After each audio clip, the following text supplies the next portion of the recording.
place. I was looking to play, then you got in the way. All the love that we made got me stuck in the rain. Got no time to stay here and say goodbye. Yeah, I am superstar. You were never the one for me. Never should have felt for me. Take back your heart. Why don't you take it back? You never had a chance. I'll never take back the one heart. Call it a savage love, just till I had enough of us.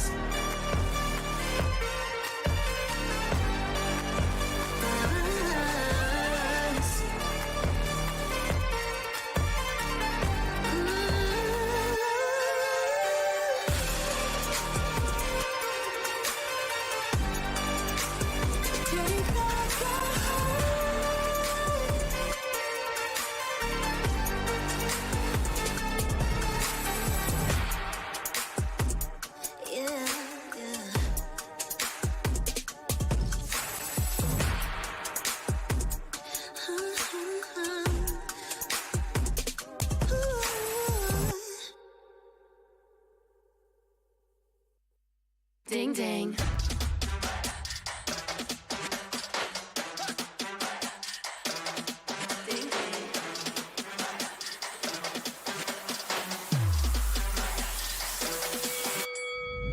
Why you just have that look up on your face with the underestimation? It is so yesterday. 'Cause baby, I can't fly without you by my side. I can do a whole lot more than just look pretty. I know that it'll take some time to see, but you're never stopping me. I know that we ain't giving up. If you thought so, well, tough luck. So we're just gonna do our thing. Ain't over till the bell goes ding. We're gonna fight, so step aside and let us sing. We're gonna bring you down. If you think you'll stop us somehow, just let us do our thing. This ain't over till the bell goes ding. This ain't over till the bell goes. This ain't over till the bell goes. This ain't over till the bell goes. If you think I've had enough, well, I guess you don't know tough. I'll never be the one to back down. You haven't been the first one to show me doubt. 'Cause baby, I can't fly without you by my side. You're never breaking me, never stopping me, never making me be less than all of me. Know that it'll take some time to see, but you're never stopping me. I know that we ain't giving up. If you thought so, well, tough luck. So we're just gonna do our thing. Ain't over till the bell goes ding. We're gonna fight, so step aside and let us sing. We're gonna bring you down. If you think you'll stop us somehow, just let us do our thing. This ain't over till the bell goes ding.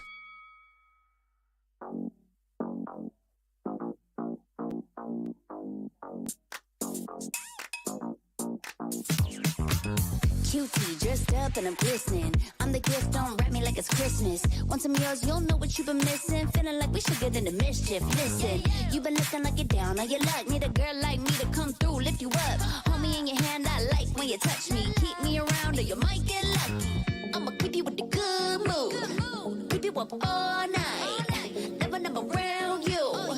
Baby, this is soul vibe. Got me dancing like a soul train. Laughing the whole time. Got me singing in the shower. Baby, are you all mine? Baby, I'm your four-leaf clover. Your rabbit's foot, your charm bracelet, horseshoe. Baby, I'm your good, good omen. You wanna keep me with you. Keep me with you. Yeah, it's not hard to see. There's a pattern forming when you got me. 777 all wins, big money. The tramp over here never see me coming. I was in your back pocket the whole time. A quiet power, a silent gold mine, a big old confidence boost. You never delude. Just know that you'll be winning 'cause I'm with you in the building. I'ma keep you with the good mood. Keep you up all night. Never, never around you. Baby, this is soul vibe. Got me dancing like a soul train. Laughing the whole time. Got me singing in the shower. Baby, are you all mine? Baby, I'm your four-leaf clover. Your rabbit's foot, your charm bracelet, horseshoe.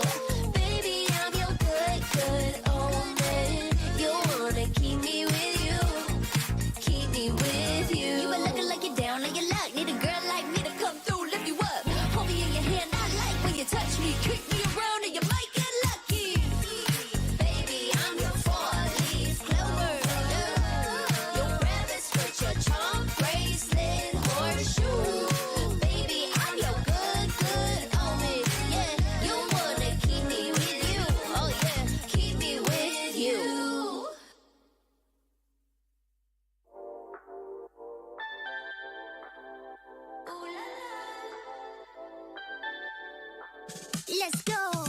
Put it in motion. Baby, we're going faster, faster, faster, faster. Seizing the moment. Baby, keep going faster, faster, faster, faster. Speed up, make that thing rough. Foot on the gas, so you got nothing left. Let's drive to the top of the mountain and see the view. Let's vibe, looking back on the journey, just me and you. Ain't nobody wanna go slow. Yeah, I was chilling in the past, I was so low. Now that I got you in my life, I'm like, go, go. I be living for the thrill of it, whoa, whoa. I hear you like to gamble. Let's take the road, let's travel. Know I'm a lot to handle, but I wanna go fast with you. Think we can go the distance, although I know we're different. Together we both fit it, so I wanna go fast with you. Put it in motion, baby, we're going faster, faster, faster, faster. Seizing the moment, baby, keep going faster, faster, faster, faster. It's like they never even seen us, and nothing will ever get in between. The Snapdragon Pro Series is brought to you by Snapdragon Elite Gaming and DHL. Hello and welcome to Snapdragon Pro Series season 6 BGMI challenge finals. मैं कुणाल सलूजा और मेरे साथ यहां पर वो जुड़ने वाले हैं जो कि भैया BGMI जगत के सारे स्टैट्स को गहराइयों से खोद के निकालते हैं। नाम है इनका ओशन शर्मा। कैसे हो भाई? काफी ज्यादा बढ़िया एंड काफी ज्यादा एक्साइटेड बिकॉज जो फेस्टिविटीज हैं इस पूरे स्नैपड्रैगन प्रो सीरीज की वो अपने चरम सीमा पर पहुंच चुके हैं कुणाल। बिकॉज अब यहां से वो ट्रॉफी की बात, वो जंग, वो एकदम आखिरी मोड़ पर आ चुकी है। 3 दिन अगले बहुत ज्यादा जरूरी है टीम्स के। एग्जैक्टली, नोएडा इंडोर स्टेडियम के बेहतरीन अरीना में अगले 3 दिनों तक 16 टीम्स, 18 मैचेस और पूरे 1 करोड़ रुपीस का प्राइज पूल। भाई बंदा वेज हो या नॉन वेज, उसे क्या करना है? तो आप सब तैयार हो जाइए, अपने हाथ में पॉपकॉर्न रेडी रखिए, दूसरे हाथ में कोल्ड ड्रिंक्स रेडी रखिए, क्योंकि ठीक 2:30 बजे से रोज रोज प्रसारण शुरू हो जाएगा। और हम लोग आपको यहीं पर मिलेंगे बिकॉज हर एक दिन बहुत ज्यादा इंटरेस्टिंग होगा। पिछले सीजन की भी अगर बात करें, क्या अलग तरीके से पूरी फाइट्स, इनफैक्ट पूरे टूर्नामेंट चला था और हम प्रीटी श्योर हर किसी ने एंजॉय किया था। वही सेम काम इस सीजन भी होने वाला है। अब बचे हैं वो 18 मैचेस जहां से एक चैंपियन वापस से वो ब्रैगिंग राइट्स अपने नाम रखे। और पिछले सीजन की बात कर रहे हैं, चैंपियन की बात कर रहे हैं, तो एंटिटी की बात करें क्योंकि ट्रॉफी ले ली थी उन्होंने। और भाई साहब क्या कमाल का परफॉर्मेंस। पहले दिन नीचे थे, दूसरे दिन थोड़ा ऊपर बढ़े और तीसरे दिन इतना ऊपर उठ गए कि उन्होंने ट्रॉफी ही उठा ली। अब इस सीजन, चैलेंज सीजन में हमने देखा किस तरीके से टॉप 16 टीम्स पहुंची और कह सकते हैं इंडिया में इससे बेहतर और कोई टीम्स थी ही नहीं। एग्जैक्टली, वो कमबैक स्टोरी, वो ब्रैगिंग राइट्स अपने नाम रखना, क्या ही कहानी थी एंटिटी की। एक बार वापस रिलीव करते हैं। Come on everyone! Make some fun! Samraj and his Panda Boys won SPS 2024 under the banner of Entity Gaming. But now Samraj is coming back for the trophy as defending champions, but this time under a new banner, Team Versatile. Their 2024 roster, Samraj, Gamla Boy, Bakar, and Troy, wasn't just a team, it was a powerhouse, a collection of individuals whose synergy had the potential to rewrite the playbook of excellence, and they did. Starting off with a 4th place finish in the challenge season was respectable, but the fans hungered for nothing less than outright domination in the high-stakes finals. The finals began with a shaky start, leaving fans tense as the boys faced mediocre exits and unexpected eliminations. However, in match 3, they rebounded spectacularly, with a swift rotation that caught Global Esports off guard, leading to a squad wipe against WSP Gaming and their first chicken dinner. Despite this comeback, they ended day 1 in 6th place, with points that were only half of Team Orangutan's total. The stage was set for a remarkable comeback. Day 2 was meant for redemption, but the team faced fierce challenges. Early rotations flattered. They managed only a 2nd place finish with 0 elimination, feeling more like a hollow echo than a victory. In the next match, they found a glimmer of hope, securing 3rd place with 2 eliminations. However, doubts lingered due to their passive gameplay. The rest of Day 2 brought no breakthroughs, leaving them in 7th place, while powerhouses like Team iQOO, Orangutan, and Revenant thrived. With a daunting 90-point gap, the dream of winning the trophy felt distant. The pressure mounted. Day 3 began with tough finishes for the team. 4th, 7th, 5th, and 4th, but they refused to back down. With only 2 matches left, Samraj and the squad had to seize the moment. They caught Team iQOO off guard on the challenging Vikendi terrain. Their efforts culminated in an impressive 18-point game, reigniting their chances of victory. As the final match commenced with 25 lakhs on the line, the team aggressively stormed the battlefield. Each player stepped up, with Samraj leading with 5 eliminations. From rocky beginnings to an unforgettable championship victory, the boys showcased an epic win. Now the stage is reset, the names have changed, and so has the game. What will the defending conquerors bring to the slaughter this time?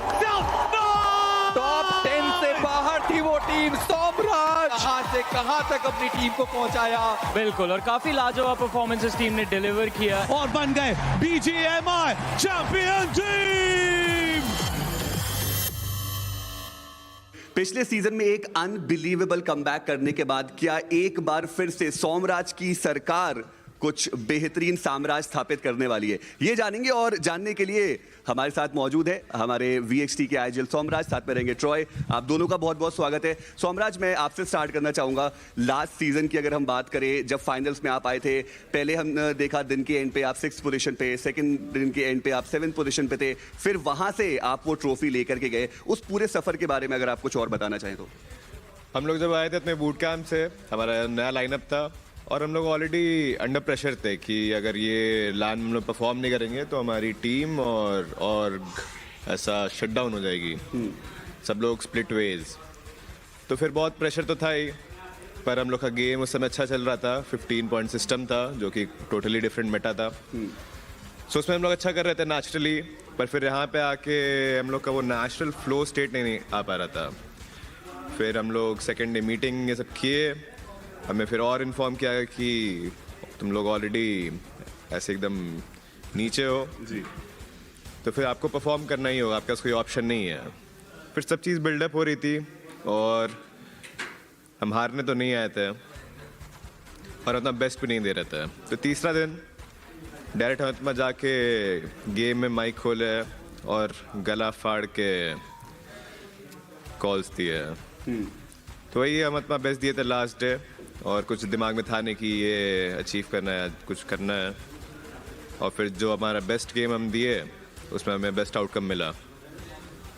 बिल्कुल, वो best outcome था, और जिस तरीके से वो जो last के 2 मैचेस थे वो गए, स्पेशली फाइनल डे के, वो बहुत ही ज़्यादा एपिक था। पर ट्रॉय, मैं आपसे जानना चाहता हूँ, पिछले जब फाइनल्स में आप आए थे तो वहाँ पे आपके 2 टीममेट्स अलग थे, अभी 2 अलग एडिशंस हुए, तो पुकार और गमला बॉय को कितना मिस किया जाएगा? मिस तो कर ही रहा हूँ बहुत जी, पर लेकिन अभी आप कह रहे हैं कि ये टीम भी काफ़ी बढ़िया परफॉर्म करके जाने वाली है। टीम बहुत ही अच्छी है जी, नो डाउट, बहुत अच्छी है।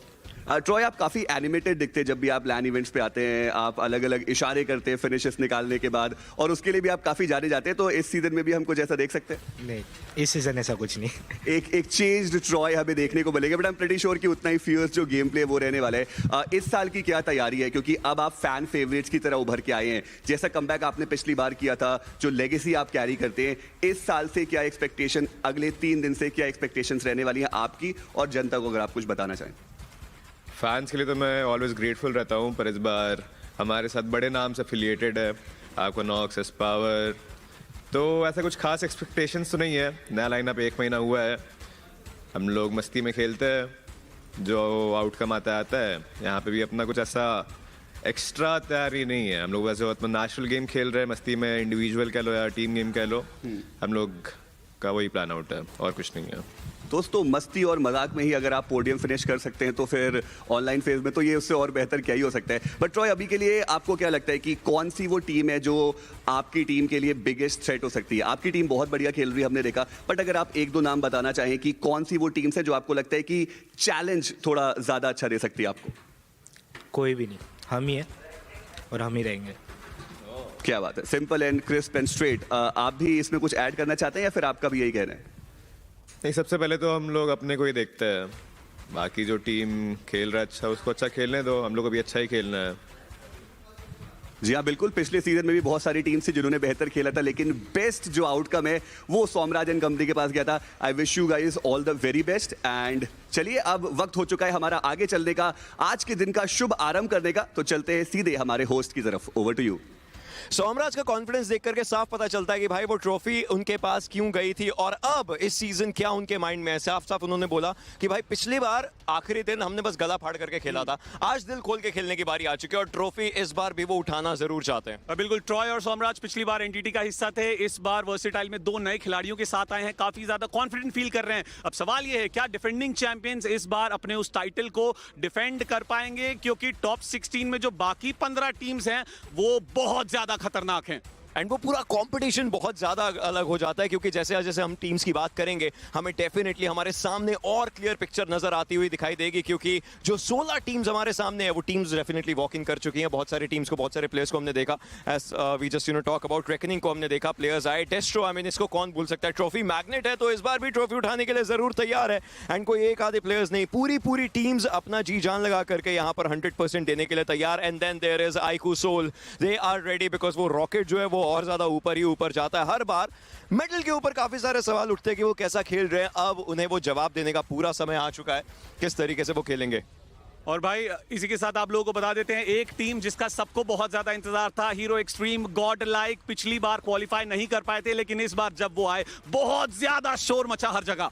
एंड वो शोर मचना बनता भी है। आई मीन हर एक इंडियन फैन एक ही चीज देखना चाहता है कि गॉडलाइक अपने नाम के ऊपर एक ट्रॉफी डेफिनेटली रखे, और इससे बड़ा स्टेज और क्या ही हो सकता है इस समय जिस तरीके से टीम्स तैयार हैं। स्लग एंड पार्टी वो टीम भी पूरी तरीके से अच्छे तरीके से तैयार for their good trophy, and will definitely see कि इस सीजन कौन और ज्यादा बेहतरीन खेल सकता है। बट एक बार नजर डाल देते टीम्स के ऊपर। भाई ये देखिए, ये हमारी टॉप 16 टीम्स आपके सामने, और इसमें से एक भी ऐसा नाम नहीं जिसके बारे में आप ये कह सकते हो कि यार इसकी जगह वो टीम आती ना तो ज्यादा अच्छा होता। They are the best of the best, और नोएडा इंडोर स्टेडियम के अरीना में अगले 3 दिनों तक ये 16 टीम्स भिड़ने वाली हैं। 18 मैचेस में प्राइस पूल होगा 1 करोड़, सर्वाइवल होगा, रश होगा, इनसेन BGMI मोमेंट्स होंगे, क्योंकि यहां पर हर कोई करना चाहता है the ultimate chicken dinner.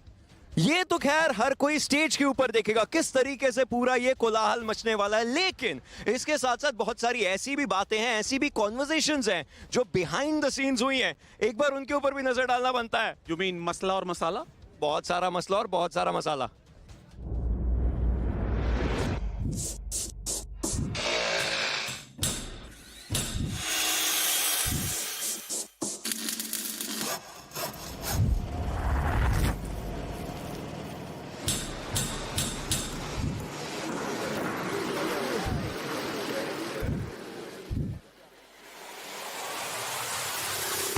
I want it now and I ain't never gonna back down.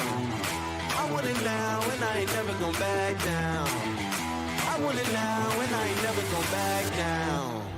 I am no regular citizen. Do you understand what you're witnessing? You cannot tell what the difference is. I want it all and I'm winning it. I do not care about opinions.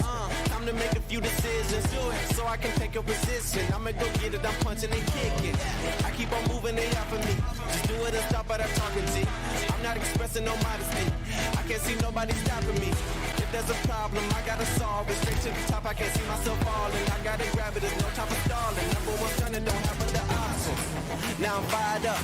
I'm sorry, brother, your time's up. I see the top and I climb up. I came from the ashes, I rise up. Rise up. I want it now, I gotta rise up. Rise up. I want it now, I gotta. We are ready. I want it now and I ain't never gonna back down. We are ready. I want it now and I ain't never gonna back down. We are ready. I want it now and I ain't never gonna back down. We are ready. I want it now and I ain't never gonna back down. We are ready. Said I'm fired up. I'm sorry, your time's up. I see the top and I climb up. Came from the ashes, I rise up. देखो behind the scenes हमने बहुत सारे देख लिए, लेकिन behind the scenes of entering the stage भी बहुत सारी चीजें होती है, और वही के लिए यहाँ पर हमारे साथ जनता जुड़ी है। कैसे एक्साइटेड हो? जोर से बोलो। भाई जय माता दी निकलता है। ओके, अब देखिए हम यहाँ पे बेसिकली करने क्या वाले हैं, यहाँ पे 16 टीम्स हैं, उन 16 टीम्स के बहुत सारे यहाँ पे फैंस भी आए हैं। अच्छा, फैन फेवरेट कौन सी टीम है यहाँ पे? ओके, गॉडलाइक वाले हाथ उठाओ, iQOO सोल वाले हाथ उठाओ। यहाँ पे यार देख, ठग अपना भाई है, मैं सपोर्ट करूंगा। सोल ठीक अच्छा, है। एक सेकंड, यहाँ पे किसने गॉब्लिन बोला था? कार्निवल को सपोर्ट है? कार्निवल को सपोर्ट है भाई। भाई लेकिन एक बात बताओ, दोस्तों एक मिनट वर्सेटाइल ने किसका क्या बिगाड़ा? जीते तो पिछली बार वो थे। ये आए वर्सेटाइल वाले भाई साहब। वर्सेटाइल वाले आ जाओ भाई, इधर आओ भाई, इधर आओ, बात करनी है तुमसे, आओ। मेरे को एक बात बताओ, यहाँ पे देखो गॉडलाइक के सपोर्टर्स हैं, यहाँ पे सोल का तो इकलौता मैं ही दिखा हूँ और दूसरी टीम्स के हैं। आपको क्या लगता है वर्सेटाइल क्यों एक बार दोबारा जीत सकती है? बिकॉज मेरे को लगता है सॉम जो है बेस्ट, लास्ट टाइम भी उन्होंने देखा था कि लास्ट थर्ड डे में जो था वो 96 पॉइंट भी लेके और टॉप पे गए थे, और इस टाइम भी सेम है कि फर्स्ट डे वो देखेंगे, सेकंड डे और थर्ड डे वो टॉप पे जाएंगे, और इस बार भी डिफेंडिंग चैंपियन हमारा सोमराज ही रहेगा।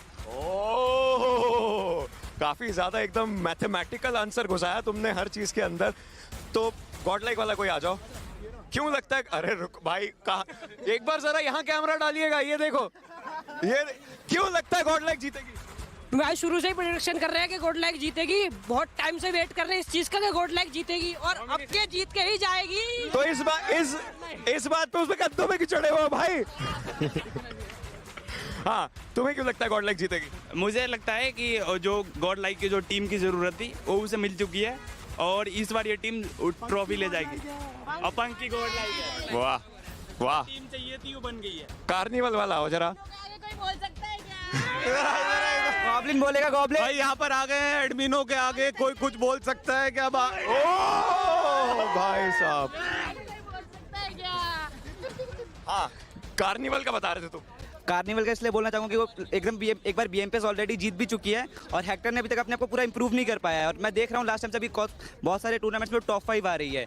तो जो पूरा प्रेडिक्शन ऐसा है कि इस बार CG ही जीतेगी, क्योंकि गॉब्लिन भी उसका भी गन पावर बहुत तगड़ा है, और नियो का तो सबको पता ही है, और अभी न्यू एडिशन हुआ है जाइरेक्स और वाइपर का भी। इनकी बात आई थी ना, तो जॉनथन ने बोला था कि, और उनमें दोनों में काउंटर हुई थी कि वो बराबर के हम दोनों, वो गॉब्लिन ने बोला था। तो इस बार शायद पता चल जाएगी गॉब्लिन कितना नीचे और जॉनी कहाँ है। अच्छा भाई, एक काम करते हैं भाई, तू गॉब्लिन, जॉनथन, यार दोनों ना एक काम करो, दोनों के दोनों यहाँ पे पुशअप लगाओ, हम देखते हैं जो ज्यादा मारेगा उसकी टीम जीतेगी। हम सारे टोटके लगा रहे हैं यहाँ पे, ठीक है? आ जाओ, रेडी गाइस, चीयर।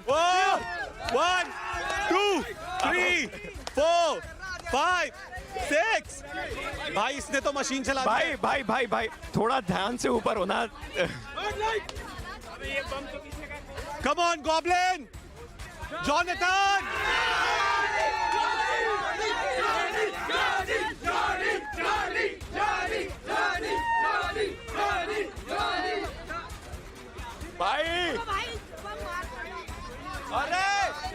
भाई यहाँ तो गॉब्लिन ने बाजी मार ली है, लेकिन अंदर गॉब्लिन बाजी मारेंगे या जॉनथन मारेगा, के थोड़ी बिल्कुल देर बाद में पता चलेगा। चलिए आपको अंदर अरीना लेके चलते हैं।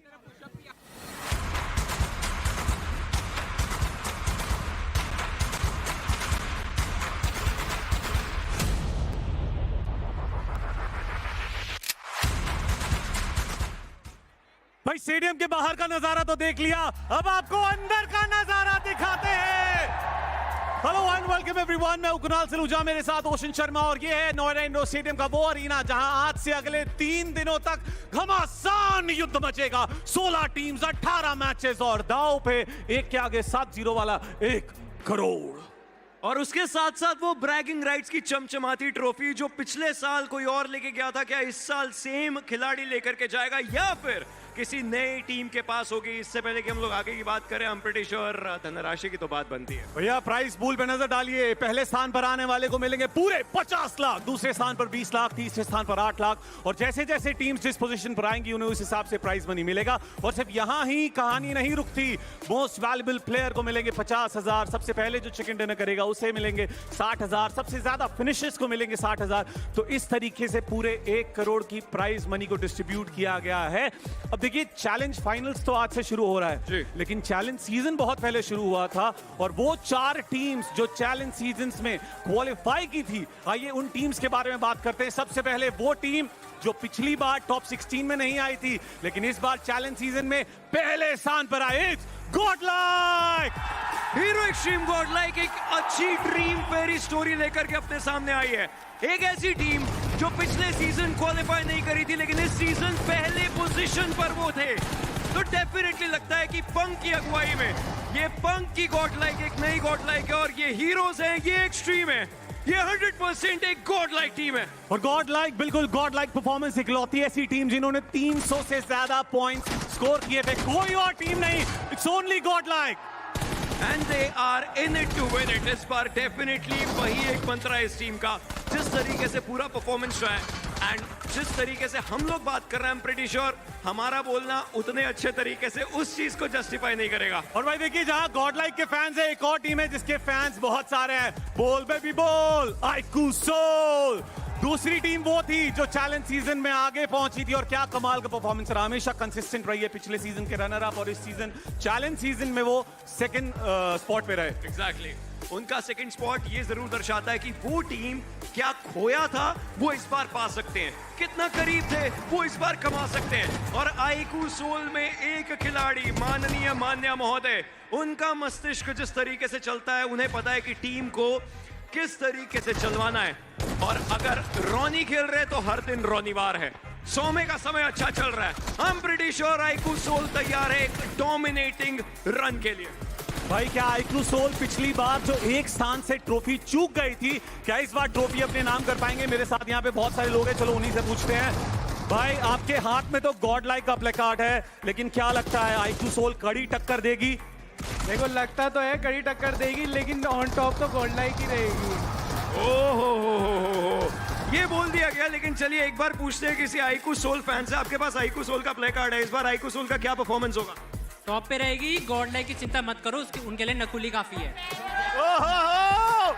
यहाँ पर राइवलरी ऑलरेडी बन चुकी है, आगे पीछे बैठे हैं सब लोग। चलिए अब उस टीम के बारे में बात करते हैं जिनकी भाई सोच ही एकदम अलग है, क्योंकि इनके कोच ही एकदम अलग हैं। गॉड्स रेन, ये थी तीसरी टीम जिन्होंने क्वालिफाई किया था। कोच रॉबिन इनके सर, और क्या चैलेंज सीजन रहा। डेफिनेटली रॉबिन साहब एक अलग परफॉर्मेंस अपनी टीम को दिलवाते हैं। पहले खुद खिलाड़ी थे, जब कोच बने तो टीम की गाइडेंस रखी है।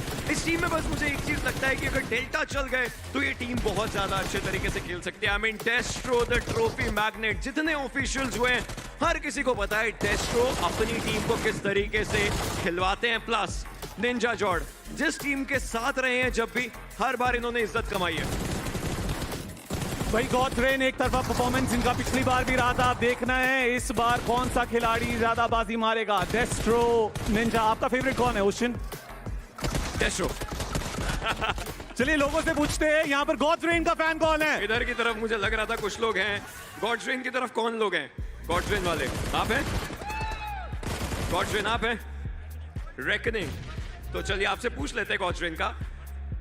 आप वैसे गॉड रेन को आपने देखा हो, फेवरेट प्लेयर कौन रहा है? मेरे फेवरेट प्लेयर हमेशा से डेस्ट्रो रहे हैं, मिस्टर ट्रॉफी मैग्नेट। तो इस बार भी ट्रॉफी वही लेके जाएंगे मुझे लगता है, तो यही कहना मेरा है। चलिए टॉप 3 टीम्स की बात कर ली हमने, लेकिन चैलेंज सीजन में चौथी वो टीम थी जो पिछली बार के चैंपियंस थे, इस बार डिफेंडिंग चैंपियंस हैं। पिछली बार की एंटिटी थी, इस बार के वर्सेटाइल हैं। चैलेंज सीजन में जब एक बार कंफर्म हो गया कि अब आगे पहुंच गए हैं, उसके बाद आराम से खेला।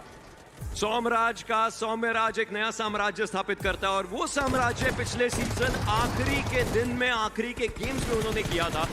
सो अब बस सोचना ये है कि वहां से लेकर के अब इस सीजन जब टीम में थोड़े बहुत बदलाव हुए हैं तो कैसा खेलेंगे। इनके लिए सबसे ज्यादा नोटेबल मैप्स होते हैं मिरामार और विकेंडी, और ये दोनों मैप्स इन्हें पता है कितने अच्छे तरीके से खेले जा सकते हैं, और एक और ट्रॉफी बैक टू बैक उठाई जा सकती है सौम्यराज के द्वारा।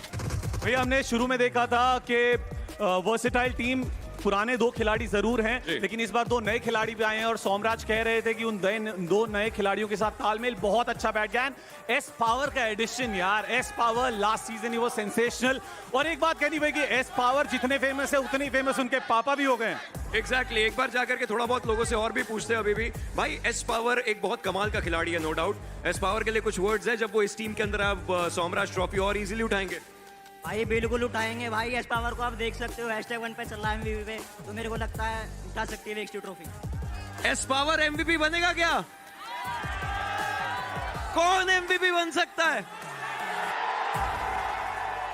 ओके गॉडलाइक वालों जरा शोर मचाओ, सोल वालों जरा शोर मचाओ। गॉड्स रेन नहीं है यहाँ पे फैंस, वर्सेटाइल। यहां पर सबसे ज्यादा दबदबा हमें दिख रहा है Godlike and iQOO Soul का। ये 2 फेवरेट टीम्स हैं, 16 टीम्स यहां पर आने वाली हैं। टॉप टॉप 4 के बारे में हमने बात कर ली है। और भाई साहब आपको बता दे, अगले 3 दिन नोएडा इंडोर स्टेडियम का ये अरीना खचाखच फैन से भरा रहने वाला है। 16 टीम्स हैं, 18 मैचेस हैं, 1 करोड़ का प्राइस पूल है। अगर आप यहां नहीं हैं तो आप कहां हैं? ऑनलाइन टिकट्स चली गई, ऑफलाइन टिकट्स चली गई, लेकिन YouTube पे लाइव स्ट्रीमिंग चालू है। तो हमारे साथ जुड़िए, क्योंकि अब हम ऐसी टीम के बारे में बात करने वाले हैं भाई, जिस टीम के बारे में लोगों ने उतना ज्यादा एक्सपेक्ट नहीं किया था कि ये टीम आगे क्वालिफाई करेगी। उस पे बहुत सारे लोगों ने किया था डाउट, लेकिन वो भूल गए थे कि उनके पास है Sensei and scout. Exactly I mean एक ऐसी टीम जिनके पास अब वाइल्ड फैंग्स हैं, एक ऐसी टीम जिनका हमें पता है कि वो कहीं से भी आकर के अपनी एक्सपेक्टेशन सामने रख सकते हैं। वाइल्ड फैंग्स की हम लोग बात कर रहे हैं, सेंसे और Scout. Scout one of the OGs of the scene, और उन्हें पता है एग्जैक्टली कि कैसे उन्होंने अपने आप को यहां तक लेकर के, एंड सेंसे वी नो उनका दिमाग अलग चलता है। चलिए एंकी के पास चलते हैं और उससे जानते हैं कि जब उसने स्काउट और सेंसी से बात की तो क्या क्या, वैसे कुछ सवाल है जो एंकी से आप चाहते हो वो पूछ ले आगे। एंकी अपना लड़का है, कर लेगा, संभाल लेगा। तो चलिए इसी के साथ चलते हैं एंकी बॉट के पास, who is out there with Wild Fangs, Sensei and Scout. अब क्योंकि कह ही दिया है ओशन ने कि संभाल लूंगा तो संभाल ही लूंगा भाई, और मेरे साथ मौजूद है 2 बहुत ही ज़्यादा मेधावी जो एथलीट्स हैं जिनको इंट्रोडक्शन की भी कोई ज़रूरत नहीं है। मेरे साथ सेंसे और स्काउट दोनों बैठे हुए हैं। सबसे पहले तो मैं समझूंगा कि ये जो इमोशन है, जो फीलिंग है वो कैसी है, क्योंकि बहुत टाइम बाद लैंड के अंदर आपकी एंट्री हो रही है। सो हाउज द फीलिंग, और जब ये हुआ कि हाँ आप क्वालिफाई हो चुके हो, कैसा फील हुआ था? फीलिंग मुझे बड़ा अच्छा लगा था जब पता लगा कि हम क्वालिफाई हो गए हैं इतने टाइम बाद। और मैं तो स्पेशली मतलब मैं काफ़ी टाइम मुझे सेटबैक मिला था, लेकिन अभी क्वालिफाई हुए हैं और खुश हैं। लेकिन जो क्वालिफिकेशन थी वो हमारा मेन टारगेट नहीं था, हमारा टारगेट कुछ और है और उसी पे अभी हम फोकस्ड हैं। आई थिंक आप ट्रॉफी की बात कर रहे हो शायद, या फिर और भी ज़्यादा बेहतर जो है टॉप 3 पोडियम फिनिश की आप बात कर रहे हो, जो आपका टारगेट हो सकता है। बट स्काउट, एक चीज़ जो पूरी कम्युनिटी आपसे सीखती है वो है कि नेवर गिव अप एटीट्यूड जो आप लेकर के हमेशा चलते हैं। आपने ग्राइंड करते रहे आप लगातार, और फाइनली अब आप इस लैंड के लिए क्वालिफाई हुए हैं। एक ओजी खिलाड़ी, जनता बहुत प्यार कर रही है, जनता की एक्सपेक्टेशंस फाइनली वो फुलफिल हो रही है। तो आप जनता को क्या कहना चाह रहे हो और आप खुद कैसा फील कर रहे हैं अभी? मुझे तो काफ़ी टाइम लग गया एक प्रॉपर टीम ढूंढ के तरीके से परफॉर्म करने के लिए, एंड आई थिंक ये वो टीम है जो मुझे मिला है अब जाके, और मैं बहुत ब्लेस्ड हूँ ऐसे प्लेयर्स मेरे को मिले। और फैंस तो मैं यही बोलूँगा कि काफ़ी लंबा टाइम लग गया यहाँ तक पहुँचने के लिए, बट मेहनत करते रहेंगे, बाकी देखते रिजल्ट जो भी आएगा। सेंसे, एक आपके ऊपर आप कह सकते हैं कि दामन पे दाग लगा हुआ है थोड़ा, कि जब बहुत ही ज़्यादा ऐसे एक्सट्रीम मूवमेंट्स आते हैं वहाँ पे चोक होता है, लास्ट डे चोक होता है, जो हमने वो हिस्ट्री में देखा है। इस बार का सेंसे अपने उन चोक से, अपने उन गलतियों से कितना सीख चुका है, और इन 3 दिनों में हमें क्या अलग देखने को मिल सकता है? देखिए, जो आपने कहा बात तो एकदम सही है, लेकिन मुझे लगता है कहीं ना कहीं स्काउट जब आया टीम में, वो उस एडिशन के साथ वो चीज़ चली गई है, क्योंकि ये स्काउट ने मुझे outside the game, inside the game बहुत हेल्प करी है। इसका एक्सपीरियंस बहुत ज़्यादा है, तो इसने मुझे बताया कि तुझे किस जगह पे वर्क करने की ज़रूरत है, एंड मैंने वहीं पर फोकस करा। तो अब मुझे लगता है कि मतलब ये तो नहीं पता लास्ट डे का चोक, लेकिन हाँ पहले से बहुत बेटर खेलने वाले हैं हम, और फैंस को इस बार निराश करने का कम ट्राई करेंगे। बिल्कुल, मेरे ख्याल से आप बिल्कुल भी निराश नहीं करने वाले, बिकॉज टीम से मैं मिला है, बहुत ही ज़्यादा पॉजिटिव एनवायरनमेंट, और पूरा आप कह सकते हैं कि मोटिवेटेड जो प्लेयर्स है वो देखने को मिल रहे हैं। बट स्काउट, हर एक जो लैन इवेंट होता है ना, टूर्नामेंट्स होते हैं, उसकी एक स्टोरी लाइन होती है, एक कहानी होती है कि ये लैन किस चीज़ के लिए है। बहुत सारी टीम्स का कमबैक, इतने बड़े बड़े नाम, आप फेवरेट्स की बात कर लीजिए, फैन फेवरेट्स की बात कर लीजिए, वो सब यहाँ पर आए हैं। आपको अभी जब आप देखते हो लैन की इन 16 टीम्स को इंक्लूडिंग योर टीम, आपको क्या लगता है कि क्या स्टोरी लाइन मेन है जो अगले 3 दिन पे हमें देखने को मिल सकती है? आई थिंक ये ऐसा बोलना तो नीचे, बट आई थिंक पिछले 3 साल का सबसे ज़्यादा स्टैक्ड अप प्लान है ये। अब आई गेस हर बार ऐसा होता है, कुछ T1 टीम्स छूट जाती पीछे, क्वालिफाई होकर फाइनल तक नहीं पहुँच पाती थी। और अगर आप अब देखोगे यहाँ पे जो अंडरडॉग्स भी आए हैं वो भी बहुत हाईली स्किल्ड है, प्रॉपर परफॉर्म करके आए हैं। प्लस ये जो 16 टीम्स आई गेस ये अभी तक का बोलते हैं ना सबसे पावरफुल पैकेज बना है जो लाइन पे खेलने वाले हैं। स्टोरी लाइन तो यही रहेगा कि इस बार राइवलरीज है, और देखते हैं राइवलरीज में कौन जीतता है इस बार। जी हाँ, राइवलरीज हैं ये कहा गया है यहाँ पे। सेंसे मैं आपसे समझना चाहूँगा, सिंस राइवलरीज की बात हो रही है उस पे आएंगे अभी, लेकिन Wild Fangs as a team कौन सी टीम को देखती है कि हाँ ये 2-3 टीम्स है जो थोड़ा कड़ा कॉम्पिटिशन दे सकती हैं अभी? टू बी ऑनेस्ट, मतलब हम किसी टीम को नहीं देखते कि मतलब कौन सी कंपटीशन है। कंपटीशन तो हमारे देखे जाए तो 15 की 15 टीम है, सबको इक्वली ट्रीट करते हैं। लेकिन हम उससे ज़्यादा जो हमारी मिस्टेक्स हैं, जो हम बार बार रिपीट करते हैं, हम उसे रेक्टिफाई करने का ट्राई करते हैं, और हम अपने गेम से मतलब ज़्यादा ध्यान रखते हैं और अपने मिस्टेक्स पे ज़्यादा वर्क करते हैं। बाकी कंपटीशन तो हमारे लिए सारी टीम है जो भी आई है लाइन में। काफ़ी ज़्यादा सीरियस माहौल में अभी सेंस है और मैं आपका इस माहौल को बिल्कुल बर्बाद भी नहीं करना चाहता। आई वांट कि आप ऐसी सीरियसली बात करें, फन वाले साइड पे हम फन में बात करेंगे। But Scout, since you are talking about the rivalries, अभी आपको क्या लग रहा है, वाइल्ड फैंग्स कोई राइवलरी आपके दिमाग में चल रही है कि हाँ ठीक है जो भी हो, पर एक टीम या दो टीम तो है जिनको थोड़ा देख लेंगे हम मैच में जाके? यार सही बताओ तो राइवलरी उनसे रखते हैं जो डोमिनेट करते हुए आ रहे हैं। आई गेस पिछले 3 साल में कोई भी टीम कंसिस्टेंट नहीं रही है एक्सेप्ट टीम एक्सपार्क। उन लोग ने बैक टू बैक 2 चैंपियनशिप जीता है। अगर उसके अलावा आई डोंट थिंक कि कोई टीम लगातार कंसिस्टेंटली परफॉर्म करी है पिछले 3 सालों में। तो राइवलरी तो सभी से ही है, बट देखते हैं कि क्या वो जो एक स्ट्रीक है TX कंटिन्यू करती है, क्या फिर एक नया चैंपियन निकलता है। Let's see. Fair enough. मैं अगर आपसे भी जानना चाहूँ कि जो जनता आई है, जो इतना ज़्यादा ह्यूज सपोर्ट आपको कर रहे हैं, उनके लिए स्काउट और आप अब दोनों का ही अगर कुछ मैसेज है तो प्लीज़। मेरे तो यही, देखो मेरे तो जन्मभूमि भी यहाँ पे ही है, मैं यहीं पे पला बड़ा हूँ, तो यहाँ के लोग ऑब्वियसली बहुत ज़्यादा प्यार करते हैं एंड मुझे उनसे उतना ही प्यार है। बाकी मैं यही बोल रहा हूँ कि आप आए हो, सबको प्यार फैलाओ। अगर आपके साइड में कोई अपोजिशन टीम का है उसे भी गले मिल के बोलो और एक प्यार का संदेश दो आज कि हाँ मतलब जो भी है फ्रेंडली है सब कुछ, और सपोर्ट करो सारी टीम को यार। मैं तो ये बोलूँगा यार कि पहली बार इतनी टीम्स आई है तो जनता में भी राइवलरी रहेगी, तो शोर मचाओ जितना मचा सकते हो, और जैसे सेंसी ने बोला प्यार बांटो। प्यार बांटो ऐसा कहा गया है, लेकिन क्या सच में उतना ज्यादा प्यार बांटा जाएगा? क्या होगी राइवलरीज, क्या होंगी फाइट्स, उन सब के बारे में जानेंगे। लेकिन अभी के लिए चलते हैं सीधे हमारी ओपनिंग सेरेमनी की तरफ।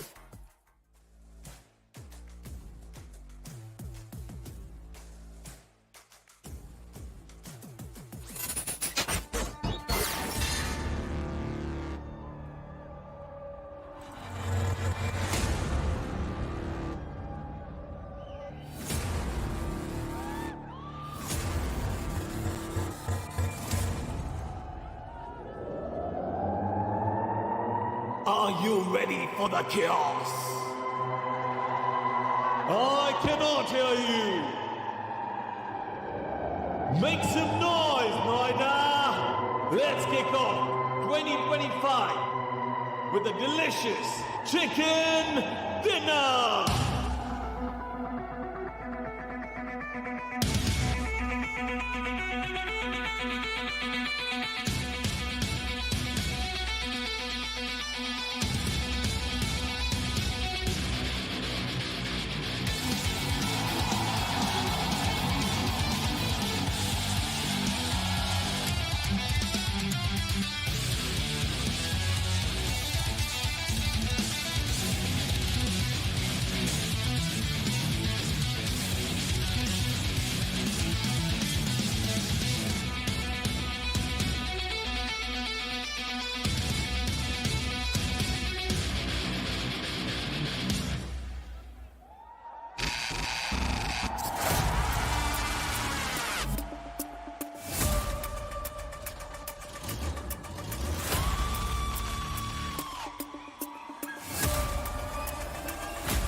Experiencing a LAN, it was really nice. It was really great. The hype is for real and people watching should definitely join in it. जो एक्सपेक्ट किया था जैसे एटमॉस्फेयर रहेगा पूरा वही था, एकदम इलेक्ट्रिक। बहुत बढ़िया वाइब था, बहुत मजा आया।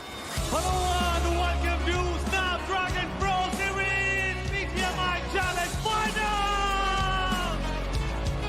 3 दिन 16 टीम्स 18 मैचेस और इनाम है 1 crore.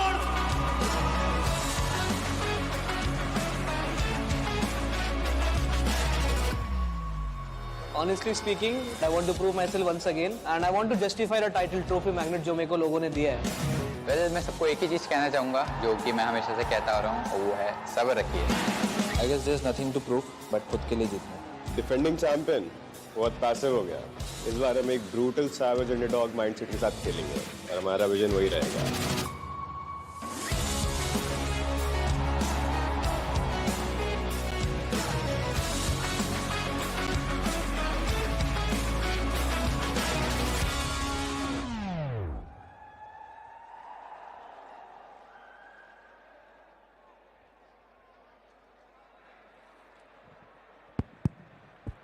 With everything to lose, the man is here to defend his title with a new pack. Please welcome Team Versatile!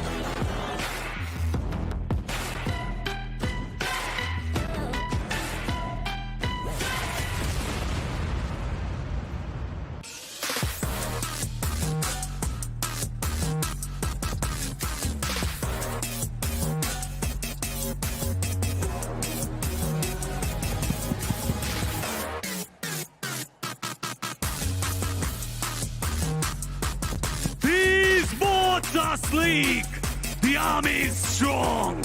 Together they'll prove everything wrong. Make some noise for BotArmyEsports!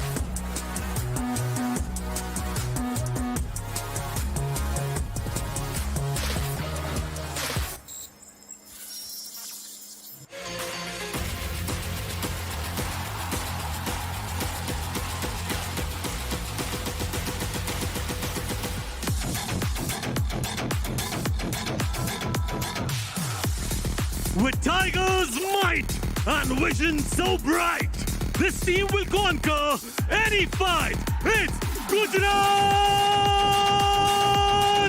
Tigers!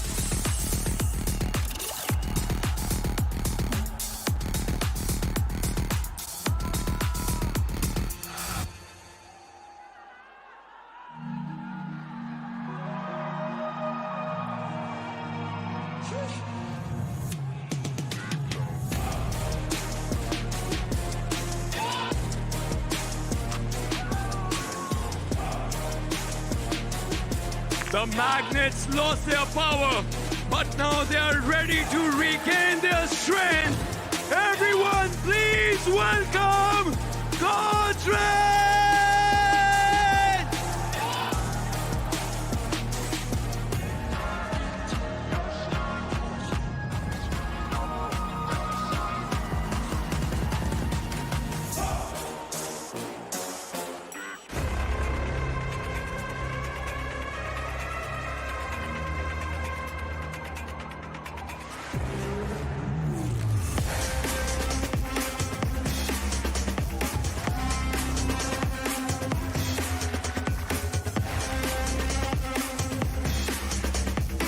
They have been asked a lot of questions and now they're ready with the answer.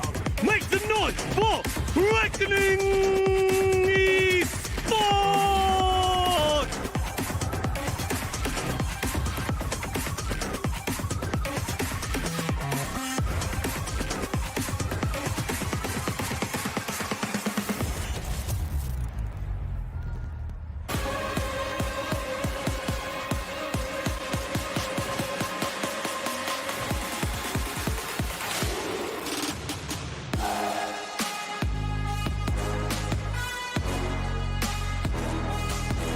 A storm is brewing in 2025 and the gods of wind are here to take the trophy in style.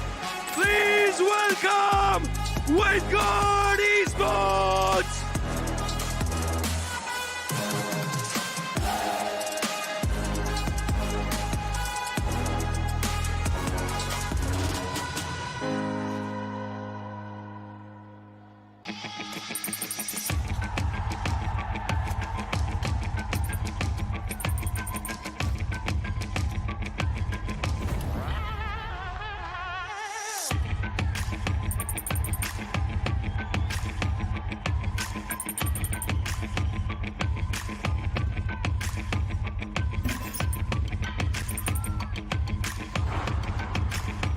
A man on a mission, ready to make his mark. Make way for Godlike!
The aggressors are safe.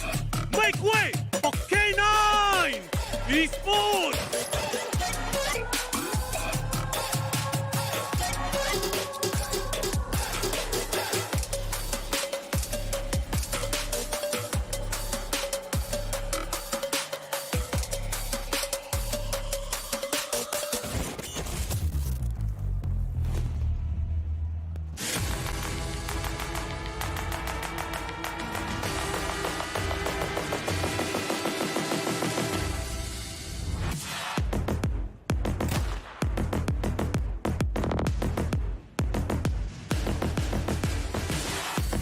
A chuckle from where the MVP always puts. They are now here to break their curse. Please welcome the ape of Orangutan!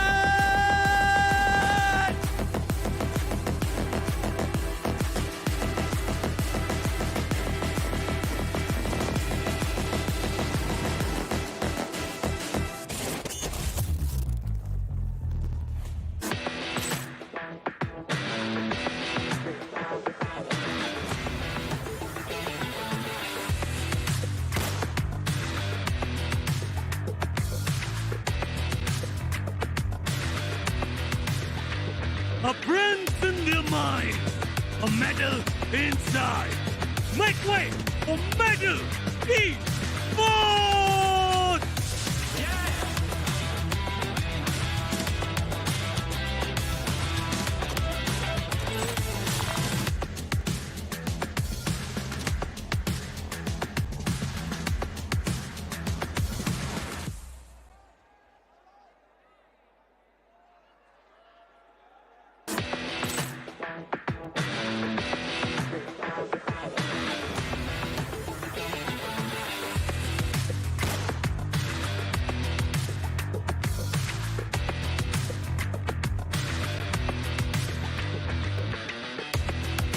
A team so bold, they have their stories untold.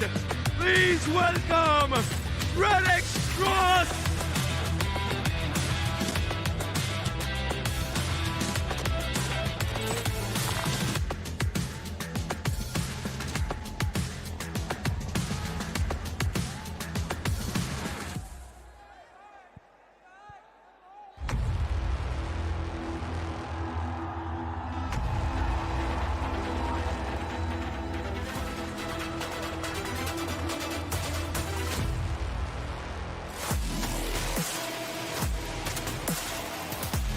It's been a while since they've tasted glory. Make way for Carnival Gaming!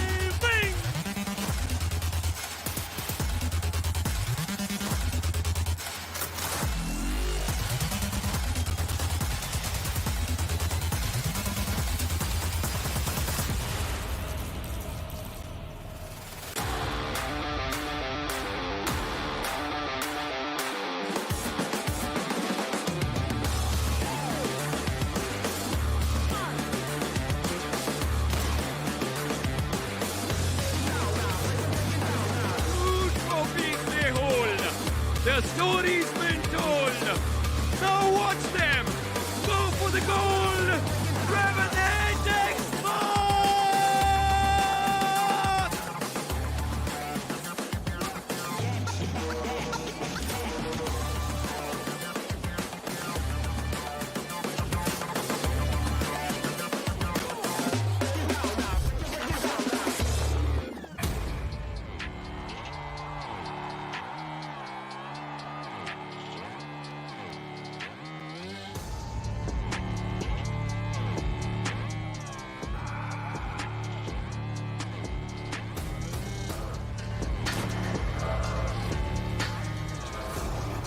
These evil souls are back.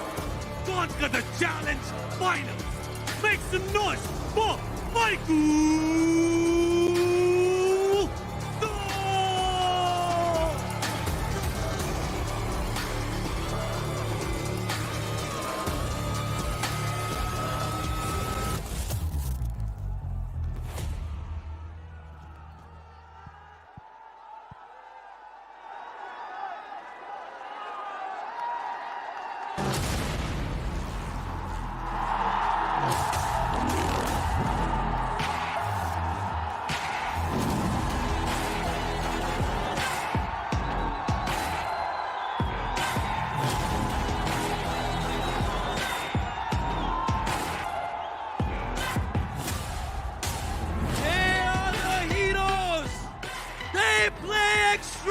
team.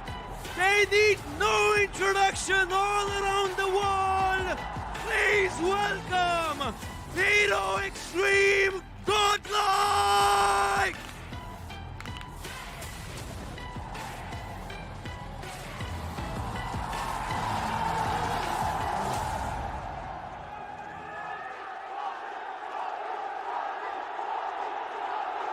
We have all our teams ready now for the battle that awaits. Ladies and gentlemen, it's time to kick this off. Take it away, Costas! A lot of dreams were crushed by the 16 on the stage, and now they're just a few steps away from achieving theirs. After 3 days, 18 matches, the champions will be crowned of the Snapdragon Pro Series Season 6. To take you through the day, I'm going to be your host, Caster. Right next to me are, of course, Shadow and Fixes. And guys, already the vibe's quite electric in the arena. I can feel the goosebumps. What about you guys, man?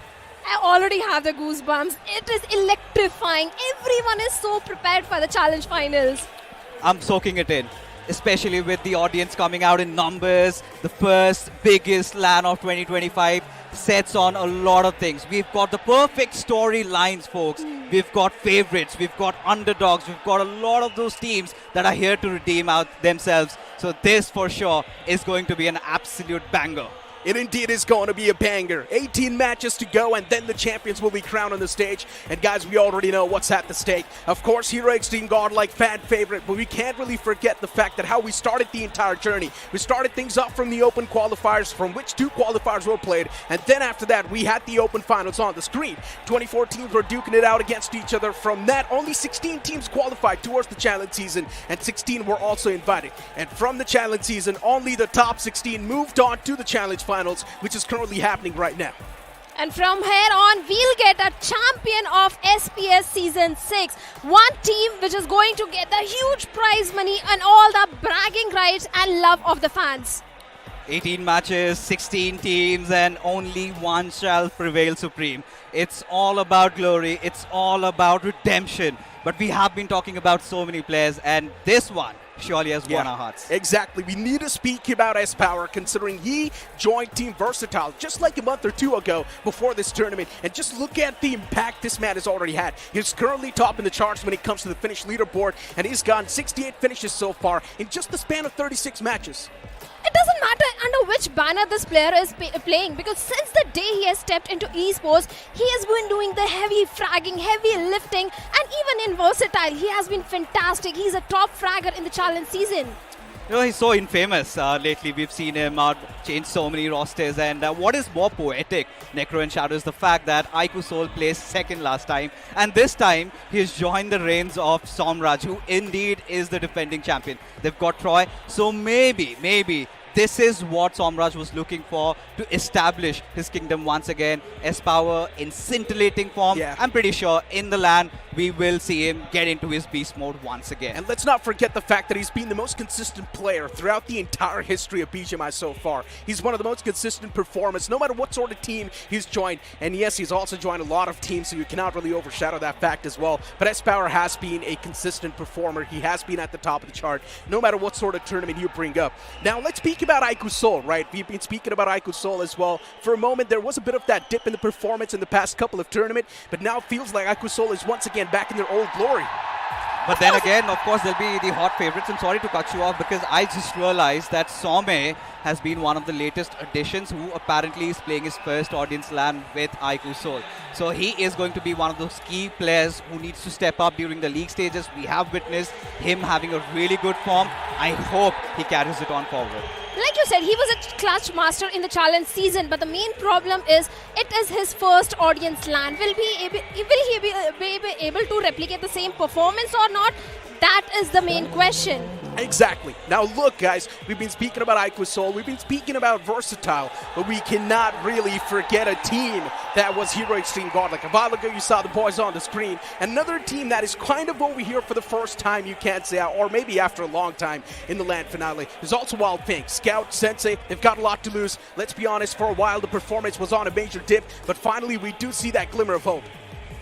Of course, the hope is definitely going to be there because Scout, let's be honest, after a very long time, he is playing a LAN final. Sensei, who was already struggling previously, is also made it to the challenge finals. It is definitely going to be under tremendous pressure, the entire team. But in the challenge season, we saw Trace God and Steph stepping up big time. Point है कि आपको चाहिए मसाला। नहीं मुझे नहीं चाहिए, किसने बोला? अरे बस ऐसे लिख दिया हमने। अच्छा, वो एक कहावत है ना, मियाँ बीवी राजी तो क्या करेगा काजी। हमसे निकाल नहीं पाए मसाला। Intro in 3, 2, 1, go.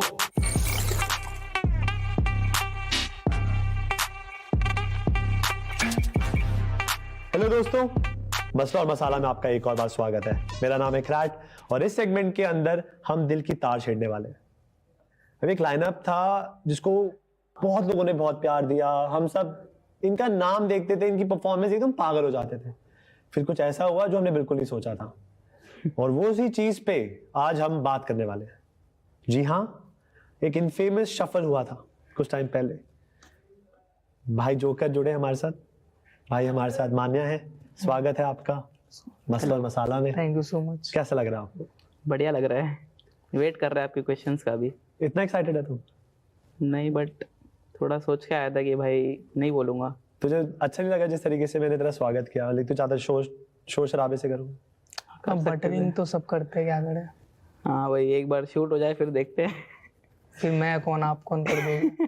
तुम्हें ऐसा कभी महसूस हुआ कि मेरे साथ कि मैंने तुम्हें शूट के लिए मतलब से ऐसे दोस्ती बना रखी है? ऐसे बात है जब यू आपको ऑनेस्ट आंसर चाहिए कि मैं भी बटरिंग करूं।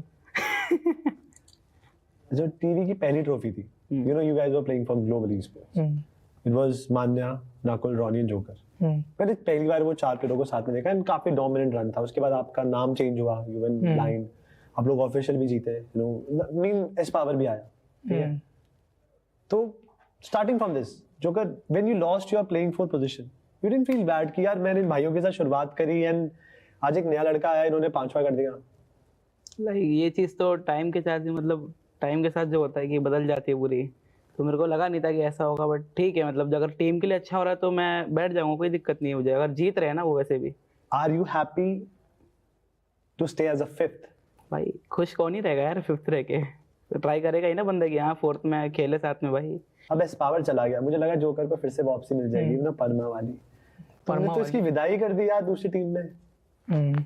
तो उस टाइम पे जोकर सच बोल, लाइक हाउ यू फेल्ट? भाई अभी इन्होंने प्लेइंग 5 फ्लोर 4 में भी नहीं रखा और विदाई भी कर दी, तो मैं वो बन गया बिन पैंदे का लोटा, या क्या हो रहा है मेरे साथ, मुझे कहीं भी पटक रहे हैं। अब वो चीज तो है, मुझे भी नहीं पता है भाई, वो तो मानने के ऊपर है। इमोशन कैसा, इमोशनल फील था उस टाइम पे तेरा? You want hug bro? No. खराब तो लगेगा ऑब्वियसली भाई, कौन खुश रहेगा? हाँ भाई निकाल दिया, खुश हो जाओ। बाकी अब मान्या भाई पे ताज होता। मतलब ये डिसीजन के पीछे का रीजन क्या था, बताएंगे मान्या साहब? बहुत एक वर्ड में बोलूं? नहीं, एक वर्ड का थोड़ा इंटरव्यू, एक एमसीक्यू होता तो मैं तुझे पर्चा भेज देता ना ऑनलाइन, 50 मार्क। अब अगर वो नूब है तो मैं क्या कर सकता हूँ, समझ रहे हो? नूब है मतलब क्या, इनका खेलने का तरीका क्या था? बिकॉज़ आपके पास नकुल है, रॉनी है, मान्या है। जोकर से क्या जिम्मेदारियां उम्मीद आप करते थे जो नहीं निभा पाए? बस नूब था थोड़ा सा। भाई तुम क्या सोच रहे हो, नूब की टीम में खेलूंगा, वहां ऑफिशियल चैंपियंस के साथ खेलूंगा। मैं वही कहने वाला था कि इस नूब की विदाई करी है, अगले कुछ महीनों में ही got trophy for your, no, for himself. तो अच्छा है ना। देखो अभी मैं तुम्हें एक चीज बताता हूँ, जैसे हम लोग जब BMPS खेले तो हम जीते, तो बेचारे ने खेला नहीं था उस टाइम, ठीक है, तो वो बिना खेले चैंपियन था। अब डेस्टिनी चाहती थी कि वो खेल के चैंपियन बने, तो डेस्टिनी को कौन चेंज कर सकता है? उसमें लिखा था, उसने किया। What exactly you were expecting from Joker? Joker का उतना कुछ ये नहीं था, जोकर थोड़ा सपोर्ट खेलता है, हमें चाहिए था फ्रंट लाइन, ठीक है, बस इतना सा एक इशू था छोटा सा। और जब ये चीज़ आपको बताई गई, डिड यू फील कि यार अभी तक तो सही था सब कुछ एंड सडनली अब नए लोग भी आ रहे हैं, मुझे प्रेफरेंस भी नहीं मिल रही? अरे वही बात हो गई ना फिर कि जो रोल चाहिए उसको, वो रोल मैं नहीं कर पा रहा हूँ, तो ऑब्वियसली वो वही देखेगा ना, क्योंकि उससे टीम बेटर हो रही है। बट ऐसा नहीं होता यार, जब आप इतना टाइम साथ में बिता लेते हो तो अब होता है ना कि यार रहेंगे साथ ही रहेंगे, अगर मेरे खामी है तो मैं अपने भाइयों के लिए भी करूंगा, मतलब I will run for my self, but मेरे भाई भी मेरे वजह से डाउन हो रहे हैं, सो आई विल डू मोर। तो उस टाइम ऐसा नहीं लगे कि यार थोड़ा मौका और दो, बट मुझे इस लाइनअप में रहना है? कभी महसूस हुआ? हाँ मतलब जब फर्स्ट टाइम बोला तब तो हुआ था, फिर सेकंड टाइम तो ठीक है, जब पता ही था कि ये होने वाला है, ये चीज़ थी स्वैप वाली, तो माई भाई से मेरी बात हुई थी उस चीज़ पर। तो अब मैं चाहूंगा कि जोकर की एक ऐसी खूबी जो तुझे हमेशा से बहुत अच्छी लगी, खूबसूरत लगी, कि जोकर के अंदर ये बात है, लोग इन गेम हो आउट गेम हो, कोई सी भी ऐसी खूबी।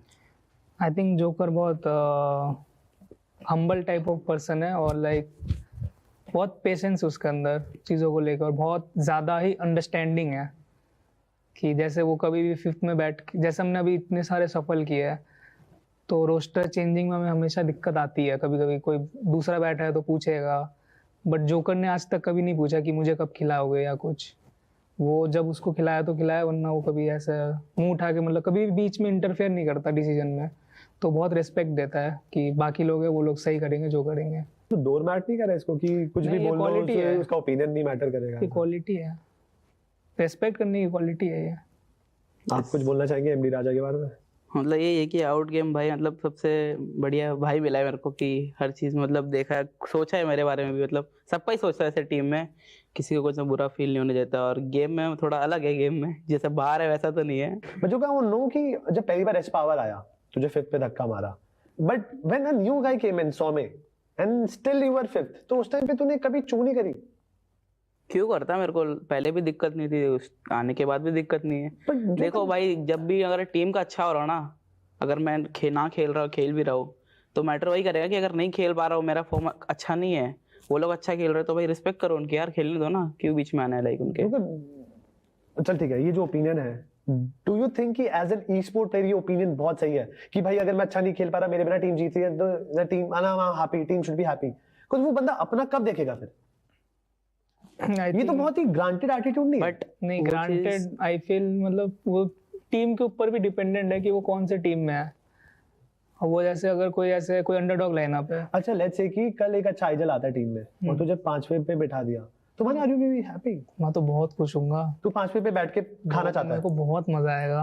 मतलब आई फेल्ट कि ई-स्पोर्ट्स इज कॉम्पिटिटिव मैन। अरे वो अच्छा कर रहा है तो करे ना, अच्छी बात है, तो मेरे को अच्छा मजा आएगा। अब वो कब तक फ्री में खाने को मिलेगा? कभी तो तुझे मेहनत करनी पड़ेगी ब्रो। डोंट यू थिंक कि तेरी फिर कुर्सी पे बहुत जल्दी सवाल उठेंगे मैम? बट बैक एंड पे तो बंदा ग्राइंड ही कर रहा है ना, तो वो भी तो ट्राई कर रहा है ना। अब जैसे कोई आ रहा है वो अच्छा कर रहा है, but end of the day तुझे चाहिए ना वो प्लेइंग 4 में जगह, या तू प्लेइंग 5 में ग्राइंड करके खुश है? नहीं वैसे अब छोड़ के नहीं रखूंगा, बट ऐसा नहीं कि मैं दुखी रहूंगा। वो खेल रहे हैं सही है, 5-6 अंदर अपना ग्राइंड करो, देखो एनालाइज करो, बात खत्म। मजे लाइफ है वो। चल ठीक है।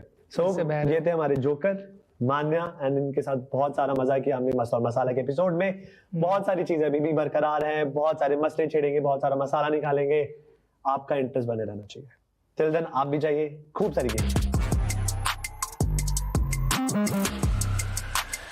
And after a while, the games will begin on the screen, but you guys see the man right there. That is Manya from iQOO.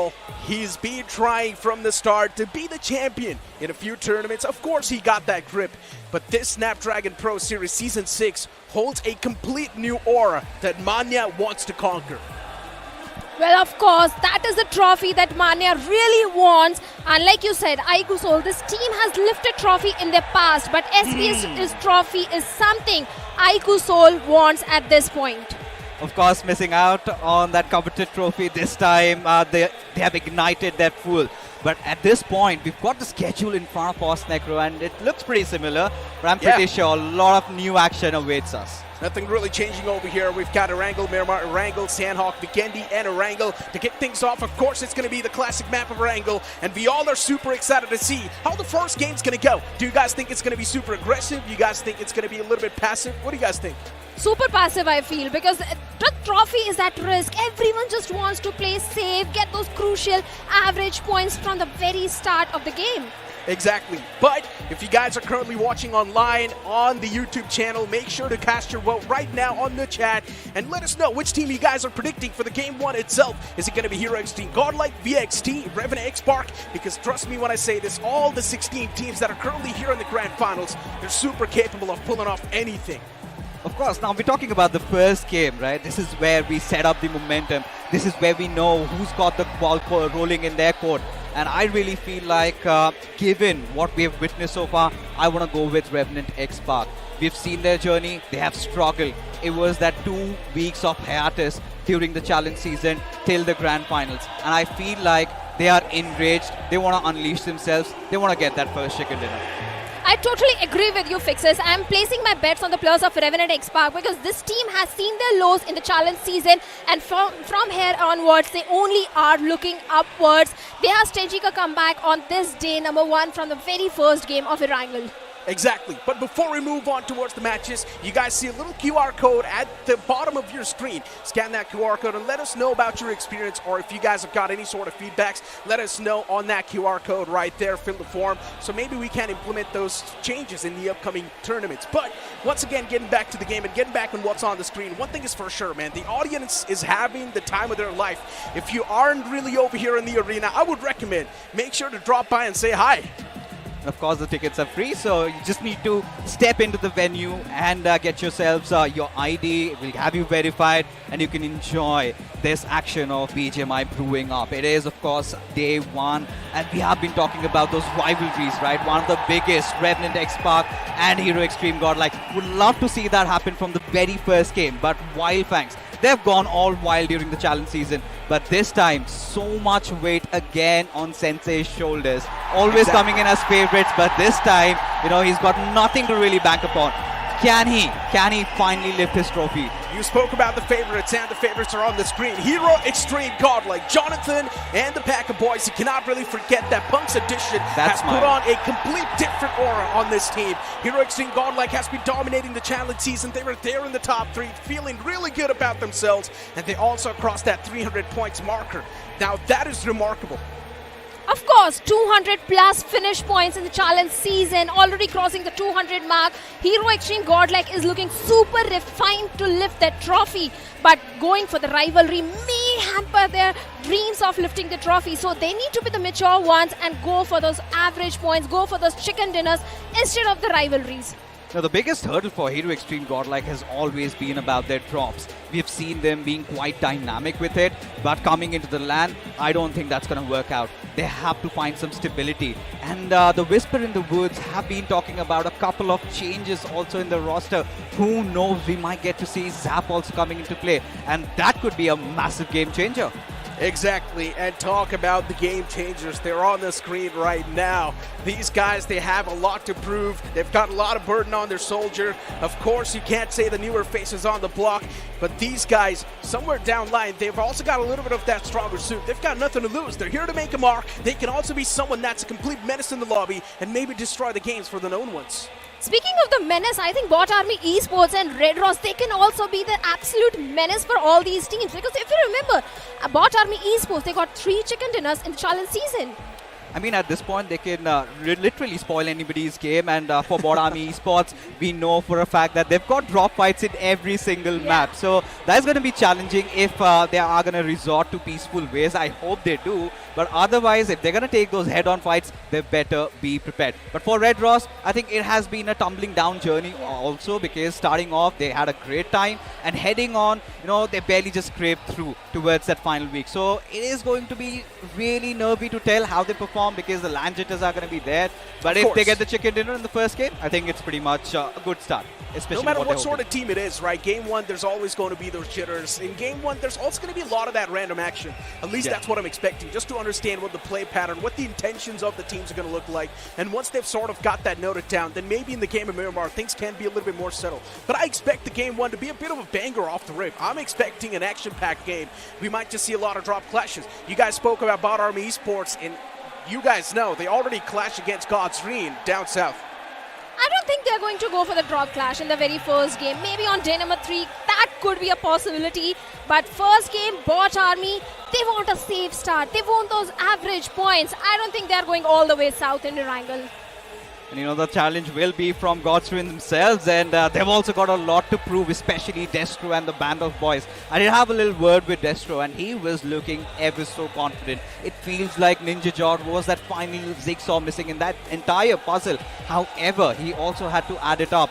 If Delta also steps up, we are walking off with the trophy. These were his words, not mine. I mean, you have got a team on the screen And I don't think so this team needs any sort of introduction because they have won 2 back-to-back official trophies. Now they're here to claim the ESL trophy as well. Of course, we know so much is on the line, even for them, because with the way they played in the challenge season, a lot of questions were raised in our minds. They were not really able to perform to their A game. But can Revenant Spark redeem themselves in the game 1 of the challenge finals itself? So much is on the line for a lot of the teams, even VXT, Somraj, he has to redeem his trophy once again. He is the defending champion of the Snapdragon Pro Series and he's back over here to claim it once again. And speaking of so much to prove, even Jelly has got a lot to prove because a new team, a new roster coming into the picture, and Jelly, who was also questioned in the past, he has got to answer, he has got to prove himself at the challenge finals. Certainly on a redemption arc, no doubt for Josh Jelly, but when you talk about the players, also they've got their own story to write. I'm talking about the likes of Pure Lamau, who's been in such a nice form lately. We've seen him pull off those impeccable clutches against the likes of 8-Bit. We've seen it all. But again, it comes down to LAN, and it's a whole different ballgame when you're out here in the arena. Yes, Jelly's got that choker stack, but now he has to rise beyond all the fears. He has to have a great start if he has any hopes or ambitions in lifting the tree. Now let's speak about the newer faces on the block, WYLD Esports. The name is quite known, but still the playing for underneath this banner, they're quite the newer bunches. Not a lot of people know exactly who WYLD Esports is, but with the way they played in the challenge season, man, what a remarkable start that was. Week 1, incredible performance. Week 2 as well, banger performance on the board. I still remember that game of Sanhok where there were just 2 players alive, and they actually 2v4'd Wyld Fangs to get that chicken dinner in their hands. But you know what, guys? I hear the music in my ears. That means the game 1's about to boot up on the screen. The game 1 of the challenge finals of Snapdragon Pro Series Season 6 begins now as Erangel boots up and as the plane's going to hit the skies once again. It's going to be starting all the way from Norupnoy towards Savorny and Stalber. This plane flight path heavily tilted to the right side of the map fixes. Maybe if the teams want to move into our Georgia pool, that's going to be a tough stretch. It certainly is. And we are indeed hoping for some early collisions, especially around Milta, Shelter, all those garages. I'm pretty sure we're going to have some early bloodshed over here. As of now, we can witness God's Rain already dropping down on Sosnovka military base. But what my eyes are searching for, Necro, is of course, where on earth is BotArmyEsports? I mean, for BotArmyEsports, one thing is for sure. Either they're going to go all in on that drop clash, or maybe just completely switch that drop around and go somewhere else. But instead, they're going for that drop clash. I had a talk with the players, and they clearly mentioned this. No matter what, we're not going to give our drops away this time. We will go for the clash. No matter what it takes, we will claim our military. And this is going to be exciting, right? This is what we wanted. Action right from the very get-go. So a lot of those early fights, and yes, Necro, you won that wager. We'll talk about that a little bit later. But as things are, even WinGod are in the midst of things. Now we've witnessed WinGods, even in the players, they are quite renowned for just taking over those junction areas around the bridge. Oh, fix this. I see another drop clash. OG and Wyld Fangs right next to each other. One of the players, they're quite on the stray. And there's a big chance they might just lock horns. I see Sensei right next to Aru. And inside a military base, we've got BotArmyEsports right next to God's Rain. Some interesting drop clashes happening. But I would love to see them duke it out against each other. I would love to see a spark off the rip. And speaking of spark, we do see Revenant Spark as well in Yasna Poliana, uncontested, by the way, just chilling. Indeed, and you know, I really don't think that at this point we're going to have OG and Wyld Fangs take those early skirmishes. We've seen this happen even in the past, but what really baffles me is look at Hero Xtreme Godlike. At Minnow, all by his lonesome, he's around that Lipovka area. A little bit of a hit or miss, a little bit of that lapse in those timings, and maybe he could get hunted down. We're Scott just around that vicinity, but we've got that fight again in swing around that military base. BotArmyEsports taking on that eastern area, whilst the C buildings have been taken over by the players of God's Rain. At this point, both these squads are quite familiar with each other's play styles. 36 games already played, they know what needs to be done, and let's see who breaks the ice over here. It will be a tough one to break. A fight off the rip means sacrificing game 1. The odds are 50-50. In the past, BotArmyEsports, they have defeated God's Rain a lot of times. They've got the up in this duel. And look at what's happening on the screen right now, Fixes. CG in a really uncomfortable spot. How did they get out of this one? That's my question. Why is CG just staying in this spot completely pinned down? There's no one really around them. Maybe they're just fighting their own demons in their head, considering in challenge season we have seen a clash happen in that same area. CG sort of expecting that maybe. Maybe they're a little paranoid over here, anticipating Versatile to wrap them around and just waiting for things to really calm down. And yeah, you've got the players of Versatile instantly going for a slam in, and Carnival Gaming, I feel like they do not have enough resources on them. I think so. It's a trap set by Carnival Gaming. They know that Versatile's going to close on in towards that area, and that's why they instantly strike down that one leftover man. This is brilliant. Wow. CG knew that VXT is going to come over here towards the garage to get their hands on the vehicle, and they instantly execute that trap. What a way to kick things off for CG. One elimination point stolen. This is what you call research. Make it two, because they've managed to take down 2 players of Versatile, and suddenly Versatile at this point are crippled. With Equinox, S-Power absolutely stunned, stupefied. What hit them? And this was big brain plays, Necro. Really did not see that coming. Seems like they had an ace up their sleeves. Now the question really comes down to the fact that is it going to continue even in the upcoming games of Erangel? Because we're going to have a lot of them. And surely did catch Versatile off guard. It's a card that you can just use once, and they've already used It's a wild card. Yeah. I mean, VXT just never saw this coming. Carnival Gaming was just camping for them, and they knew that VXT is going to come to this garage to get their hands on a vehicle. Such a brilliant play that was. And as I mentioned, that's what you call research. The players sat down, I'm pretty sure, in their hotel, and they were just researching over and over again how to counter this big menace that's there around their vicinity. And well, they've already found a way to counter them, at least in the game 1. But as I mentioned, it's a card that you can only use once. So they've already used that card. Now in the upcoming moments, in the upcoming games, they would have to try and use some different cards to try and catch the players off guard. Now, considering the fact that they used it in the very first game, I'm pretty sure they've got a few more up their alley. Really, Carnival Gaming doing their homework absolutely right, but still cannot rule out Versatile. You still have S-Power in the mix. At this point, they would be looking for those position points.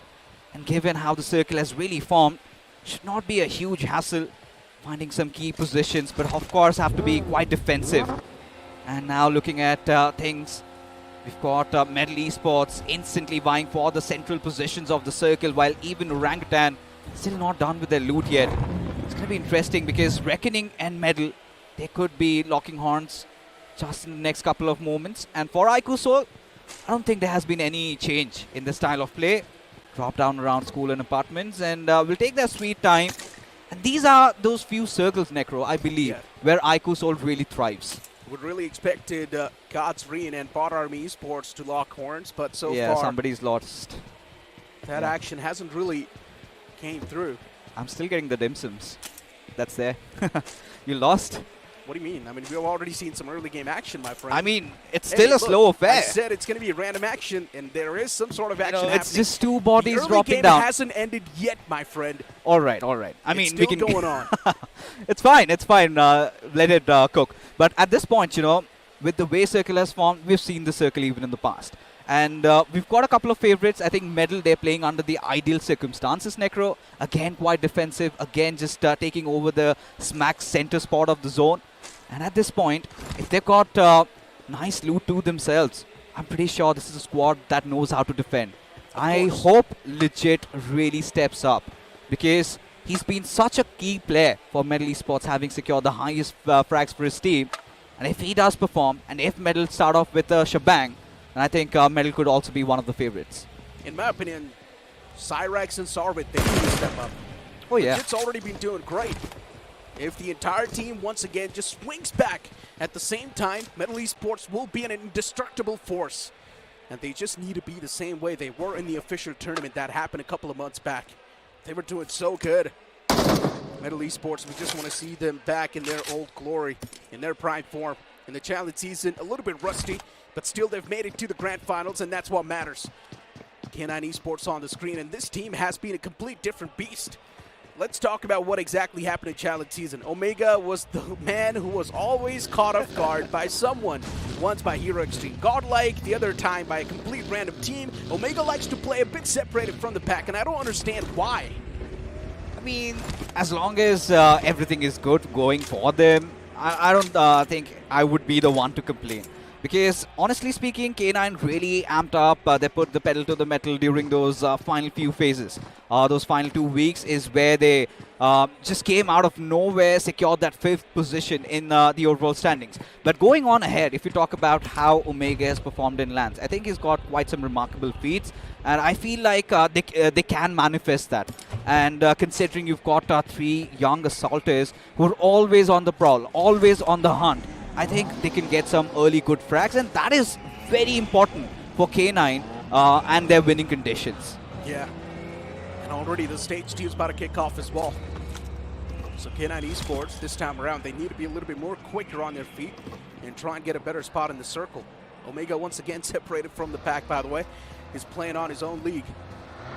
And now you've got Just Chili back in the blue, taking their sweet little time to rotate. There's a big chance they might just collide against the players of BotArmyEsports. If Just Jelly delay the rotation even by a bit, there's a massive chance they can actually clash. And Just Jelly, seems like that's what they're exactly doing. Delaying the rotation by a bit. I'm not sure what the game plan is for the boys, but they're just searching for someone, I guess, on the shores. There's a big chance BotArmyEsports, if they find the right moment to strike, if they find the right string, they will try and make sure that the entirety of Just Jelly, they crumble. Just Jelly right now being super cautious, which is understandable. It is the bridge at the end of the day, and you never know. On the receiving side of things, there can't be anyone just camping you out. The only silver lining over here for Just Jelly is the fact that BotArmyEsports aren't really on the move yet. Given the fact that they're still taking their merry time, rooting around the outskirts of the military base, around the research laboratory. And at this point, for Just Jelly, everything is a smooth sail. We'll have no issues getting inside the circle. Maybe a little bit of turbulence coming in from the likes of Wingod. But barring that, it's been a silent affair so far. iQOO Soul still around the center. Medal Esports also holding on to their position. Revenant X-Park still around Yasnaya Pollyanna. Pretty sure they will be having the abundance of all that loot they needed. And for Wyld Fangs, Sev has definitely been a game changer, considering the fact that it was Trace God was really getting majority of the job done. And this veteran really has to shine. Scout, it's been a little disappointing so far in the league stages, has been caught off guard in various situations. Yeah. But I think this is the moment where he also needs to step up. That's what the stats say as well. But look at what's happening now. Reckoning Esports, a bit of a trouble. Here Xtreme, Godlike, just tying them out like vultures. They're ready to swing. But Reckoning Esports don't really want to be a part of the action. And here Xtreme, Godlike giving the fans exactly what they want. A bit of that action to kick things off with. A few shots were taken, but no confirmations yet, no knockouts yet. Reckoning Esports, they're going to be able to make their way towards the spot they want, harms free. And so far, with the way the game's been shaping out as well, Fixes, it feels like we're up for a feast, my friend. It's building up.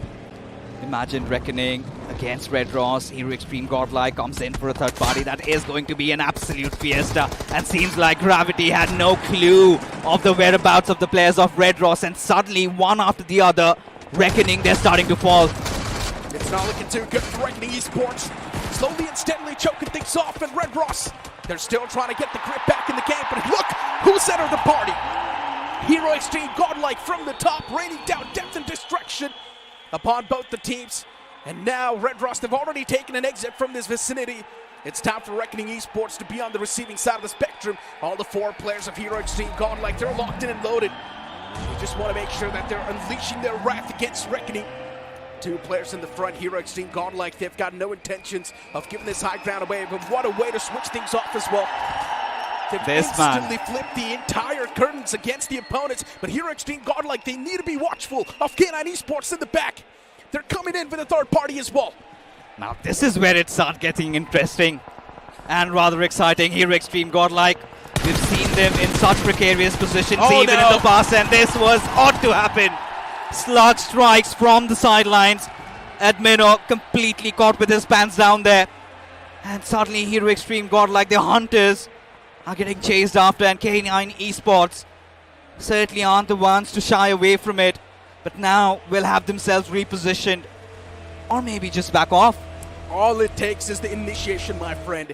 And Reckoning Esports and Red Ross, they initiated that fight. And now look at what's happened. Hero Xtreme, Godlike, K9 Esports, instantly they wanted to be part of the action. And everyone got some sort of points in their back, so yeah, I guess everyone's happy. But Hero Xtreme, Godlike losing out on Admino, that's going to be a bit of a stinger for the boys. And even for Reckoning Esports, this will be a tough pill to swallow. Reckoning Esports had no clue the place where they wanted to go. Red Ross was already holding that. And you got to give credits to Red Ross as well. They were so proactive in making that push. Especially for Red Ross, given the fact first LAN as a team, previous season they ended up 30th. And this time, they've got a lot going on in their minds. And certainly, a nervy start. Did lose out on two of those players, did manage to come up with one finish at least. But that's not going to make the cut, especially when you are an underdog team. You need to have a good first game. Even for Hero Xtreme, Godlike, they might have swung through. But again, losing out on their key player who's on the race for being the MVP. Admino found missing. And another big change is, of course, Zapnecro replacing Simp. That could be a huge gamble, and that could also backfire. It indeed can be. I don't exactly know. Why did they make that decision? Hero Xtreme Godlike was already doing pretty good with Simp in their roster. And now making the change, especially in the LAN finals. I'm not exactly sure what was going through Punk's head. Going for such a major move. That too, when everything's on the line, when your fans are rooting for you, that's when you see the playing form being changed. But let's just hope this change works out for the better in the future. Right now, Hero Xtreme Godlike are down a man, and that too Admina, the main playmaker, not in the game anymore. Ooh. And look at the next zone shift. K9 Esports, for them, this is a dream start. This could have been much worse. I did see one player of K9 Esports get knocked out a while ago. Luckily enough, he's once again back on his feet, so that's a great thing. Look at Godstrain, the way they have injected in themselves inside the circle. From the military base, now they sit at the smack center. They have lately been doing things right. We've seen them during the league stages, the highest amount of chicken dinners, 7, the number. And right now, they've got a couple of foes to deal with. Gujarat Tigers right beside them. You've got even iQOO Soul nearing them up. So at this point, God's Reign, they are going to be massive favorites. But when you still have iQOO Soul on the prowl, it's going to be so difficult to say. And look at Ronnie, he's got barely any meds to work with. No resources on him. Are they going to make their exchanges now? Or is it a different set of plan that iQOO Soul have come up with? Because I really see that scarcity in loot coming in from iQOO Soul. It's completely fine though, in my opinion. They've got enough ammunition. And that's No something meds. they would need. Still two no meds. first aids, in my Nothing opinion, on Ronnie. Specifically for a fight, that's more than enough. Some of the players have got 3 first aids as well, so maybe they can try and share if they want. They better That do. can definitely happen. VXT on the screen as power. Chipped up too low. VXT's already taken 2 heavy blows off the rip by CG. And now it's just Jelly scratching them away. Ninze catching a bit of those bullets upon himself, but they've already made the push. 3 players initiating the fight, and just Jelly, unfortunately, they're dropping low. As Power is still trying his best to hold on to his horses, but unfortunately, he won't be taken down in return. The defending champions of the previous ESL now suddenly have been eliminated in the blink of an eye, and BotArmyEsports seems to have rampaged through the forces of Wyld Fangs as they're also getting dealt with. Does come down to that final player, Seth. Of course, had his birthday yesterday, but now he feels quite lonely, doesn't he? Completely caught off guard, and BotArmyEsports certainly shall be easing their nerves with this. Look at the amount of resources that have been spread out, a lot of smokes, and they know they've got an inkling that says that Seth is watching them. But is he going to take those shots? Could really backfire. Still goes There up to we go. Devotee though. Does connect. Gets the elimination. Seth and Trey Scott still alive though. Really need to stay alive for a little bit longer. Need to get those position points. If not that, at least 5 finishes. Solid stuff, even by Seth. Trey Scott's in the back line. Unfortunately, Seth gets spotted and executed from the game. Wyld Fangs try to squeeze in a few points before they got taken down, but unfortunately, Seth was only able to get the first. After that, Zeph was dealt with. BotArmyEsports is going to be more than enough. With those 3 points they got, they will be happy. Look at this. OG on the screen. Revenant Spark in the front. AKOP tosses that util. No connection found so far, but these shots are definitely going to find the correction. And Spray God gets knocked out. Unfortunate beginning for Revenant Spark. And exactly what AKOP wanted to give his team. The advantage against a team like Revenant Spark is going to cost a lot to Revenant Spark in the future. Especially for OG. This is the way you would want to kick off every other fight. And Revenant Spark, for some reason, we do not see the cavalry as well. I can't fathom myself around the fact that Revenant X-Spark for once were running out of the fight. This is their home turf. Orangutan just chased them down, caught them off guard. And suddenly, just like that, 2 players dealt with. And even for Orangutan, they've got 3 finishes. That means like OG, oh my God, they're looking ever so solid. But look at the circle shift, K9. Circle favoring them, and even for the likes of Hero Xtreme Godlike having that northern territory to themselves. It's going to make things a little easier, but look at that paw coming. We've got God's Rain, we've got Josh Jerry injecting themselves through those western areas. But quite a lot of those open areas inside the circle, not a lot of those concrete compounds, and seems like Trace got in quite a bit of a pickle here. Hold on, Wyld Fangs.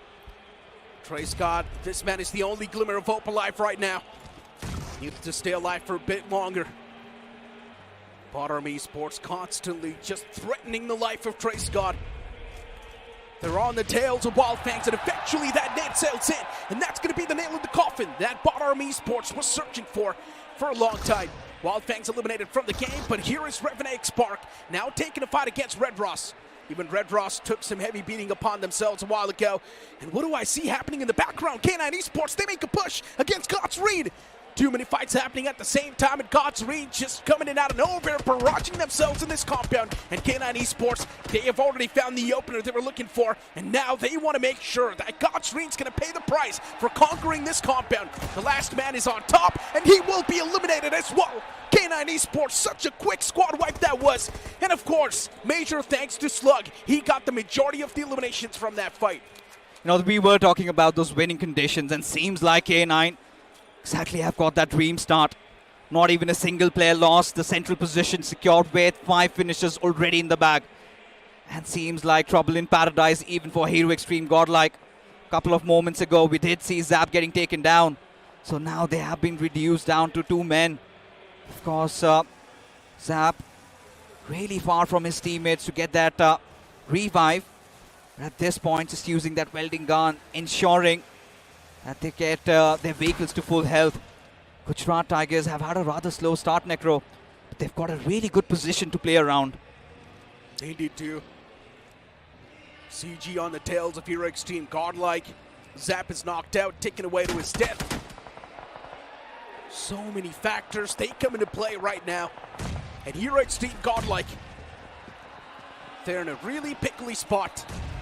Utility is tossed against Punk. This is a 2v4. Jonathan and Punk against the entire firing squad of CG. And Jonathan's just looking for the first opener. That's it. That's all he's looking for. The moment Hero Xtreme Godlike, they find the first opener, at least that's going to be a bit of that sigh of relief that Hero Xtreme Godlike is looking for. And there we go. CG's going to be the one to find that first opener. But unfortunately, even CG, they lose out on Goblin. Now it's down to 1-on-3.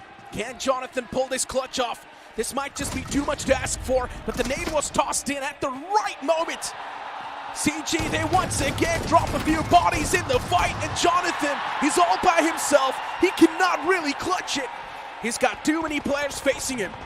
That was a nasty scare, especially for Carnival Gaming. Did come down to friendly fire. One of the players getting taken down by their own teammates, but it's all good in the hood. So it seems though.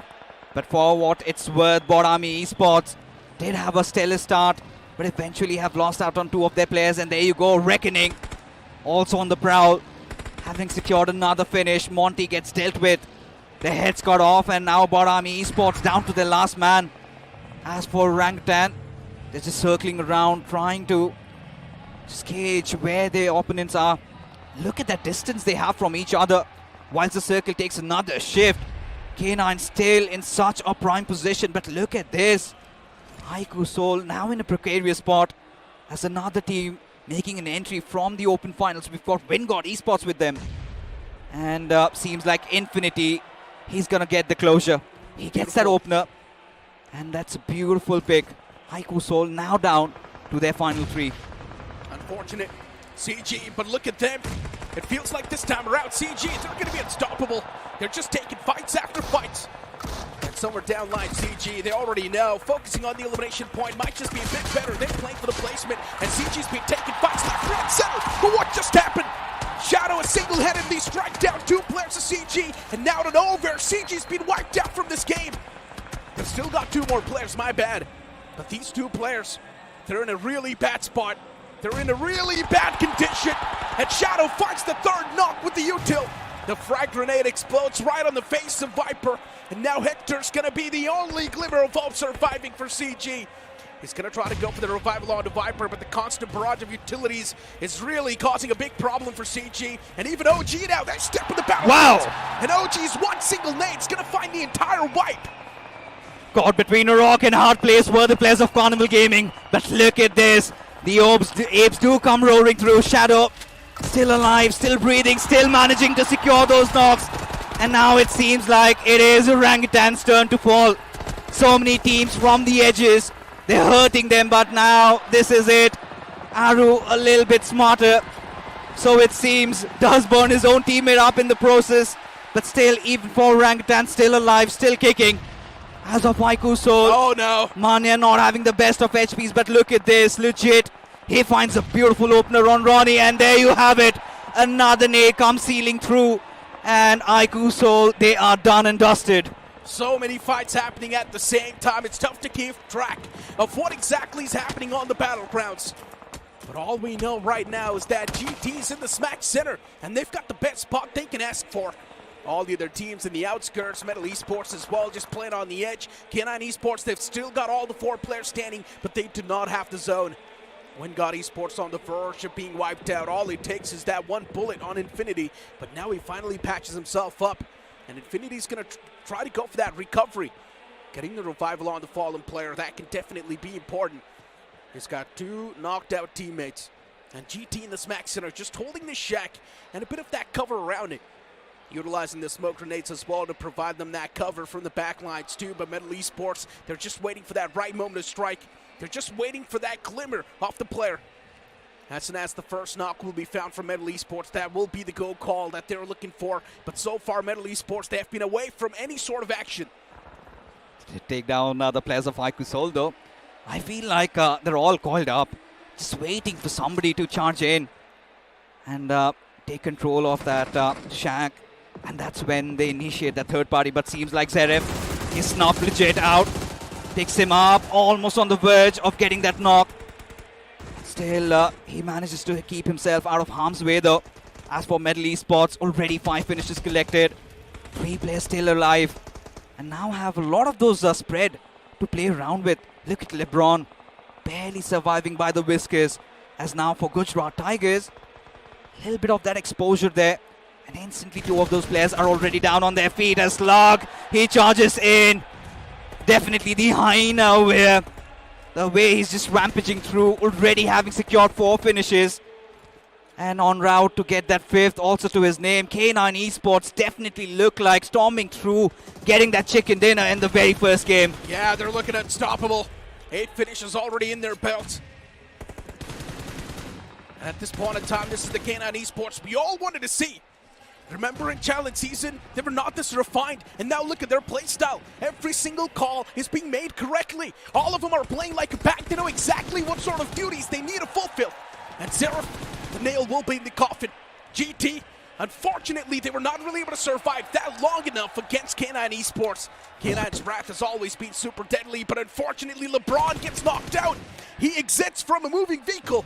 That's not too good for Wyld Esports, and Prince, he will claim that elimination point onto LeBron. That was a free one, by the way. Infinity, now he's getting eyed out by Omega from K9 Esports.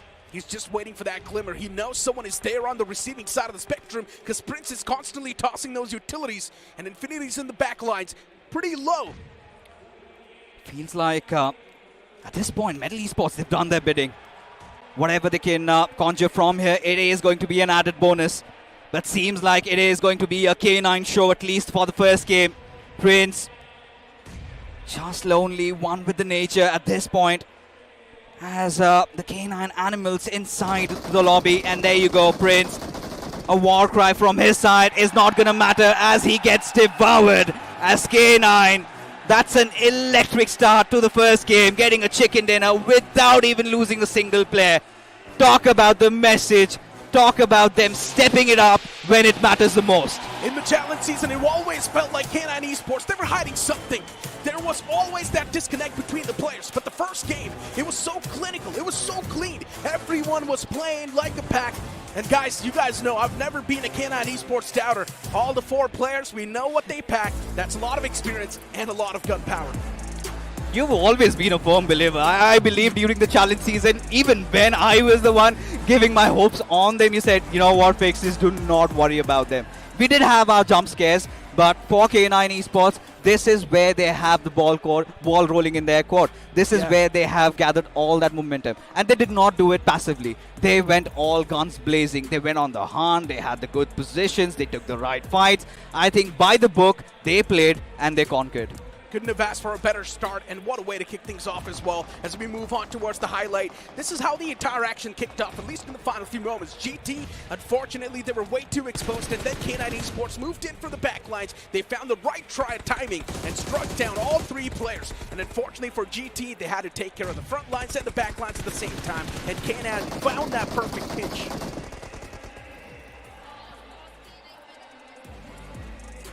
Or Team Just Jelly or Gujarat Tigers. I think Slug was the absolute beast in that situation. He was doing the majority of the heavy lifting. Because if you remember, against the players of Gujarat Tigers, it was Slug who charged against them and found 2 knocks. You know, this is exactly what you would expect from one of the top fraggers, even of BGMI 24. We know he's been such a key player for the team, and he's gone through a lot. But the good part is, 3 of the boys stuck onto each other. They had Omega with them. Yes, of course, they had their rough patches, but it feels like they're now more prepared. 5 finishes right off the rip. I think this is a dream start for K9. But still, you know, a long journey. 17 matches still remain. But I think now this sets it up for K9. They are the team to beat, and we do not know what's coming next from their side. The chaos started with a fight between Red Ross and Reckoning Esports. Then Hero Xtreme Godlike came in with a third party. And then it was K9 Esports who stole 1 elimination point away from Hero Xtreme Godlike, took down Admino in the process. Unfortunately for Admino, he was not really able to showcase a lot of his skills in that first game itself, but it's completely fine. First game, we all know it's all about getting rid of those jitters, but I guess for K9 Esports, they had no jitters in the first place. Everything was all planned out. And speaking of the plan, you can't really forget the first play that CG made, right? That was a 200 IQ move, knew exactly that VXT will be coming towards that garage, and they set up a nice spring trap. But, you know, I really felt like Carnival Gaming could have done better given how things started off. And at this point, there's a bounty on their heads. Versatile, surely they would be replying back. And that's not going to be in kind. And when you talk about the stars of the match, of course, I had a lot of expectations even from GDR. Given the fact that they also had such a good position and could not really convert that into a good game, goes on to raise questions once again. Now they've fixed their rotations inside the circle, but where are the fights? Where is that gunpowder that we know of from their side? The same question can be asked to Metal Esports as well, right? They were in the top 2, but I'm pretty sure they did not really have a lot of finish points. Of course, they have the placement points, but considering the performance which Metal was having in the challenge season, definitely they've worked on the mistakes and they're looking more prepared for the challenge finals because they needed those average points. And I think in the map of Erangel, Metal has got it perfectly. But God's Reign, the main question is for them. Hero Xtreme Godlike, even they were not able to perform. Edwino was taken out pretty early in the game. Then Zap was also taken down. Yes, Johnny did try his level best in that situation, but ultimately Hero Xtreme Godlike had to face an early exit. Of course, they were overwhelmed with numbers. It's a 2-on-4 situation, and you know Carnival Gaming, they love going aggressive there. But it was a close call. But what really happened to them later on against Revenant Xbox's Shadow? 1 player, and suddenly they decided to storm in through that shack. What really went on was so many players from the other areas. They started shooting at all the players of CG, and in turn, I think it was Shadow also coming out. He realized this is his moment of glory, and he just went boom, boom, boom. and he got all those finishes. The main question is, where were the utilities? All it could have took was one frag. I think it was panic, and push that Necro. man out of that comfort zone. Yeah, maybe panic move, understandable. I guess, you know what, we're going to let that slide. It's just the game one itself. They are still taking a lot of that pressure upon themselves. No matter how much experienced you are, still, it's such a massive stage. You've got so many people watching you live from the stadium itself. Automatically, there's going to be that land jitters facing you. So it's completely fine. First game, we can let that slide. But the second map of Miramar, things cannot go wrong there. If they do go wrong, well then, the day one will be on a bad note. Of course, Revenant X-Pac Shadow was doing majority of the work in that situation. If we had clutched against the players of Orangutan, I would have been a big fan because he almost nailed it against the players of Carnival Gaming. Of course, a little help came from the side of Orangutan as well. All these three teams were trying to migrate from the eastern side of the circle, and Shadow did try his level best. Yeah. But you know, given such high stakes, I feel like it's still unforgivable for Carnival Gaming because, like you said, now when you think about it twice, they should have dropped a couple of smoke grenades. Like, what were you even thinking charging in on a little shack? Either they were oblivious of Shadow being present over there, or when they were taking those fights, had they dropped a couple of those smokes around, they could have still, you know, stayed alive, and then a Molotov could have followed suit. I like the initiation from CG from the game one itself, guys. Yeah, they're I do not have aggressive. any sort of complaints. They played it aggressive. In my opinion, if they keep on playing the same way, definitely the refinement can be there. But we've got the match ranking of the previous game on the screen. 21 freaking points from K9 Esports off the rip. And the second team from that game was Metal Esports with 7 eliminations and 6 placement points. That's going to be 13 points on the board. OG2 getting 11 points. That's a great start for the top 3. Even for Vingod also, 7 points. Good start for them. But few teams, they had to face an early exit like Xtreme with 0 points, Hero Xtreme, Godlike 0, Versatile with 0 points. Yes, unfortunate things did happen for Versatile, but I'm sure next time when they come in the map of Erangel, they'll be prepared. They're going to go for the hunt. But Wyld Fangs also had to take an early exit with just 2 points. No, I'm still flabbergasted on the fact that Hero Xtreme Godlike made such a massive, bold move, replacing Simp with Zap, and even we saw Zap was caught astray. Yeah. He was having a little bit of that flank angle, and suddenly out of nowhere gets shot from backlines. So I think this is something that Hero Xtreme Godlike have to work upon with those beautiful places in front of us. They've got all the crowds cheering in. I think we've got majority of the Godlike fans gracing the arena, and surely starting off without any point, that's going to be a little bit of a bummer. I mean, it's been a while since Hero Xtreme Godlike have booked any sort of trophy on their name, so maybe that's why the fans are so excited to see Hero Xtreme Godlike lift their first trophy. But maybe I'm just a little too ahead of myself. There's still a lot of games to go, 17 more games to go, and we all know anything can happen from those games. But hey, before we continue talking, we also got to give huge thanks to the sponsor of our show. That's going to be the Snapdragon Elite Gaming. When winning matters the most, make sure to check them out as well. And also, level up your careers with DHL. Now let's move on with the conversation. As we know, Hero Xtreme Godlike, a lot of the eyes are upon them, but this can also be a factor that can add the pressure. Definitely, it is going to add up, and especially you're off to a rocky start. You need to go big, especially in a game like Miramar. And for Hero Xtreme Godlike, this is what I was scared about. Now, they did not have any stable drops. This time decided to go scatter around the maps. They had that eastern coverage to themselves. But then, for them really to go on the pounce, knowing the fact that you are around K9, this is where a little bit of more homework needs to be put into the fact that you need to always watch your 6. Of course, because they had a good position. They were coming all the way from the northern side. It was just Admino getting off guard by the players of K9. If Hero Xtreme Godlike had all the 4 players alive in the lobby, they would definitely have a better outcome in that map of Erangel. But coming into the next map of Miramar, I think Hero Xtreme Godlike can definitely try to redeem themselves. I mean, look at the guys on the screen. Okay, the audience is super pumped up. Everyone's super happy to be here. And of course, I would recommend you guys as well who are currently watching online, if you can, make it to Noida Indoor Stadium. Because trust me when I say this, this is a festival. No, I see still some seats up for grabs. So make sure you get your IDs. Not you some, come to the there's booth a lot of and seats up for grab. yeah, of course, and you're all gonna enjoy yourselves. But you know what? I want to talk about Revenant X-Pac also a little bit, because for the first time, I witnessed him running away from a fight like that. I'm still processing my heads around what really happened. Did they really not see that coming at them? I mean, Orangutan just chased on, and Revenant X-Pac, there was no response. I feel like Shadow really saved the day. He did get those 5 eliminations. Barring that, it would have been a 0-pointer game for Revenant X Park. It was a simple thing, in my opinion. There was a big disconnect between the players. We were not really able to see the players right next to each other from Revenant X Park. So it makes a lot of sense why they were not really able to redeem themselves from the fight, considering there was already such a big distance amongst themselves. Going for that fight, especially trying to cover that much distance. Already OG would have been able to recover themselves from all the setbacks they would have received from that fight initially. But you know what? Let's move on to a short break right now. We'll be right back with you.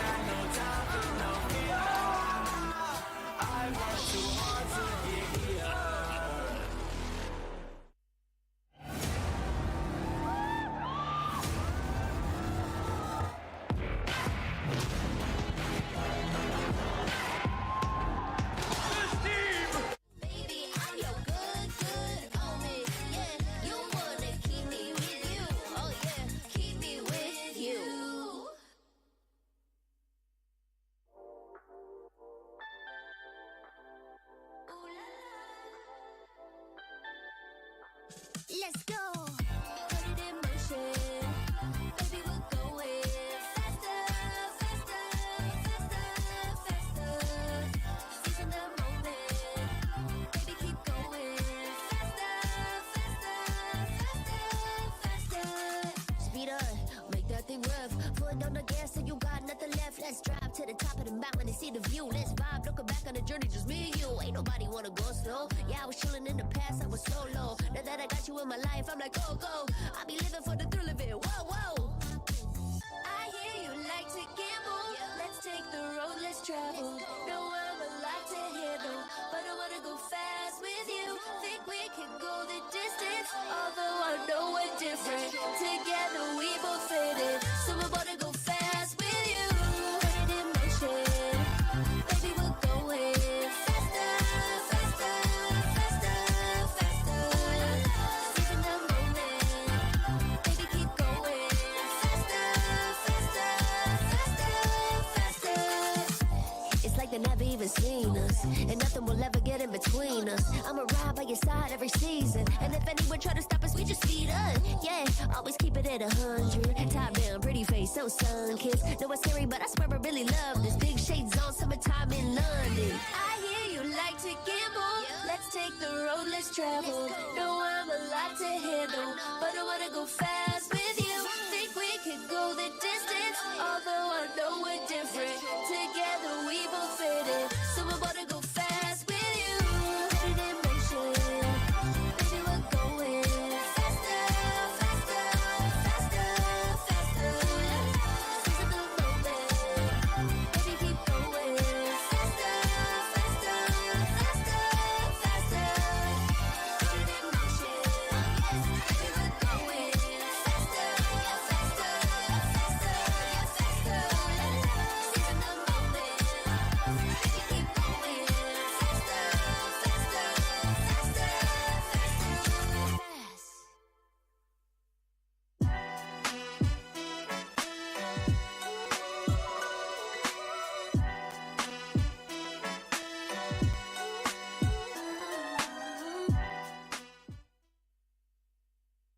The Snapdragon Pro Series is brought to you by Snapdragon Elite Gaming and DHL. Short break, and of course a bit of that change on the panel. Now we've got Scared yet joining us over here, and Scared, a clear change in the play style as well of K9 Esports, right? In the challenge season there was a big disconnect, and now look at them, they're playing like a well-knit unit. You asked me that question because I remember I mentioned that on the desk as well, that K9 Esports was not looking like how they should play. But yes, with the way how they started things off, I mean, this team is absolutely phenomenal. Hey, look, you're lying, man. You guys have always been a K9 Esports doubter. You guys always had your question. Why is K9 Esports not performing? I was the only one saying What it do you feels mean like by they're you hiding guys? something. Listen, everyone had their I doubts was not against in that K9 you guys. Esports. I was always supporting K9. You were, well, I don't really remember, right? I just remember the fact that there were a lot of people doubting them. But you know what, Shadow? Yeah, you can put your points now. Yeah, I was always supporting the players of K9. In fact, Neeraj was the one who was always complaining that Omega is the one who gets knocked out first. But this time, That's Omega... not called complaining. That's called concern. Because Omega was the only player getting knocked out. But I also mentioned this, that K9 Esports, especially when it matters the most, they will perform. I've always said this. Even Fixes has agreed to this statement. But you know what? all the banter aside, we need to focus on what's on the screen right now. It feels like, of course, the audience, once again, they're getting ready for the upcoming game. And we do see a lot of seats still vacant. If you want to make sure that you're going to be a part of this journey of the Snapdragon Pro Series Season 6 and you want to be here in the LAN itself, make sure to drop by in Noida Indoor Stadium. And the tickets will be given to you in first-come, first-served basis. I mean, to be very honest, you do not want to miss out on the vibes right now in the arena itself because it is electric. I still remember you guys were still on that desk for the first game and I was being super jealous of you guys just because of the way how this entire audience was constantly getting hyped up after those finishes that we were seeing onto the game. But man, you know, there's also a few fun things out there. We've got a special cam out here, Nico. I know you want to talk about it. Yeah, it's the dance cam. If the camera is pointed towards any of the people that is currently sitting in the arena, they have to dance. Hopefully that camera is not going to pan towards us because I would not like to dance because I do not have any sort of moves. I would love to. I would love to, man. I'm on for it. Okay, you do it right now then. Yeah. I was doing that right now. What do you mean by that? You know what? I'm going to do this. No, okay, you know what? We're just going to focus on what's going to happen in the future. But for some reason, I mean, moving on the conversation towards a few more concerning names now, right? Wyld Fangs, even they are the heavy fan favorites, and we know how much is on the line for Wyld Fangs as well. And especially speaking of Scout, yes, the performance in challenge season was a little bit shaky. Even right now, the game one itself, Scout was the first one to get taken down. What are you guys' opinion? And in challenge season, it was TraceGod and Seth who were constantly performing and doing the majority of the heavy lifting. And this time, again, it was TraceGod. As well, it was them. Yeah, exactly. TraceGod and Seth were the only two players remaining where TraceGod was trying to do his best in that situation. But considering he was the solo player remaining and it was an outnumbered fight, he lost onto that. But Wyld Fangs didn't need to step up. Absolutely. But not just them, you know. Even the audience right now needs to step up because it's the dance cam. They need to dance right now. They need to dance. But for some reason, no one's dancing. Guys, come on, get hyped up. We want to see some great moves being pulled off. Maybe that Deadpool Wolverine dance, even that can be super funny. You can do that pretty good, right? Oh my god, thank you so much. That actually feels like a compliment that you're giving me right now. But yeah, I love that dance. I genuinely love that dance. Some people dancing.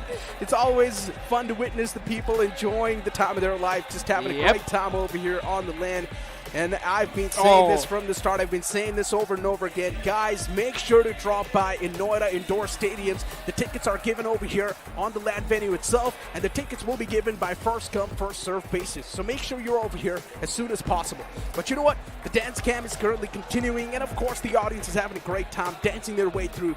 But someone that's not going to be enjoying the time of their life is going to be a few more teams in the future. And one of them is also going to be Revenant Spark, by the way. With the way they played the previous game, in my opinion, I've got a lot of questions, and even the fans, they might just have a lot of questions. True. Of course, I think Revenant X-Pac, they're just second-guessing themselves because the way they were shying away from that fight, it is the first time we have seen them doing that. They have got the firepower, but me be scared. I think it's the challenge season's performance which is making them second-guess to go for the fights. I think so. That is definitely the case, and I mentioned it as well on the last day itself when they were struggling to secure even 1 point to qualify for the LAN finals itself. So yeah, I think so. The jitters are definitely there, but at the same time, this last stand of Shadow, that is something that might boost the confidence up of the team. Of course it can. I mean, Shadow, with the way he was playing inside of that check, honestly speaking, look, one nade could have done the job. The players did not even need to funnel themselves inside of that shack because Shadow, he just got free eliminations. All he was doing was just spamming his shotgun on that same angle, and he was constantly getting those finishes as soon as he heard those footsteps approaching. For some reason, the nades were not being used, utilities were not being used, but then someone else came in, and they did the thing right. And that's why Shadow was taken down in the end. Still, just one single man performing is not going to mean anything. As a team, Revenant Spark, they need to step up. We've seen too many jitters from them in the challenge season, and those struggles, for some reason, they felt like real struggles. They were not planned, or they were not something that Revenant Spark were just trying to play for fun. Yeah. It seems that the break has been pretty long, Shadow.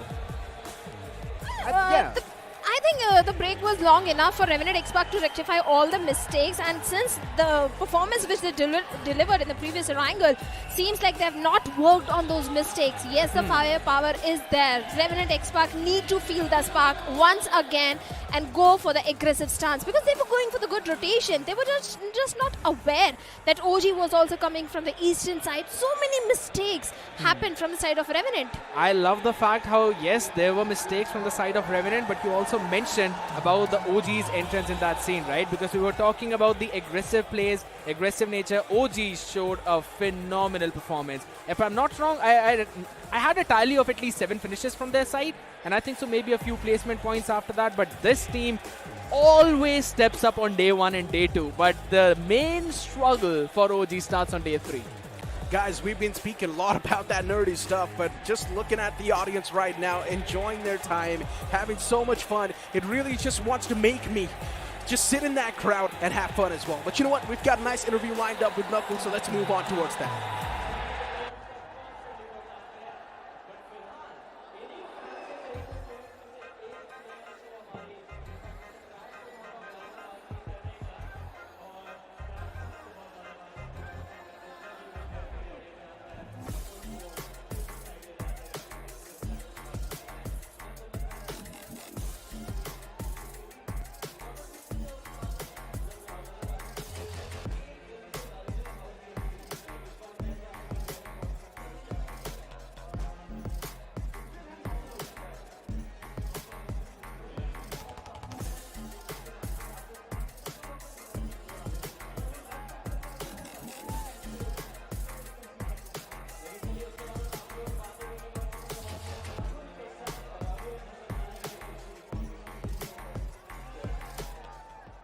भाई team है भाई, professional है, कोई रिश्तेदारी थोड़ा निभा रहे। ठीक है ठीक है। मैं आया था उसके बाद 100 में आया। भूल गया तेरे को।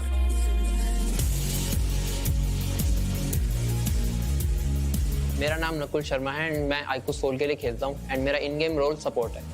तो मेरे जो सपोर्टर्स हैं वो मुझे बैटमैन शायद इसलिए बुलाते हैं क्योंकि मैं टीम को क्रूशियल सिचुएशन पे बचा लेता हूँ कई बार, और मेरे टीममेट्स मतलब वैसे तो बहुत अच्छा खेलते हैं बट कई बार ऐसी सिचुएशन हो जाती है कि मुझे ही मतलब क्लच निकालना पड़ता है, तो मैं वो निकालता हूँ। मैं इतना सोशली वो नहीं हूँ, एक्टिव नहीं हूँ, क्योंकि मैं मतलब ध्यान नहीं देता इन सब चीज़ों पर। मतलब टूर्नामेंट के बाद भी रिजल्ट्स वगैरह वो भी नहीं देखता हूँ सोशल मीडिया पे वगैरह। तो बट मैं अपने टीममेट्स के थ्रू जब वो स्ट्रीम वगैरह करते हैं तो मैं प्रॉपर आंसर करता हूँ जो भी मेरे से पूछा जाता है। एंड बस वही है कि मैं ट्राई करूंगा कि मैं और एक्टिव हो सकूं सोशल मीडिया पे। तो लाइक पिछले 2 साल में हमने एक ऑफिशियल ट्रॉफी भी जीती है एंड एक BGMS की ट्रॉफी भी जीती। तो उस टाइम पे ऐसा था कि चेंजेस की नीड हो गई थी एकदम से, कि क्योंकि हम डोमिनेट नहीं कर पा रहे थे। तो लाइक पावर का तो मेन यही था कि थोड़े इंटरनल इश्यूज हुए टीम में तो उसको जाना पड़ा उसकी वजह से। उसके बाद सोमे आया, सोमे के साथ मतलब इतना सिनर्जी जल्दी से बैठा नहीं BGMS के टाइम पे।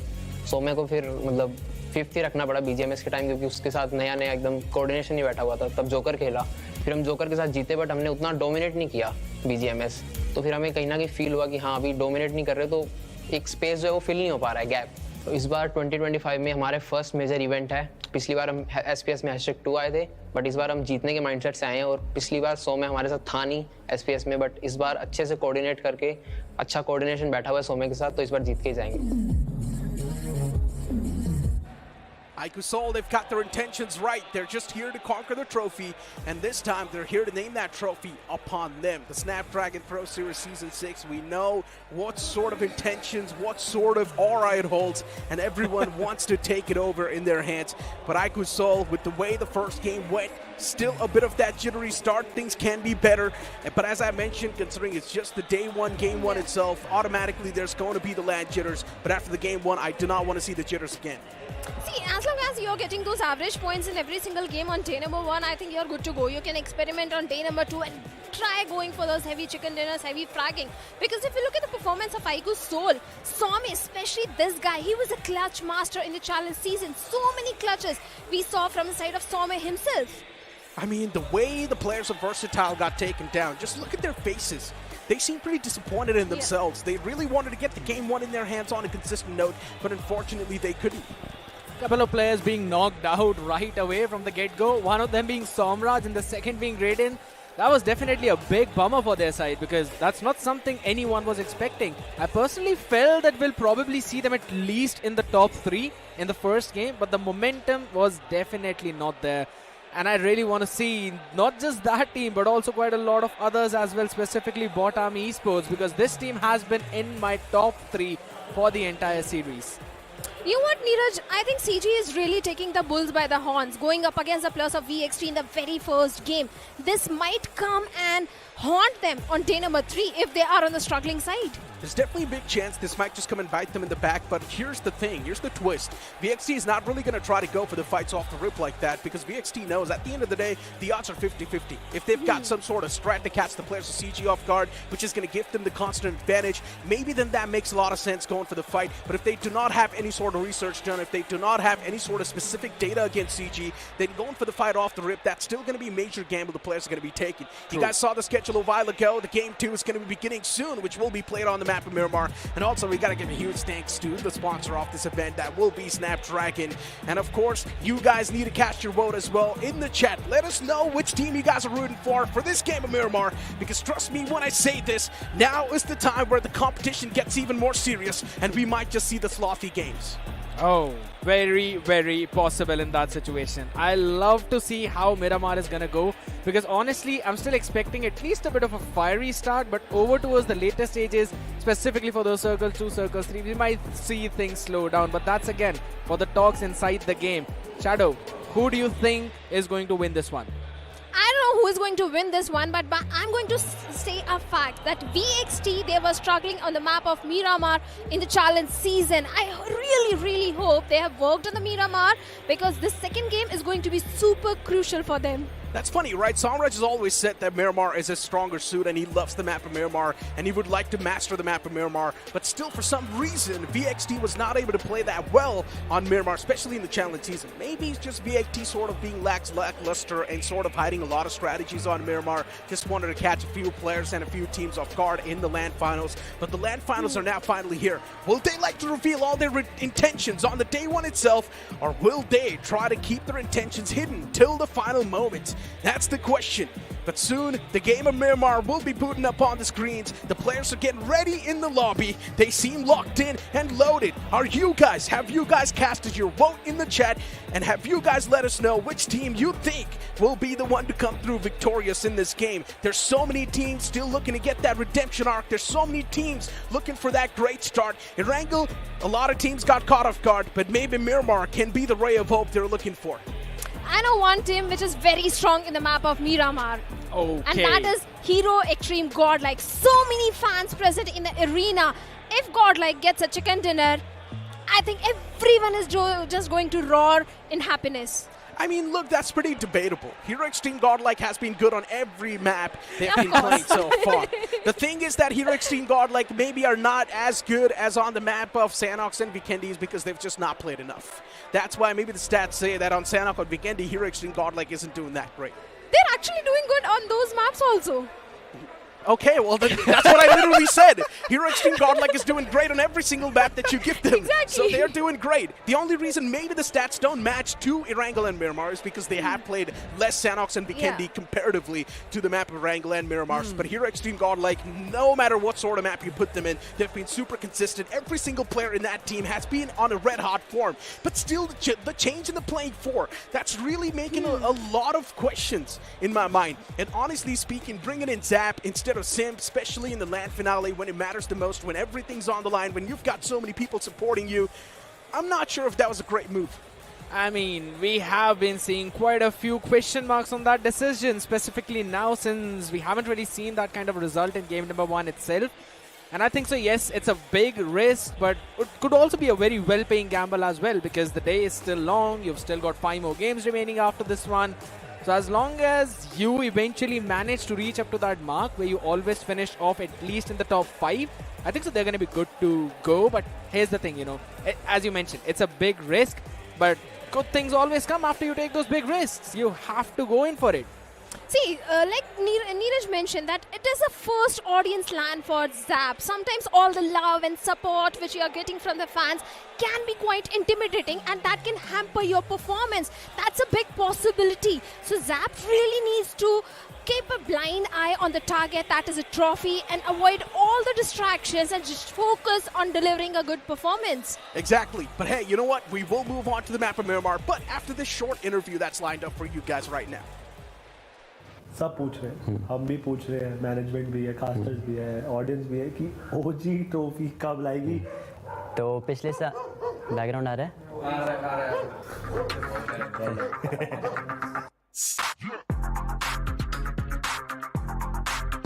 Hello एवरीवन, मेरा नाम अरमान है एंड मेरा इन गेम नेम आरू है एंड मैं अपनी टीम ओरंगुटान का आईजेल हूँ। हमारे आरू भाई साहब कहाँ थे सीजन 5 में जब यहाँ पर लैन हो रहा था? एसपीएस के पिछले सीजन में मैं अपनी टीम के साथ में खेला ज़रूर था लेकिन क्वालिफाई नहीं कर पाया था, बट मैं फाइनल्स देखने के लिए आया था नोएडा के स्टेडियम में एंड पूरे मैंने सारे के सारे मैचेस देखे थे, वो एनवायरनमेंट फील किया था एंड बहुत ज़्यादा रिग्रेट फील हुआ था उस टाइम पे कि यार हम लोग क्वालिफाई क्यों नहीं कर पाए। बट इस सीज़न नई टीम के साथ एंड मैं एज अ नया प्लेयर उभर कर आया हूँ, तो मेरी टीम नई है, नई अप्रोच के साथ में हम लोग क्वालिफाई किए हैं एंड फिनिश भी स्ट्रॉन्ग करेंगे।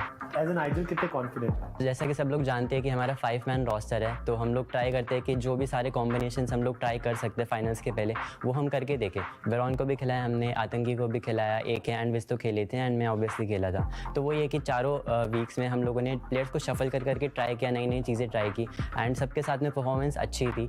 तो हम लोग बस यही ट्राई कर रहे थे कि अपना एक परफेक्ट प्लेइंग फोर डिसाइड कर पाए फाइनल्स के पहले। You tried your team with Veron and you tried your team with आतंकी।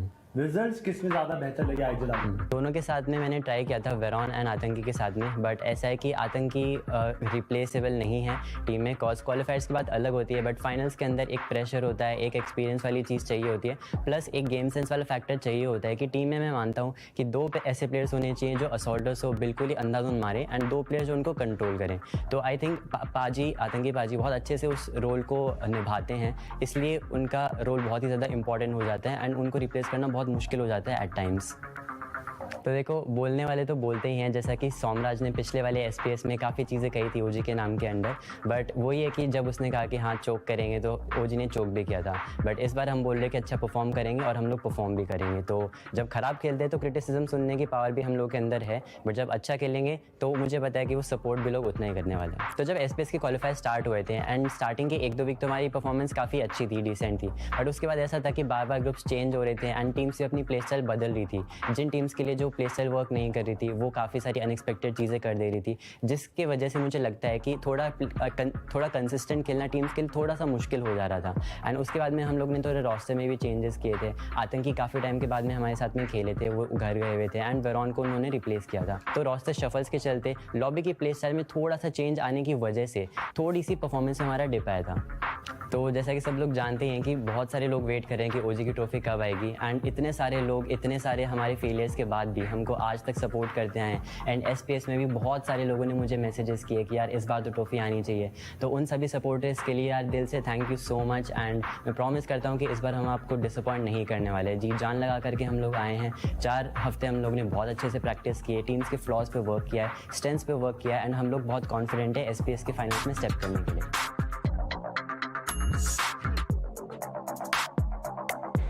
Aru is someone who always gives me the nice guy vibes, and every time Aru has always been a pretty good and a consistent performer.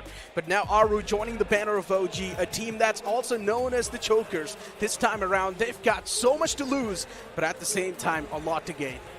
Of course, they have a lot to gain. They have got to break that #2 curse and lift the trophy this time. And like you said, everyone in the community speaks about how hard-working Aru is, how much effort he puts in the game, but every single time, it's his #2 curse which comes on the top. But this time, I think the entire team, especially Atanki and the boys, the entire team is looking prepared, considering the performance, the consistent performance which they were delivering in the challenge season, Scared. I love the fact how they were constantly consistent throughout the season, but there's one fun thing that I wanted to point out to both of you, you know. OG has got the tag of chokers. They cannot lift the trophy. At least that's what the stats say for the previous few times. Aru is also yet to lift a trophy. I'm a believer of 2 negatives make a positive, so I'm very hopeful for this one. I think so OG are going to lift it. Let's just hope that the Force is going to help them and help them lift that trophy as well.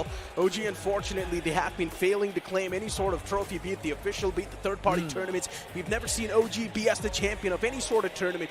Maybe right now it's going to be the time for OG finally get their eyes set and locked on that trophy and try as hard as possible in this SPS Season 6. Because K9 Esports, they've already kicked things off on a great note. They've got a major margin in the overall standings as well. And if that margin keeps on increasing, that's going to be a big problem for all the teams underneath them, because K9 had 21 points from that first game and the second team on the board just had 13. That's a big difference.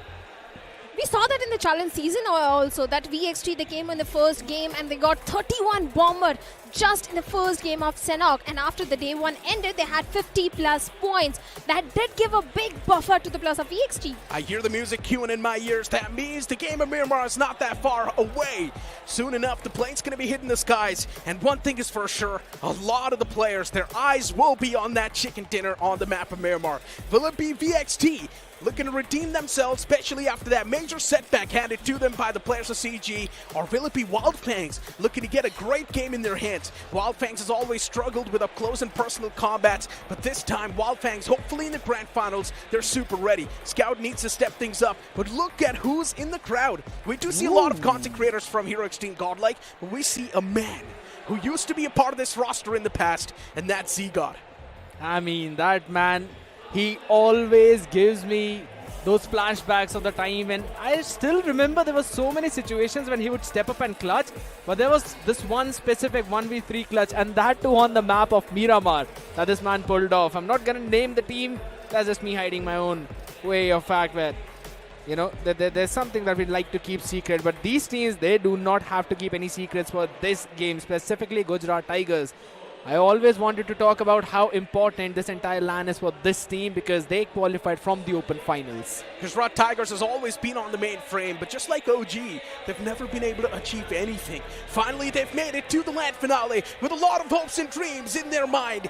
And of course, Clutch God leading the pack, the expectations increase even more. They've got a big powerhouse underneath their banner, but can they perform when it matters the most? The map of Miramar boots up on the screens as the big bird is going to hit the skies once again, starting all the way from Partona towards Torreamuda.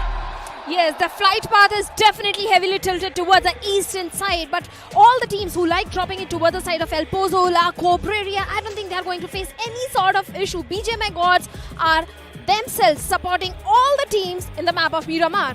I really hope the circle does not support them as much because I want to see a lot of action in the early game. You cannot blame me for, you know, being the wanter of those constant engages because it's the map of Miramar. We know that the first three zones, they rarely have any fights until and unless there are any kind of drop clashes, which, of course, I don't think so we're going to see any. If I'm not wrong, even on the previous map, we did not really see a so-called drop clash or a 4v4 fight, apart from just a few early game skirmishes. So I think so the story is going to remain the exact same in this way.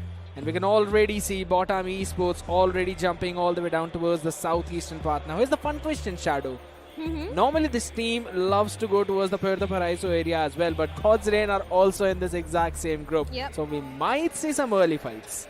Actually, God's Reign like going towards the side of Impala. So in the early first stage, early first circle, I don't think God's Reign are going to go and take a head-on fight against the plus of BotArmyEsports, considering they had to take an early exit in the previous Erangel as well. So God's Reign, they're looking for those points. They'll be eyeing for the chicken dinner in this one. But looking at the position of the plus of team Just Jelly, they're also going towards the eastern side. The linear split is there towards the side of LSR. So even Just Jelly to have a good position, but my main question is where the first circle is going to be. If it is going to be a northern circle, I think Reckoning, they are going to be so happy. I wish it's a southwestern circle. Just so all the teams who are all the way up towards the northern pass will have to take the rotation. Oh my god, Shadow, you made the guesses. And that's the exact circle that we are seeing. But it's not just Reckoning that's happy, it's also K9. Because in the previous one, we also saw on the map of Erangel, the circle did go up towards Severny area, just a bit south of it. And K9 eventually converted that game for themselves. So I think so if again, the similar kind of circle shifts keep on happening, K9 will still be happy. They already have got a big buffer for themselves. And with the way how Slug was playing in that previous game, if I'm not wrong, 5 to 6 individual finishes, that just clearly brings up the confidence of the team to a next level. See, K9, considering the position is all the way towards the side of Hacienda and Saint Martin, and it's a northern circle, so many teams will try to inject themselves from the southern side. So K9 might have to face so many fights, might have to face so many opponents, and that might not result into a winner-winner chicken dinner. But someone who is in a very good spot are the players of Team iQOO Soul, because they are all the way towards the northwestern side. And not too many teams I know, like, injecting themselves from the northwestern side. It's only VXT. That can be a big thorn in the path of iQOO Soul. Yeah, that could be possible because we've already seen these two teams collide, not just one, but quite a lot of times all the way back in the challenge season itself. But again, with the game number 1 not going in the way how we actually wanted it to go, I think so they're going to take a bit more backseat. They might want to avoid a few early fights. But here's the thing. Espower, he was feeling himself for the entire challenge season, so you might want to ride onto the exact same wave. But again, that's just the part of what's happening over towards the western, eastern fronts. Down south, if you're having a look, Medal, Carnival Gaming, both of these teams quite close to each other. Medal, I would still say, have got the better position. They've got the high ground as well. But again, since it's a northern circle, there's going to be a lot of teams, as you rightly mentioned, Shadow, barging into the circle all the way from the southern ends, maybe from the southeast or the southwest. But my focus is still turning a bit more towards south, out of that safe circle, you know, in the parts where we're seeing a couple of teams close to each other. Godlike. We have a drop clash. Yeah, they've got a drop clash. Godlike up against Wyld Fangs. And Wyld Fangs is a team that struggled a lot in the previous one. Yeah, they were struggling in the previous one. I think they got only 2 points in the first map of Erangel. And that was not a start which Wyld Fangs wanted to have. Even the players of Hero Xtreme Godlike, they had to take an early exit in the previous Erangel, so even they are looking for redemption. They are looking for those crucial points on day number 1 in the map of Miramar. And considering in challenge season, Hero Xtreme Godlike was doing fairly well in the map of Miramar as well. So this might be a good performance for them. But reckoning, like you said, they have the entire northern control, a 2v2 split coming in from their side. Then we also have the players of Bot Army towards the side of Pyothu Pirasio. But Gujarat Tigers, if you remember, in week number 1, they got a chicken dinner in the map of Miramar. And after that, there was a major dip in the performance of Gujarat Tigers, especially on the map of Miramar. So I don't know how this Miramar is going to go for the players of Gujarat Tigers. Even I want to see that, because this is definitely an important one. Day 1, you really have to make sure that you get that momentum for yourself. And here's one important thing, Shadow. I wanted to talk about this onto the desk segment as well. You know, every other team is playing with 4 people. Godlike is a team that's actually playing with 5. How? Audience. Audience always acts as an extra member. With every finish, they're going to hoot and make the noise like none other. But again, it's super fun to silence the crowd. I still remember quite a few people doing that, not just to 1 or 2 teams, but to the entire nation. What has happened to your jokes? Scared. They were never good.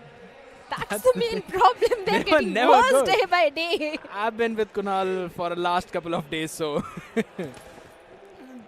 Or maybe you were with Shivansh. You were spending a lot of time with Shivansh. But coming back to the game, like you said, Hero Xtreme Godlike and Wyld Fangs, they're having a drop clash. And it seems like Hero Xtreme Godlike, they are in a mood to pick an early fight. And we know Hero Xtreme Godlike and Wyld Fangs, they do have a sort of bad blood between them. Super fun, right? Because the audience, half of it is supporting Jonathan, half of it made a lot of noise when Scout came on during the entry. I really want to see them being divided and then witnessing who's going to hoot more for their own favorite player. But again, we are already talking about that. Let's look at the circle over towards the bit of a central part, right? Because most of the teams have now started to make their way in, all the way barging in towards Hacienda. We've got Revenant X Park out there as well. Carnival Gaming taking their entry. We've also got Red Ross just a bit south of K9. And K9 controlling a lot of ground with that 1-3 split where Omega is the one who's got an entire area. And he's got a lot of real estate for themselves. And since we're on the way of talking about the real estate, even reckoning Esports, the entire northern part is theirs to claim. Of course, they can definitely go for that northern control, but Gujarat Tigers, they are going for a fairly late rotation. And we have seen these types of plays from the side of Gujarat Tigers in challenge season also, that Clutch God likes to go for the late rotation. They like taking the brunt of the blue in the initial few circles. And after that, they do go for the central control. And speaking of the center control, even the players of Medal are eyeing for that center control alongside the players of K9. Yeah, standing on that second place right now into the leaderboard. The top 2, so very close. Not a lot of things to separate them out there apart from 8 points. And again, in a run of 6 games in a day, 8 points are absolutely nothing. We're talking about 8 points. Still remember, even 1 point could basically mean the difference between the first and the second place. I just mentioned it because I saw AKOP on screen. Ouch. But Medal... I should be the one saying ouch. You are a complete sadist, kid. You like bringing such things which really hurt the players. I mean, guess I'm an entertainer. This is not entertainment. Probably, but a team that definitely has been entertaining a lot of us, Wyld Esports. I really reckon how their Miramar has been, right? Because again, this team, it was doing pretty decent early on in the first few weeks, but then slowly and steadily, they maintained their basic idea of grabbing at least 30, 40, 50 points in the entire week. But again, specifically talking about the map of Miramar, I think so this team also needs to pull up their socks. Look at the position of Scout. They're just prepared for the players of Hero Xtreme. Godlike, Trace God and Scout having the height advantage, trying to prep a few bullets towards the side of Hero Xtreme. Godlike with Zap is already on a sliver of HP. This is not looking good at all, especially for Zap. Yeah, it's again his B kill out there in the open. He himself as well super low in the HP, knocked down, finished off. And that's the first frag, the first finish. And Wyld Fangs, it's not just the name, and they've got Poisonous Fangs this time around. Godlike second game losing out an early member. Admino in the previous one, Zap in this one, not a start what the fans wanted. But now they know that there's someone trailing them, there's someone on their 6, so they have to make sure that their 12 is entirely clear. And I don't think so they should bar directly in from the southern end. They might want to go in for a rotation from the entire eastern part, but again, we've known teams like God's Reign, we've known teams like BotArmyEsports on this map. They also like to take the similar kind of approach. God's Reign are already inside the circle, occupying just a bit of an off-center position, but BotArmyEsports are still yet to make their move. Zap once again getting that early casualty, facing that early casualty, and Hero Xtreme Godlike now left with the only 3 players remaining. Yes, they do have a decent spot for themselves on the southern periphery of the circle, but considering God's Reign is also in front of them, then we also have got the players of Wyld Fangs right on their tails. This is not looking good at all for the players of Hero Xtreme Godlike. But yeah, talking about the team who is upon our screens, Team Versatile, even they also had to face an early exit in the previous one. But considering the rotation which they are making in this one, I think the entire water treatment control is with the players of VXT. That's a decent spot to hold on to. Yeah, I mean, as of now for this circle, I agree. But again, once you all the way move towards those later stages, the circle is bound to move away from water treatment until and unless it's a nasty hardship, which seldom happens. But for now, Some is the man who's basically seen in a situation we seldom see him. He's been taken out of the game itself, and that's a big problem. Nakul as well out there with his S12K in his hand. Needs to make sure that he survives for as long as his team comes and supports him. The nade hops in, does not do any kind of damage whatsoever. Middle trying to wrap around Cyrex, being taken down. Manya steps up as the IGL supports his team and eventually takes the number down back in his own team's favor. For now, at least a couple of players out in front of him. The Molotov blows down the player, but what a nade by Sarvid. Answers back the IGL, brings him down his feet as Nakul now hops in to take his place. And guess what? Even in the finish feed, we're seeing some few fights happening on the other end of the spectrum. But we'll talk about that as Ronnie out there, up on top, wins the fight against Prince. The weapon not firing as well as he'd hoped it to be. But guess what? Sarvith is there. He's the man who's out there in the open, and they wipe out iQOO Soul. Big blunder. One last man remaining from the side of iQOO Soul. Ronnie himself in a 1v2 situation. This is not looking good. Even we have the players of VXT also coming for the third party. They want those points. They are the hunters, and Ronnie is making the mature decision to go for the placement points. But Espower finds a knock with a Molotov and a finish point as well onto Sarvith, and Legit in an outnumbered fight all by himself. Yeah, he's going to be taken down, and guess what? That's K9 all the way from the far fray, taking down these beasts. Medal. They managed to take a few people down of iQOO Soul, but apart from that, absolutely nothing. They were not at all prepared. I still remember how Fixes was mentioning that Medal is a kind of team where if you try and take fight against them, this team can defend really well. But not in a situation when they're not just outnumbered, but also sandwiched between quite a few teams out there. An early exit for this team, but I think so they made out for the best in that situation, getting those 3 flushes. The only sad thing is that Ronnie eventually ran away from their clutches. That was a mature decision iQOO had to make in that scenario. And Ronnie going for those placement points is definitely going to help his case. But VXT, they are on a hunt. The way they charged in the compounds of Medal and iQOO, VXT is looking for those finish points. And considering they do have a good center control of the circle, they might be looking for more finishes. We also have the plus of Reckoning and Hero Xtreme Godlike in such a close proximity. And also Lucifer have Red Ross in sort of a pickle against Carnival Gaming. Hector, he needs to land in those shots. Lucifer was able to survive, but Viper was there to answer back for his team. Carnival Gaming get that flush onto the member of Red Ross, eventually saving the life of their own teammate. Because again, had Viper fumbled there, this would definitely have been a couple of members lost for the side of Carnival Gaming. And again, you know, I want to talk about this team as well. Normally we see them play a bit more safe, a bit more slow. But this time around, even in the first Erangel, they were the first ones to draw those first bloods. And right now, finding those players, finding the isolated members of the teams who like to go for that 1 and 3 split, that's a very solid homework by Carnival. Of course, Carnival Gaming has been doing their homework pretty well, especially if you saw what they did in the map of Erangel as well. I think in the break time, they were doing all the research on the foes. And Carnival Gaming is looking so prepared for the challenge finals. Yes, they do have a good position, but the 2v2 split which they're having at this point, they need to be a bit cautious of the surroundings, because even the players of Team Trust Jelly are also in the close proximity. Then Revenant X-Park, Vanguard, they're also towards the side of Carnival Gaming. So the surrounding awareness for Carnival is going to be super important. But the main question is where the next circle shift is going to be. Will it favor the players of Gujarat Tigers? And the answer is no. Just look at God's Reign. God's Reign out of the prime position right now. Definitely a place you would want to find yourself after this nasty hardship. But here's the thing. Normally, whenever these kinds of circles pop up, we always see Godlike making their way all the way up north and then taking the entry through those circles. That was the exact rotation they were trying to go in for. But now with this hard shift, they will have to be wary of every other team who was a bit more over towards the northwestern spray, because they'll be taking the entrance from the exact same space. So I think so this is going to become a very chaotic northern end, but not just the northern one, even towards the south.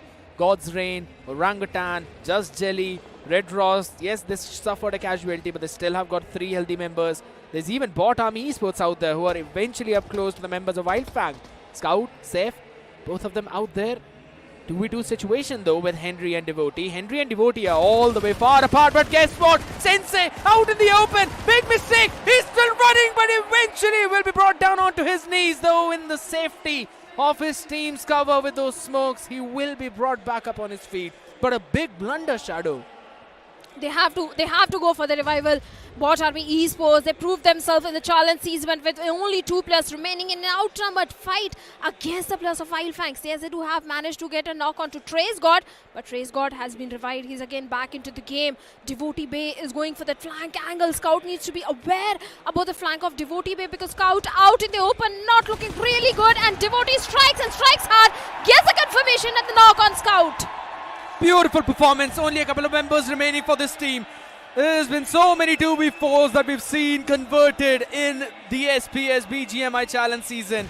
And right now it's possible that we'll see the first conversion on land itself. Henry has got quite a lot of smokes out in his own pocket. 5 of them, but only 1 frag. So that's going to be important. They both need to play in unison. Wyld Fangs do not have any ground, and guess what? Devotee is also slowly creeping up ahead. He sees a couple of players as well in front of him in his crosshair. Saif as well making that cross. All the information is being fed to Henry. He can cook up a great nade to get that flush. Devotee, such a bold move. A 2v4 has been brought down to a 2v3 situation. The flank Devotee was pulling off really worked in his favor, but out in the open is not where Devotee wants to be. Mistake. But all right, not yet punished. Oh, just down, under, nade being chased. That's a risky one. And Sensei just plays with the emotion of Henry. Turns around, keeps the nade in his back pocket, and then lands in a nasty shot. Ring around the rosy is what we probably witnessed, and now it turns into a 1v3. Trace God up in front, nade being cooked up, thrown, but it does not matter. As it's Trace God who will find that finish, who will find the confirmation. BotArmyEsports taking an early exit from this one. They had 6 points in the previous one, but only 1 right now. So that's a big finish. But Shadow, what a step up. Yet again, Trace God this time around. He performed in challenge season and he is showing his skills on land. Trace God always performs along with Seth. These two lads have been super consistent in terms of the heavy fragging which they always do. And this time also, Trace God did step up. But along with that, even Sensei also stepped up because he was the one who got a knock onto Henry. And that was such an important knock because after that, it was only 1 player remaining and that was Devotee. Can we actually call it a 360 no-scope? That was a good one and your smile says so. That was a good one. Okay, fine. Coming back to the game, let's look at the circle shift scared. Reckoning, VXT in such a prime spot. VXT, they are eyeing for the center control and the players of Reckoning, they do have the complete northeastern control of the circle. The only problem could be the players of Hero Xtreme Godlike because even Hero Xtreme Godlike is trying to inject themselves from the northern side. Towards the southern side, we have the players of Team Just Jelly, God's Rain, OG, then Revenant X Spark as well. Revenant, they have been super defensive in the map of Miramar. So let's see how they are going to traverse inside the circle because God's Rain, they are placed perfectly to accumulate all those finish points. Yeah. They've got a prime position, I agree. But also, those are probably the only few compounds on that southern end of the map. That's a big problem right now with the far-fetched shots being fired on the members of Reckoning. Now, the position of Godlike is revealed. Jonathan and Admino, this duo has been nasty. They always perform in every scenario. I still remember their 2v4 clutch against Revenant X Spark back in the last week of the challenge season. That's an important factor, but right now, more important fight because Ra Tigers up against Wind God. Already got a knock, but Zeref will be brought down onto his own knees as well. Bit of a problem out there, Arman in the blue. Just keeping Infinity out in the bay. Trying to stop any kind of support from Infinity. This nade needs to land perfectly. Just a bit far wide. Clutch guard a bit low from Sahil's nade, so he'll have to move backwards. Sensei was finished off all the way far back. We saw that in the finish feed happen as well. So again, Sensei, after that 360 no scope, he's been 360'd out of the lobby. But Clutch God, man, this man is so far in the open out here. The only good thing working for Gujarat Tigers is the fact that there's no one behind them to take those shots. But they still have to make their move as quickly as possible because there's just so many teams out in front of them. Ninja Boy, so close to the players of Wind God. If K9 also decides to do a third party, this is not going to go good for the players of Gujarat Tigers or Wind God, but Gods finds a perfect knock onto one of the player of Wind God Esports and might be looking for the confirmation. Arman is going super close personal and to get the confirmation point, but Wind God Esports, this is a major casualty. Sahil also in the crosshairs of Arman, and Arman finally takes him down, gets a knock, and Clutch God finds a knock onto Sahil. This is not looking good for the players of Wind God. But man, oh man, Gujarat Tigers doing the exact thing that this team was known for. Brute forcing their way through the times and the areas where you think that they might fall down and they should not make it alive.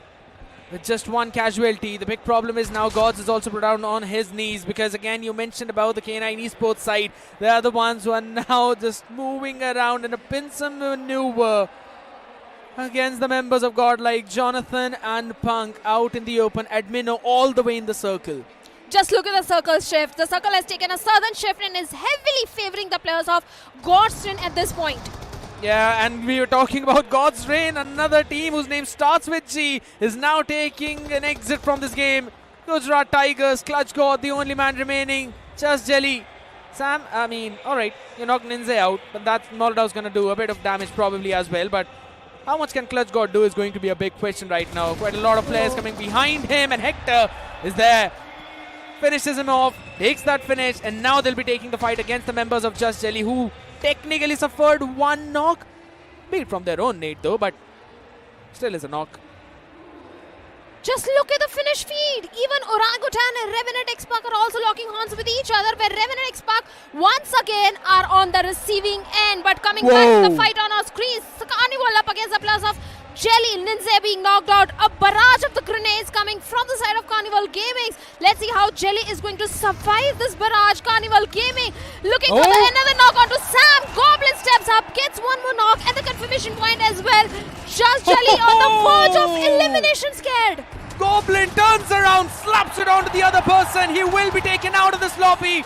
Again, Jelly, the IGL out there as Hector finally takes him down. They suffered a couple of knocks, but it's absolutely fine. Carnival Gaming got what they came for. 6 finishes in their bag. And you mentioned about Revenant X Park. Orangutan wiped them out in the southern part of this map. And this is just a flawless run, flawless finish. And guess what? Even Ninja Boy, you mentioned about this man a while back, is now on his knees. This team was chasing the gods. They were chasing Godlike. And Godlike answered back onto them as Admino fires a few shots against Slug. It's a full-fledged head-on knock as Slug gets knocked out. It's Jonathan who takes on that man. And eventually K9, the tides have been turned against them as they're down by 2 members. Some support fire being provided by Omega to try and push back Admino, but guess what? Carnival Gaming out in the back fray. Punk will be knocked down. Quite a lot of players. Neo shuts him down. And it's the Carnival. They are here as the Jokers. They're here as the saviors of K9 Esports. Trying to pinch the members of Godlike.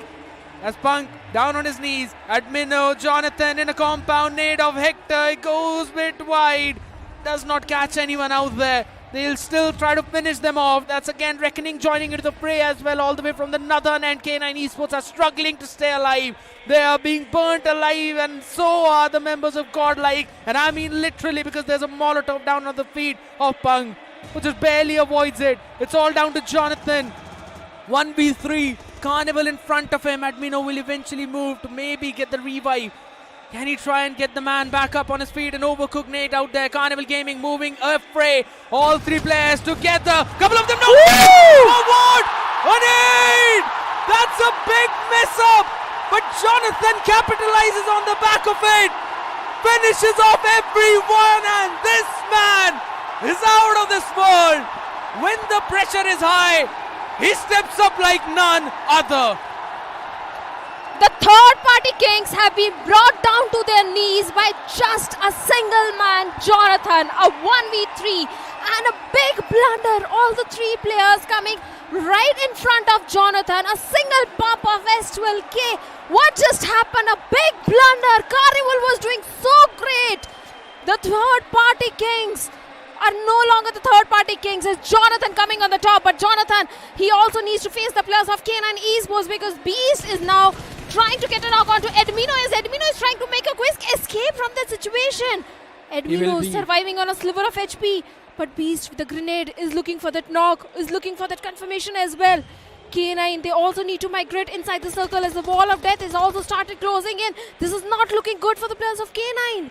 Yeah, they're going to be in a very big wall of trouble. But guess what? Another team that are now struggling and are now under trouble are going to be the members of God's Reign. Losing out Destra out in the open. But guess what? Ninja Boy, Beast, both of them super low, and Beast will be taken down as well. That's Admino for you. You can't take him down. He will take you down with the support of Reckoning from the back end. This team was able to still survive out there. Reckoning in the dead center. OG are now making their move to try and jump in. Red Ross as well. Over towards a bit of that eastern spray. They will try to take that survival game up in their own shoulders, man. It's going to be God's Reign, probably. I think so, it's going to be God's Reign, because OG out in between a few teams. And now just getting outnumbered. Aru, the only man remaining, super low in that HP. And guess what? Arto finds an angle onto AKOP as well. He's down and low, and the nade does the job. Arto gets a confirmation too, but it was Delta who managed to shut down Aru. Orangutan will take their exit on that 5th spot. And it's all the way down to the last 4 teams. Gravity with a big off-angle shadow. I think so that could be a big advantage for Reckoning. Well, certainly it can be a big advantage for the players of Reckoning, as Viper is right in the dead smack center of the circle. But it is also God's Reign. We can't count them out. Even Jonathan, who is looking in so good form at this point, is going for the northern rotation. And Gravity all by himself. Jonathan is aware that someone is there. He's just looking for the right moment to strike. This is not looking good for Gravity at all. Even God's Reign, they're also trying to migrate inside the circle. They do have the complete southern control with themselves. The 1v1 split for Reckoning might not really work for them. This could be a big problem. Gravity needs to win this duel. The nade did not land in where he exactly wanted it to. Now Gravity knows about the position of Jonathan, so he should be wary about it. But again, as you mentioned, it should be God's Reign. Red Ross out there in the open. Gravity's been taken down, and it's Delta to answer back all the way from the other side. God's Reign.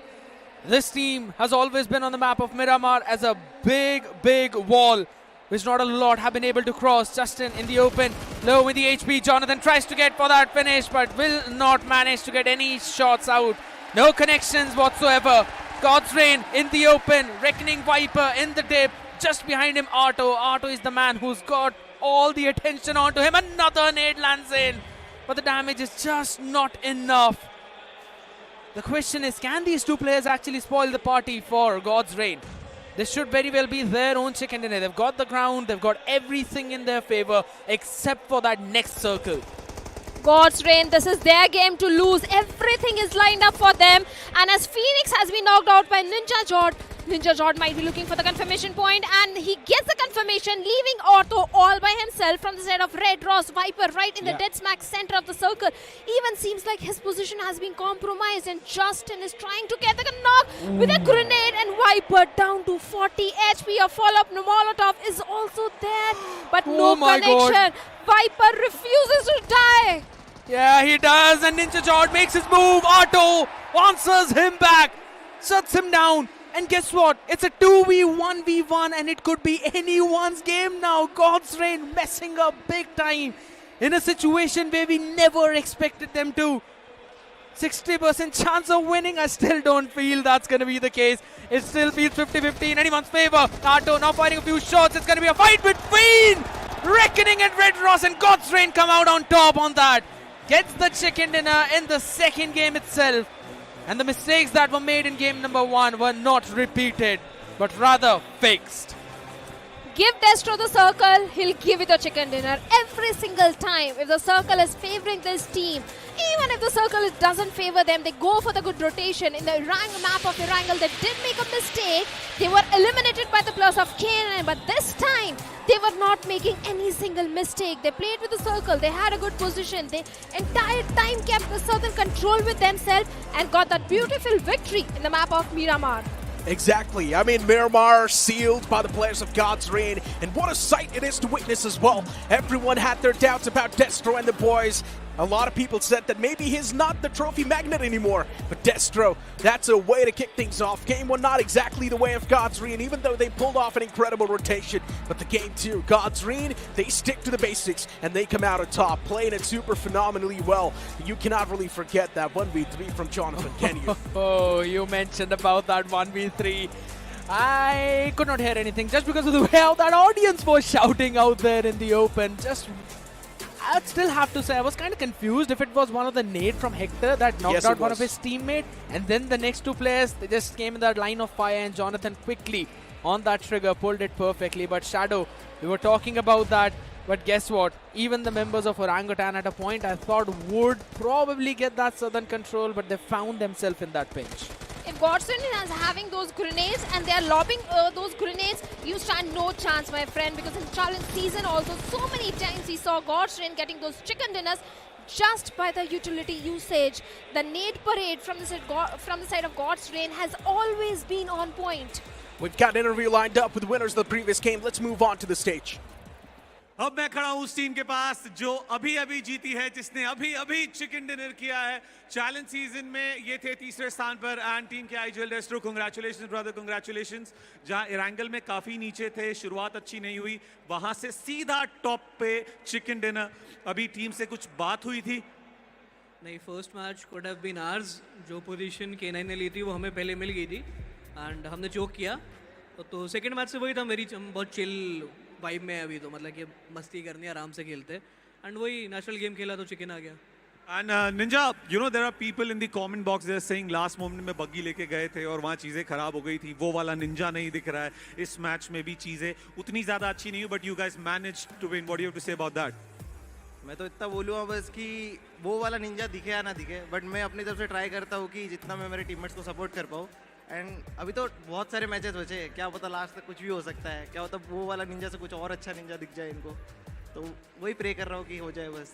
And यहाँ पर बहुत सारे लोग ये कह रहे हैं delta कि वो पुराना वाला डेल्टा एक बार फिर से दिख रहा है, जिस तरीके से डेल्टा यहाँ पर खेल रहे हैं। What do you have to say about that? कोई नहीं, हमारा 2024 थोड़ा खराब था, 2025 आया तो अब नया स्टार्ट है वापस से, तो उसी पे फोकस है एंड नेचुरल तो खेल ही रहे, बाकी जो होगा भगवान भरोसे। Okay Destro, there is one thing जो मुझे स्पेशली कास्टर्स कह रहे हैं आपसे जरूर पूछना है मुझे। डे 1 की तो खैर अभी शुरुआत हुई है, जस्ट सेकंड मैच और चिकन डिनर में मिल गया है। डे 1 जैसा जाएगा, डे 2 और डे 3 के लिए भी अलग से कुछ स्पेशल तैयारी है या फिर सेम जिस जोन में जिस फ्लो में चल रहे हैं वैसे? नहीं, मतलब प्लान तो ये है नेचुरल गेम खेलना है हमें अपना, बट अगर चीज़ें things go south for us then of course changes होंगे, बट अभी ऐसा कुछ सोचा नहीं है, बस मस्ती कर रहे हैं हम, यही बोलूँगा। Well, let me tell you, Krat ने predict किया था that God's Reign जीतेगी, so shout out to Krat and over to you boys. One thing is for sure, God's Reign, they've came in with this tournament with a lot of hopes in their minds, and the MVP of the previous game was also Red Ross's Arto. 5 finishes racked up, and 100% of that finish contribution from this man, and just 9% of map impact. I mean, for Red Ross, unfortunately, as a well-knit unit, they were not really able to perform, but still this man individually, he was able to get a lot done. Well, certainly, Red Ross, they were also engaging in so many fights and 5 finishes just by this single lad. They were playing by the circle. They were not trying to take too many fights. They were just trying to go move inside the circle, have a good position with themselves, and it really worked in the favor of Red Ross. Yeah, indeed. And you can't really count out the members of Red Ross, but also Carnival Gaming, because they had a lot of finishes as well being racked up. And guess what? In the stars of the match, it's going to be Hector who will be having the best companion. He had that one rescue for his own teammate. Do you think it's going to be counted out by that nade which eventually got his team down to?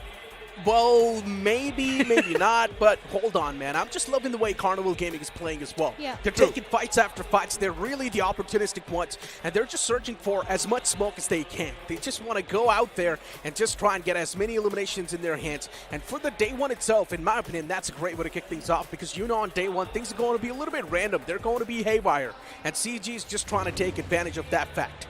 Of course, and day number 1, if they can get too many finish points in their favor, too many points in their favor, that is going to give them the momentum boost for day number 2. And Carnival Gaming, the third-party kings, every single time we see this team going for the aggressive side, going for those 4v4 fights, doing those third parties, they're not shying away from the fights. And every single time, things are really working for the plus of Carnival Gaming, except for the situation which happened with Jonathan.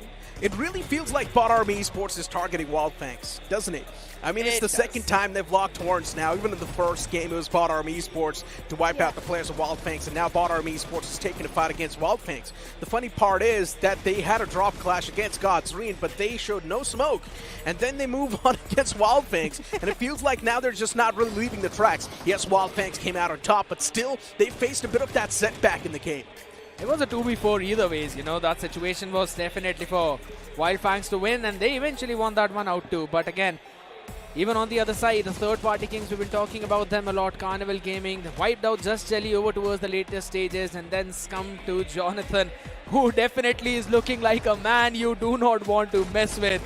Oh, all right, I see what happened, and I know Shari wanted to talk about that as well. You'll get your own chance, but I still have to say, Necro, very good step up by Red Ross, because we normally saw them in the previous one struggle a bit, and this is again a team that came all the way from the open finals. So them stepping up here, that could be a very good underdog story. Exactly, man. A lot of teams are doing super good, including K9 Esports. You've also got Red Ross doing pretty good for themselves. CG2 stepping up by a margin with the way they're playing and with the way they're showcasing the aggression. I genuinely think so. If they keep on moving with the same track, they can still have the decent average going on for themselves. And CG can be in a much better place in the overall standings. Let's move on towards the match rankings of the previous game, considering we are done seeing the highlights.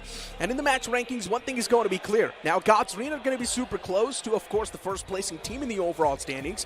But looking at the stats that God's Reign were able to pull off in that previous game, they were just able to get 15 finishes. Not a lot of elimination points racked up from God's Reign. And this has been a major concern, especially if you talk about Destro and the boys. They're not really someone who likes to go on the aggressive page. They always play with the circle. In the final few circle, first they try to place themselves in a good spot, and after that they try accumulating those finish points. And that is exactly what Xtreme was doing in this one as well. Although they had the complete southern control, they could go all guns blazing, but Destro never do that. But that thing really worked with the players of Xtreme. 15 points, I think they are on the right track. Red Ross with 11 points. Yeah, here's one thing though, and remember that you mentioned about God's Reign, you know, give Destro the circle, he'll get you the chicken dinner. Yes, that's nice, but in most of the cases, you do not get the circle. And currently, with the way how these scorecards go, if you get a lot of eliminations, yes, that's going to push you a bit more close over towards those average points, because that's what we are seeing from Carnival Gaming. That's also what we see even from the sides of Godlike, with a decent placement, decent amount of finishes, 8 points being caught for themselves. Yes, there are quite a few teams which we never really expected to see onto those later stages of the entire leaderboard itself. Even iQOO, Soul, Versatile as well on the struggling end. But I still feel they can make a big comeback. And speaking of the comeback, sorry Neeraj, I think we had this conversation on the start of the day as well, that few players who are having the audience land for the first time might have those land jitters, and seems like that is really happening with Somme and Zap, because in the previous 2 games they were taken out pretty early in the game. I mean, Zap is an instant replacement, in my opinion. For some reason, I'm not exactly sure why that replacement came through in the first place, because Simp was doing just fine in the challenge season. Hero Xtreme Godlike was topping the charts with backed up by Simp, but now for some reason, when we see this change come through, Hero Xtreme Godlike is clearly struggling. In the first game as well, Admina was caught off guard. Now in this game, Zap was the one to get taken down first, so Hero Xtreme Godlike is already starting things off with a handicap. And of course, in such a competition, if you're going to be handicapped off the rip, it's not going to work out that well. We've got the overall standings on the screen. K9 Esports still top of the charts with 27 points. And OG as well, right underneath them. But this is where the real concern really starts to strike now. The latter half of the board is on the screen. Wyld Esports 8 points. Considering it's just the game 2, done and dusted, 8 points are more than enough. But the real concern is really at the bottom of the table. VXT, the defending champions, just getting 3 points. iQOO Soul, expectations were a lot, just getting 4 points.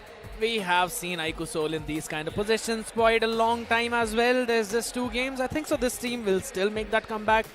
VXT is a team that I'm also thinking right now, because again, yes, Somraj is the man who is the defending champion, but at the same time, I think so we'll have to focus down on a lot of other things as well. He needs to pull his socks up.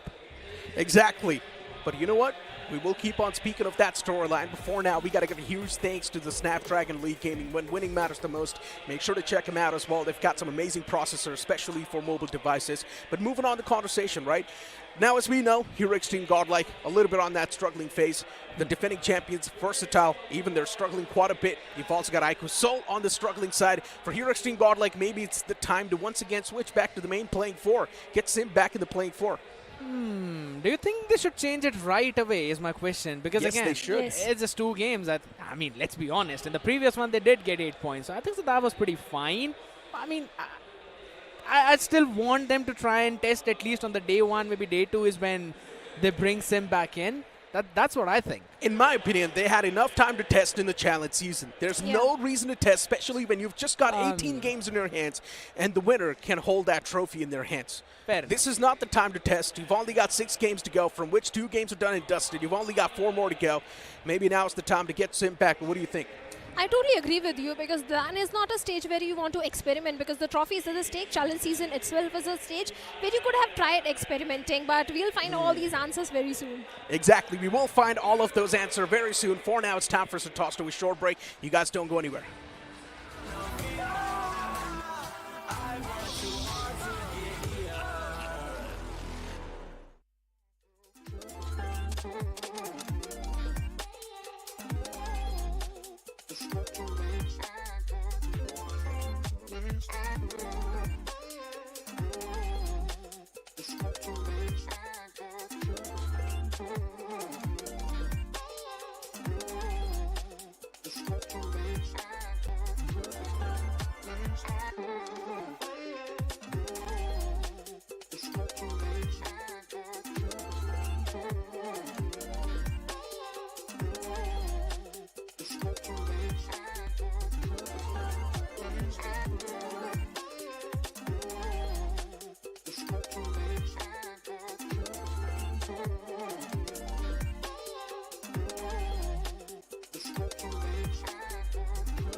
thinking things I didn't mean, so you got me wanting things I never wanted. Is this the way you always get what you want? Alright, alright, you got me right inside of my head.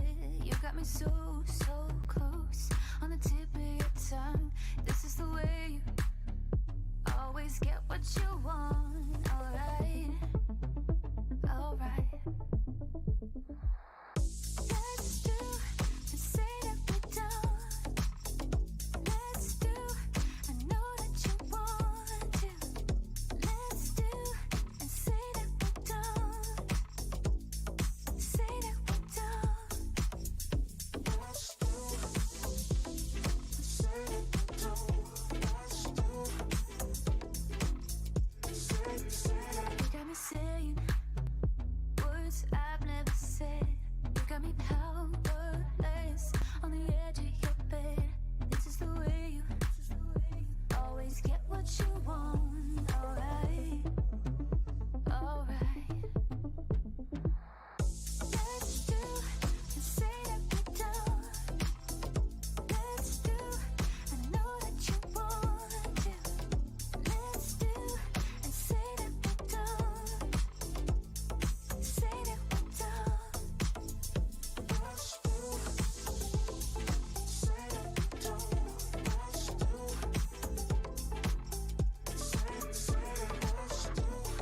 do, say that we're done. Let's do, I'm powerless to you. The Snapdragon Pro Series is brought to you by Snapdragon Elite Gaming and DHL. 2 games already done and dusted, and it seems like K9 already find themselves in the driver's seat with a lot of those teams trailing right behind them. And next up is going to be the map of Erangel. Welcome once and again. It is going to be this grand Noida Indoor Stadium Arena where we have the grand finals going on. Of course, it is day one, and I'm joined along with Shadow and Scared. So let's get back talking about the big names. Of course, I have to bring in Revenant X Spark. The first game, the spark was completely missing. Now, Shadow, what do you think has gone wrong for them? 2 games, they have completely flustered up. They have not really recovered from challenge season. I think they are second guessing themselves. They're not eager for those fights because this previously it was some other team. This time it was Orangutan and Revenant X Spark. They're not looking confident in those 4v4 fights. They need to find that confidence because Shadow did the valiant effort in the previous Erangel, but the entire team needs to step up. For sure. I mean, at this point, they were looking quite lost, to be honest. Yeah. And this kind of brings me those doubts because Scared, honestly, even during the league stages, we know they had a break in flow after the BMPS. It was 2 months they did not practice. But was it not enough to rekindle that spark amongst them that they have to stage it up for their fans? I 100% agree with you on that fact because yes, even though there have been quite a few weeks of maybe, you know, not practicing as much as you would want, the other team stepped up big time. And I think so the firepower or the strength that they had previously, right now it's being just matched perfectly by the other teams. And that's why they were on the struggling end. And even throughout the challenge season, we saw, yes, I agree, it was a month-long event, but 3 games a day, let's be honest. That is absolutely not enough, specifically for any team to build momentum. Now, 6 games a day, that's where the real things start. You know, honestly saying that when we look at even the recently hailed officials, day 1 did not go well for Revenant X Spark, and suddenly they pulled off the biggest comeback. But hoping that they do it right now. Up next is, of course, Erangel. And we have been talking about Revenant X Spark, which also brings us to iQOO Soul. They have also been looking quite lost. They have been hesitating in engaging in those early fights. And Some, he has been playing that role where he has to step up league stages. He hasn't really carried forward the momentum. But of course, we do have the Snapdragon predictions up in front of your screen. All you're going to do is make sure you scan the QR code. If you've got any feedbacks, do share with us. Do let us know how you are enjoying this experience from your maybe television sets or from YouTube, whatever it is. But yes, back to iQOO Soul. We have been talking about them. Some, has he lived up to his name yet? Because so far, for me, no is the answer. No, completely not. Because if you look at the performance in the map of Miramar also, when iQOO was having a fight with the plus of Metal Esports, Some was the first one to be knocked out. And Some was the one who was doing the majority of the heavy lifting. He was doing those 1v3, 1v4s in the challenge season. And this time seems like the land jitters are really affecting the performance of Some.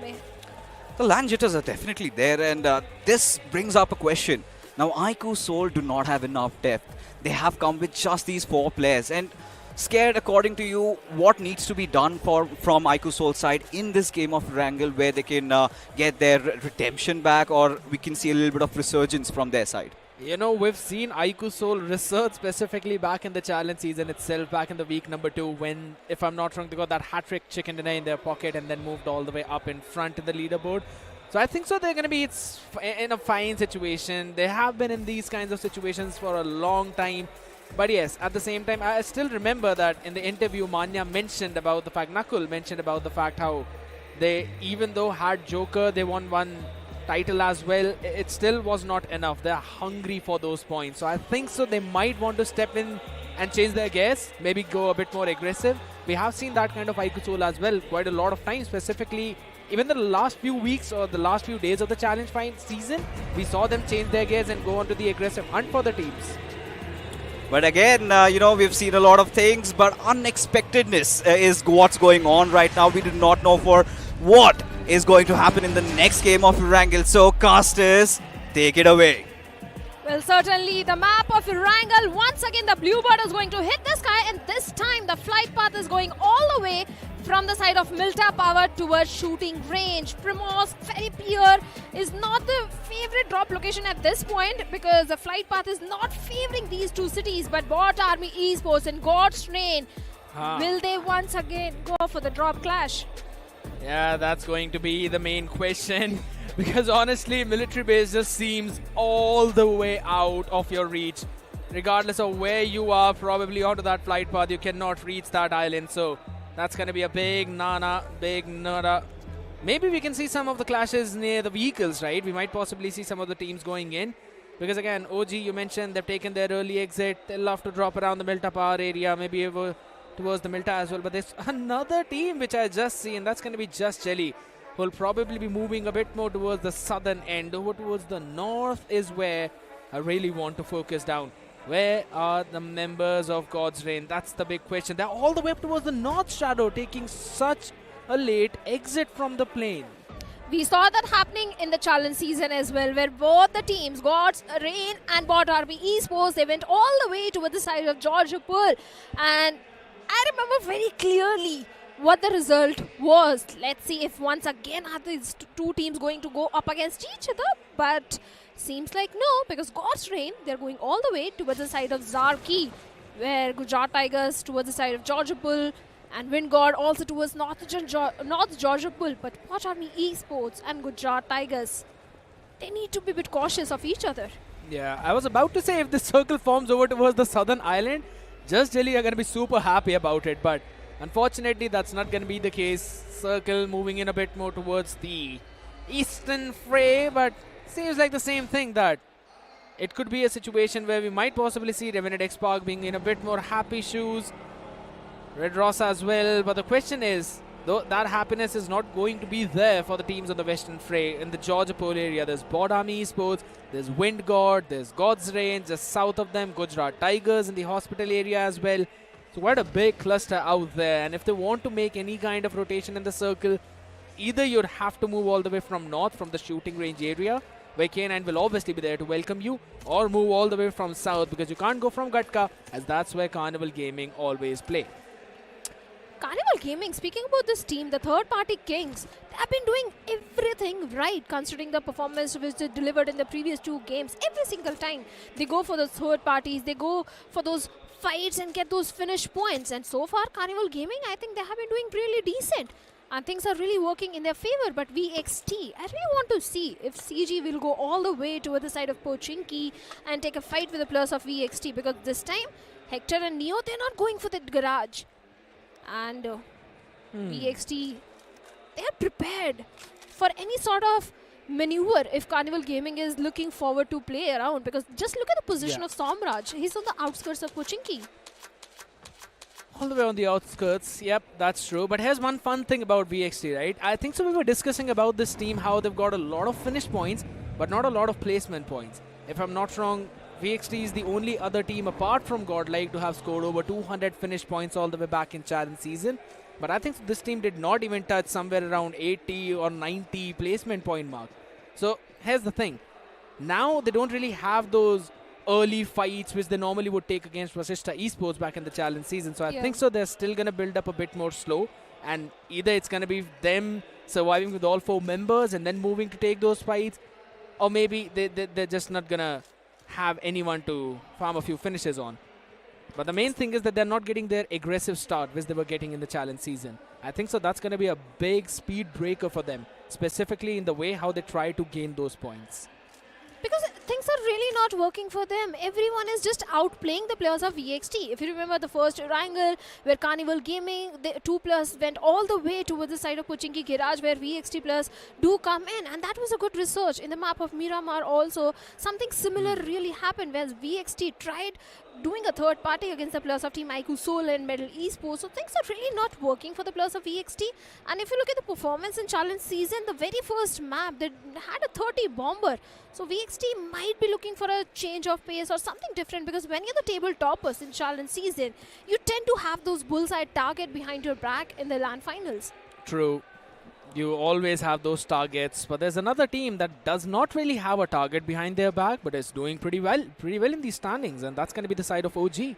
2 games, 2 consistent performances, 10 points per game is what they're probably getting, and they're sitting very comfortably on that 20-pointer mark, right? K9, they got 21 points in the first Erangel, and then it dropped down all the way to just 6 points in the second one. And that's the main consistency that we always talk about. OG has been consistent on day 1, but can they pick it up on day 2 and day 3 has always been the big question.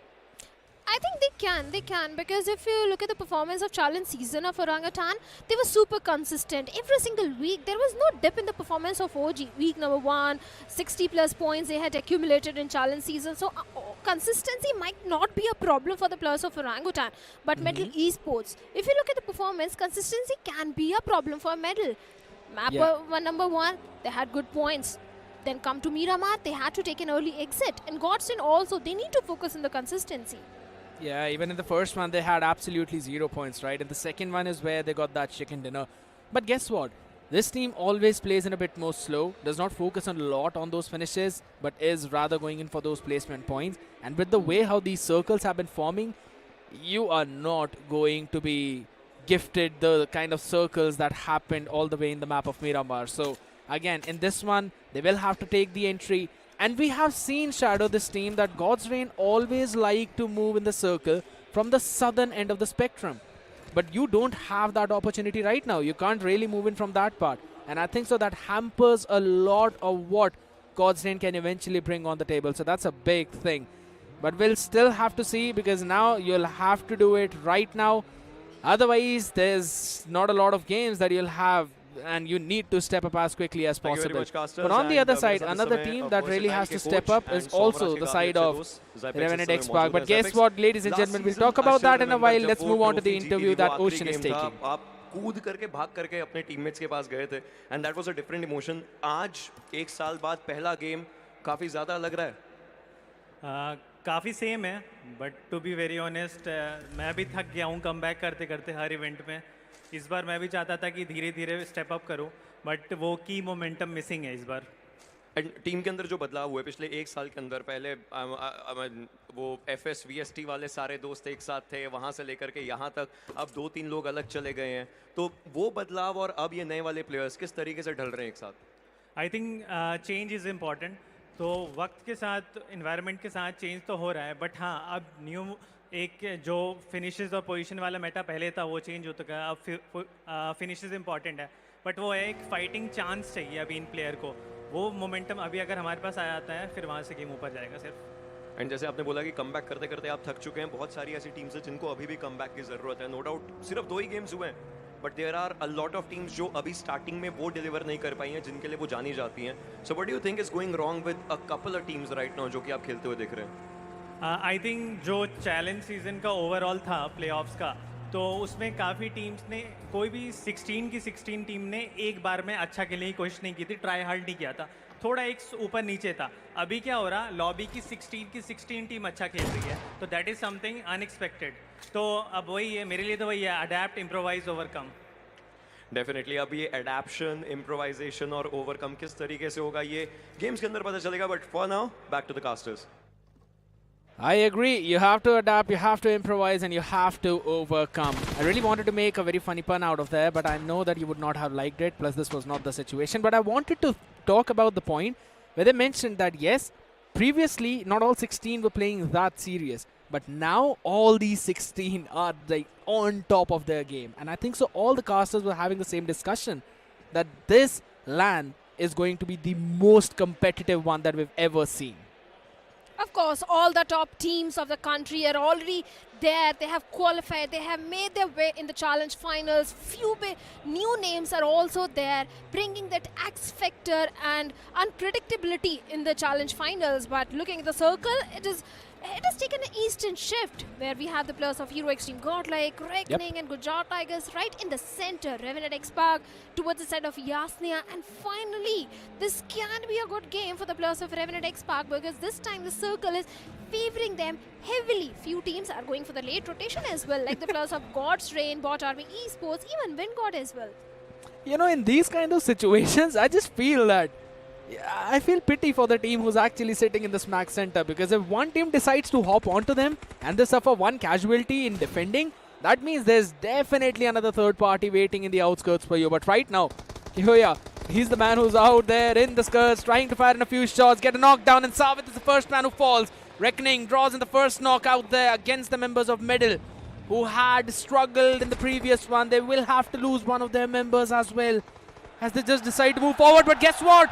They move directly in the clutches of Godlike, but Gravity is the man. Sneaky guy, steals it away, and his teammate is now being punished because it's Wyld Fang entering the fray. 4 teams right now out in the open, just trading blows, stealing away those finishes.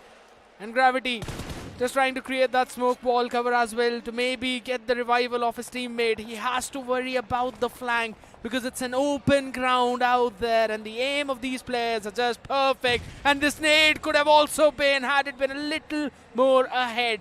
But Keoya, his body has been dropped. He will eventually be finished off, flushed up as well. Or maybe not. Gravity's decided to move a bit more back.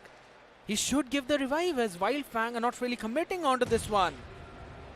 I think the barrage of the grenades could be the reason for Gravity to carry his teammates and move to a different position. Even the players of Wyld Fangs do realize that they're out in the open and there is a possibility of a third party. So Wyld Fangs have also backed off from that situation and scuttled back to the safety. Even the players of Orangutan are also in the close proximity if you look at the mini-map. So that could have been a possibility of a third party, but God's Reign, look at the position. They are placed perfectly to stop the players of BotArmyEsports right in their tracks.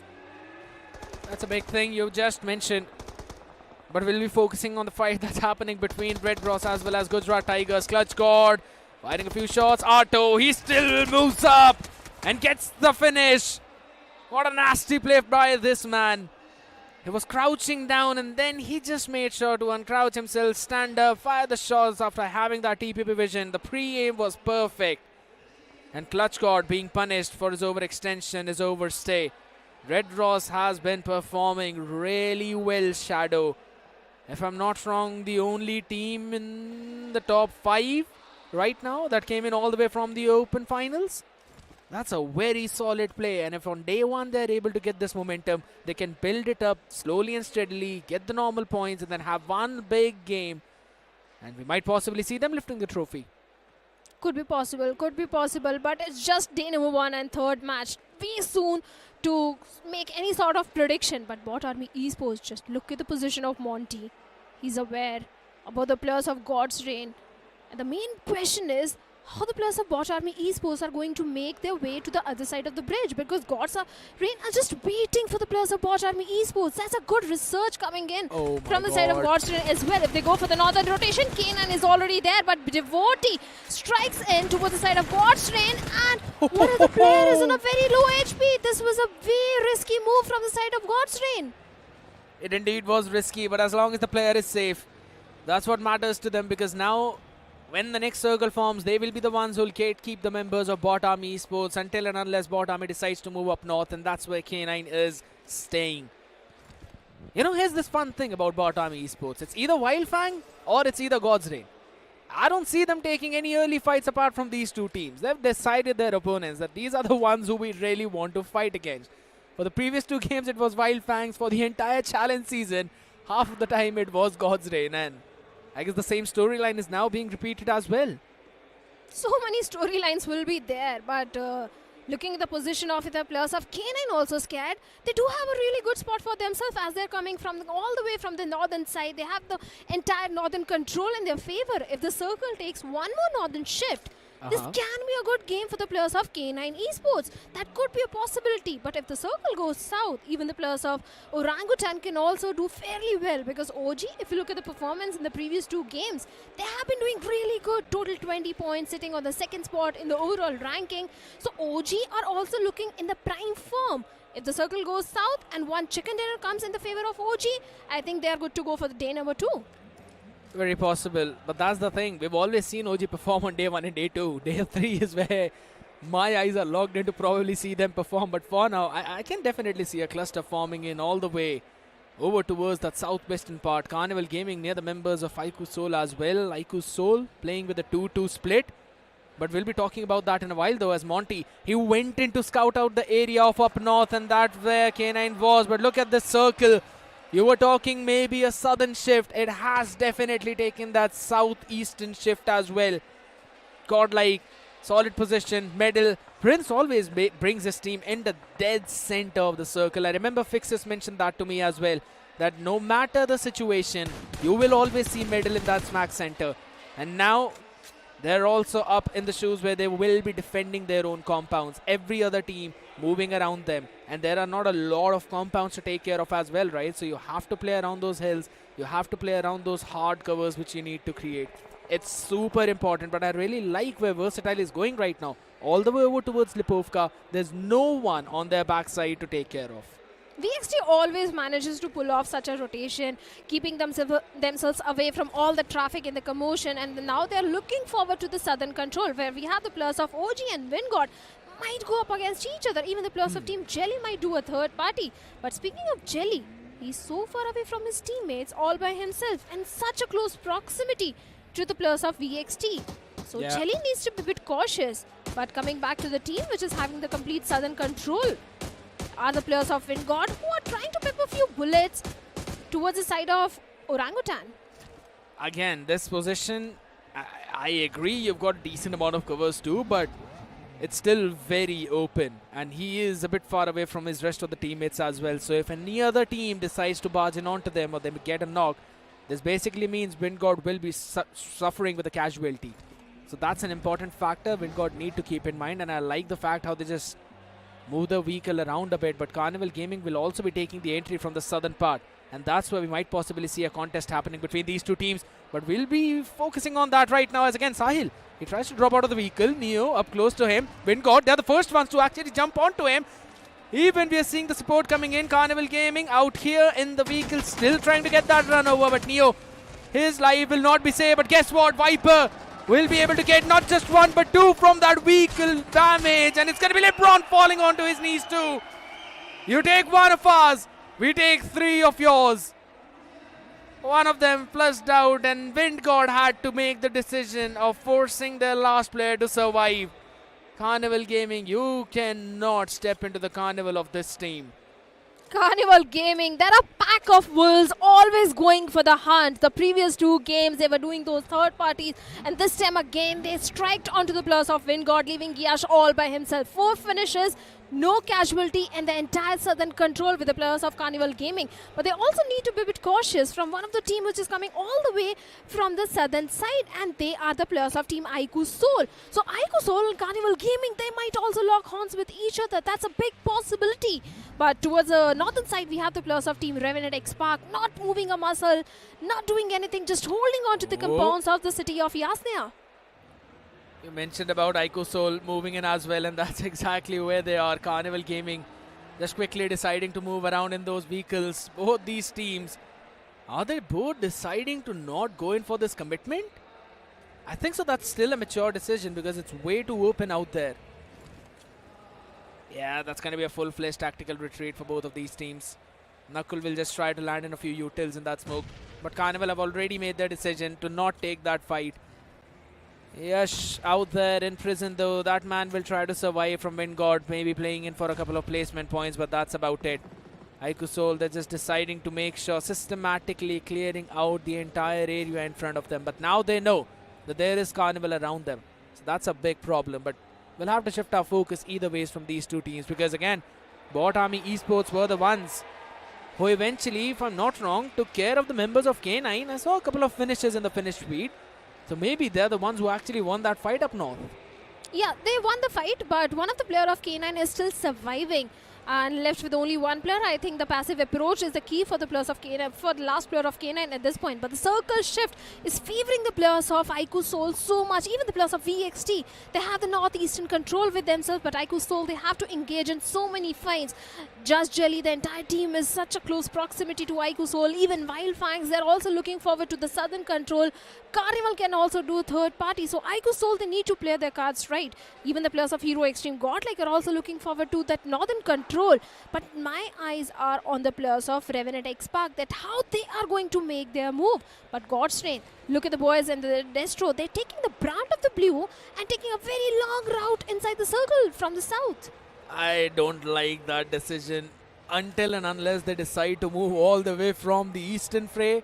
They have got a barrage of teams in front of them, and we have known God's Reign to struggle in that situation. But for now, Sensei is the man who's actually struggling to connect onto the shots on the vehicle of Some, who will just run away from in front of him. Again, Wyld Fangs, they're also in that area where there's one of the biggest clusters of this map.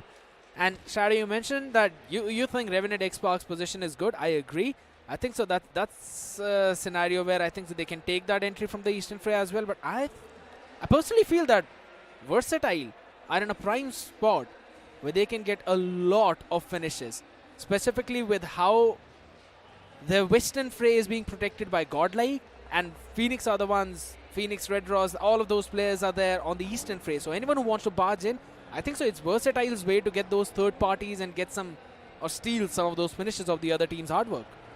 Well, Versatile can definitely eye for the chicken dinner in this one. Like you said, they have the entire northern control. Not too many teams are already present in that vicinity. But Reckoning and God's Reign, who are going for the late rotation, and seems like they locked horns with each other. And God's Reign, they are on the receiving as Ninja Jot has been knocked out. Justin already lost, and only 2 players remaining from the set of God's Reign. This is what I was saying, that God's Reign need to focus on that consistency. One game they pop off really well, and the next game they really face an early exit. But even the players of iQOO Soul and Wyld Fangs are also locking horns with each other as Scout has been knocked out. Yeah, Scout knocked out. And we're seeing some problems being made. Ronnie with that Molotov will confirm the finish on Sensei too. That's a big play from iQOO Soul. Wyld Fangs, they are not just struggling in one, but rather in all the 3 games. That's a big problem. God's Reign being chased around by the members. And guess what? They move into the arms of Just Jelly. As Sam was able to welcome Delta, it's all down to Destro, who will be finished off as Ninja Boy jumps in from K9 Esports. There's just so many teams equally distributing the points of God's Reign amongst themselves. But Ninja Boy, you mentioned about this last man being there. He's still surviving out there. But guess what? There's quite a few teams out who are not really surviving. One of them being, again, the opponents of Revenant X Park. Just Jelly know where Ninja Boy is. The question is, do they go? Do they get that finish? Do they secure that one in their own hands? We'll talk about that. As for now, Sarang out on his knees. Spray God out in the open.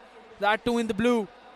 He'll need to heal himself back up as quickly as possible because he's being that off-angle player. But he will not be allowed to do so. Henry, BotArmyEsports, he's out there to ruin the games. You thought Spray God was out in the blue. Henry is even farther out in the blue. Just barely visible into that map feed itself.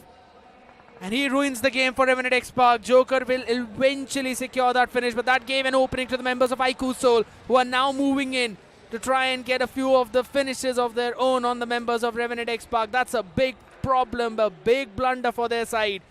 And another game of inconsistency moves on.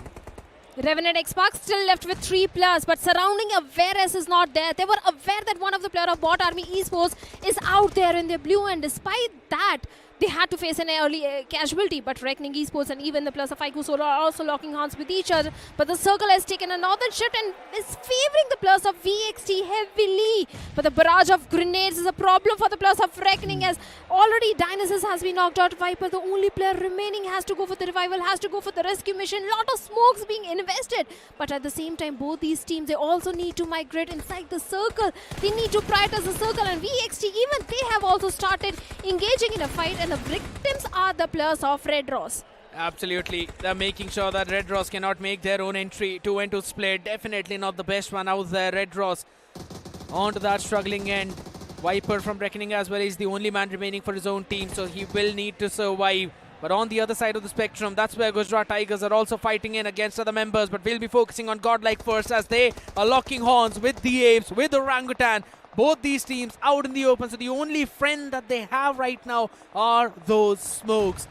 And in those smokes, we'll see those barrage of nades landing in. We've known Jonathan to be one of the prime naders, but Vizgod answers back at him, takes him down, and in the meantime, Atanki gets a knock onto the members of Gujarat Tigers. That's an important one. What a nade! Another one comes into the play, and this time it's Saru finishing off at Minnow and the entirety of Godlike. Only in the previous one were they able to get a few finishes and positions. No says OG in this one. And their consistency is still on point. But now they have to make their entry in the circle itself. And the main thorn are going to be the members of Just Jelly. The circle is favoring VXT so heavily at this point. Just Jelly, one of the player already knocked out. They have to go for the revival. They have to go for the rescue mission. As Keo Lamau is trying to keep the foes at a distance, and those foes are the players of Orangutan, who are running high on the confidence. All the 4 players already alive. But as I say, Vizgod has been knocked out by Gods of Gujarat Tigers. Out from the blue, Gods was going for the heal battle, and seems like he struck at the right moment and got the confirmation point onto Vizgod as well. Absolutely. Now OG in a pretty precarious spot, because you've got AK as one of your star fraggers, as one of your entries. Vizgod was taken down and out. That's a big problem. iQOO as well. They lost their members while locking horns with quite a few teams out there. Ninja Boy can still ruin the game of Just Jelly. That man can basically do a lot. And that's not going to be in favor of Just Jelly. Manya out there behind the rock in a hard place. And by that I mean literally. The hard place was that nade. West landed in, finished him off, took him out. But guess what? Ninze sees a lot of people out there, tries to fire in a few shots, but no connection whatsoever. Revenant X-Spark still surviving on the southeastern end. OG have now decided to make their move. Yash as well from Windgod, just behind that rock, fires a few shots. OG still surviving. Medal as well joining in the fray. Prince out in the open. Legit jumps in. The vehicle. Atanki falls down. Legit will be taken down as well. It's Shadow who fires on the other end on the members of Just Jelly 2. It's a chaos in the field. It's all in open ground. And AK is the man who still survives from OG, but not for long. Aru jumps out as well, and the moment he jumped out, he was sent out of this lobby too. Versatile, catching a few finishes up on Prey, and they are stopping the members of Just Jelly as well to move in. They've already got a finish in their own hands. Revenant X-Spark out of the circle too. Into the blue and out in the open, and maybe out of the lobby is where they go. The blasts are there, and Versatile are the men who are launching those bazookas, who are launching those bullets onto the members. Just Jelly trying to take the rotation from the high ground, but that's exactly where all the crosshairs are locked in. Only 4 teams remaining, Shadow. VXT, they have to defend their compound, and Jelly and the boys are looking to breach into the compounds of VXT. But as I say it, Raiden finds a knock onto Jelly and Sam with a beautiful grenade, and might be looking forward to confirmation as well. Just Jelly remaining with only 2 players, and Raiden along with Somraj is trying to get the confirmation point, as well as Aru is so far away, has been neglected by both these teams. Can be the spoiler for VXT, or maybe for the players of Team Just Jelly. Yeah, it's highly possible. Aru making sure that his team is getting those crucial position points, those crucial placement points, at least 5 in his bag. That means the consistency of OG still remains in this one, but Just Jelly This is an important one for them, and the same thing could be said for Versatile. They've got everything in their hands except for the high ground. But what is a high ground going to do when you've got the full cover in your own hands as well? The nade gets a confirmation out in the open. Lamau down to half of his HP. His power is ready. He's got the power. He's got the force, and he will land it on the members of Just Jelly. Gets the confirmation. Ninja is out here. Needs to make a ninja move. But guess what? He's going to be denied for that as well. As it's Versatile who've got the inevitable chicken dinner for themselves. Aru out in the open will concede to the blue and will secure the second position for his team. But it's Versatile to secure a much needed chicken dinner for their team to get the momentum back. You can We all were silence saying them. that Of course, I mean, you could silence Versatile, but then again, you cannot keep them leashed. It was Versatile just going all out this time. First two games, they absolutely dropped the ball, but this time they came out all guns blazing. Talk to me about S-Power, the man in drawn for that MVP. Surely he had some answers.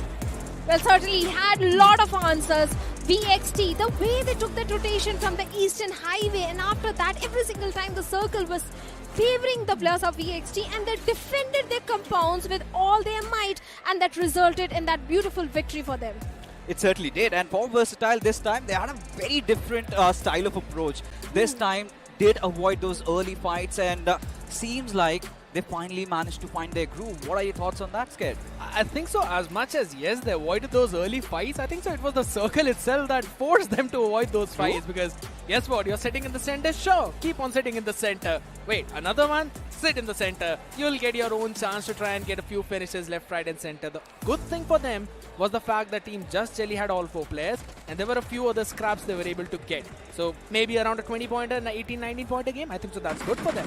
So that's enough to compensate for all the debacles in the first 2 games. But there has been a team that was absolutely consistent, and not just in this one, but in the previous 2 as well. Yeah. Folks, I'm talking about Orangutan. I think they have been getting those averages right, and seems like they found that beauty spot. You know, they found that sweet spot where they're getting all of those things done and heading on for OG. What are your thoughts, Shadow? I love the way OG is approaching these games. They're not shying away from those fights. They are making those beautiful, good rotations as well. They're engaging in all the good fights. Even if a third-party situation arises, Orangutan do know how to deal with that sort of situations, and do manage to get good amount of points in that scenarios. For sure, we witnessed the resurgence of Versatile. Let's head over to our hosts who have a beautiful interview. भाई अब with मैं them. जिनके booth पे खड़ा हूँ, पिछले season trophy ले ली थी इन्होंने, एंटिटी इस बार versatile defending champions.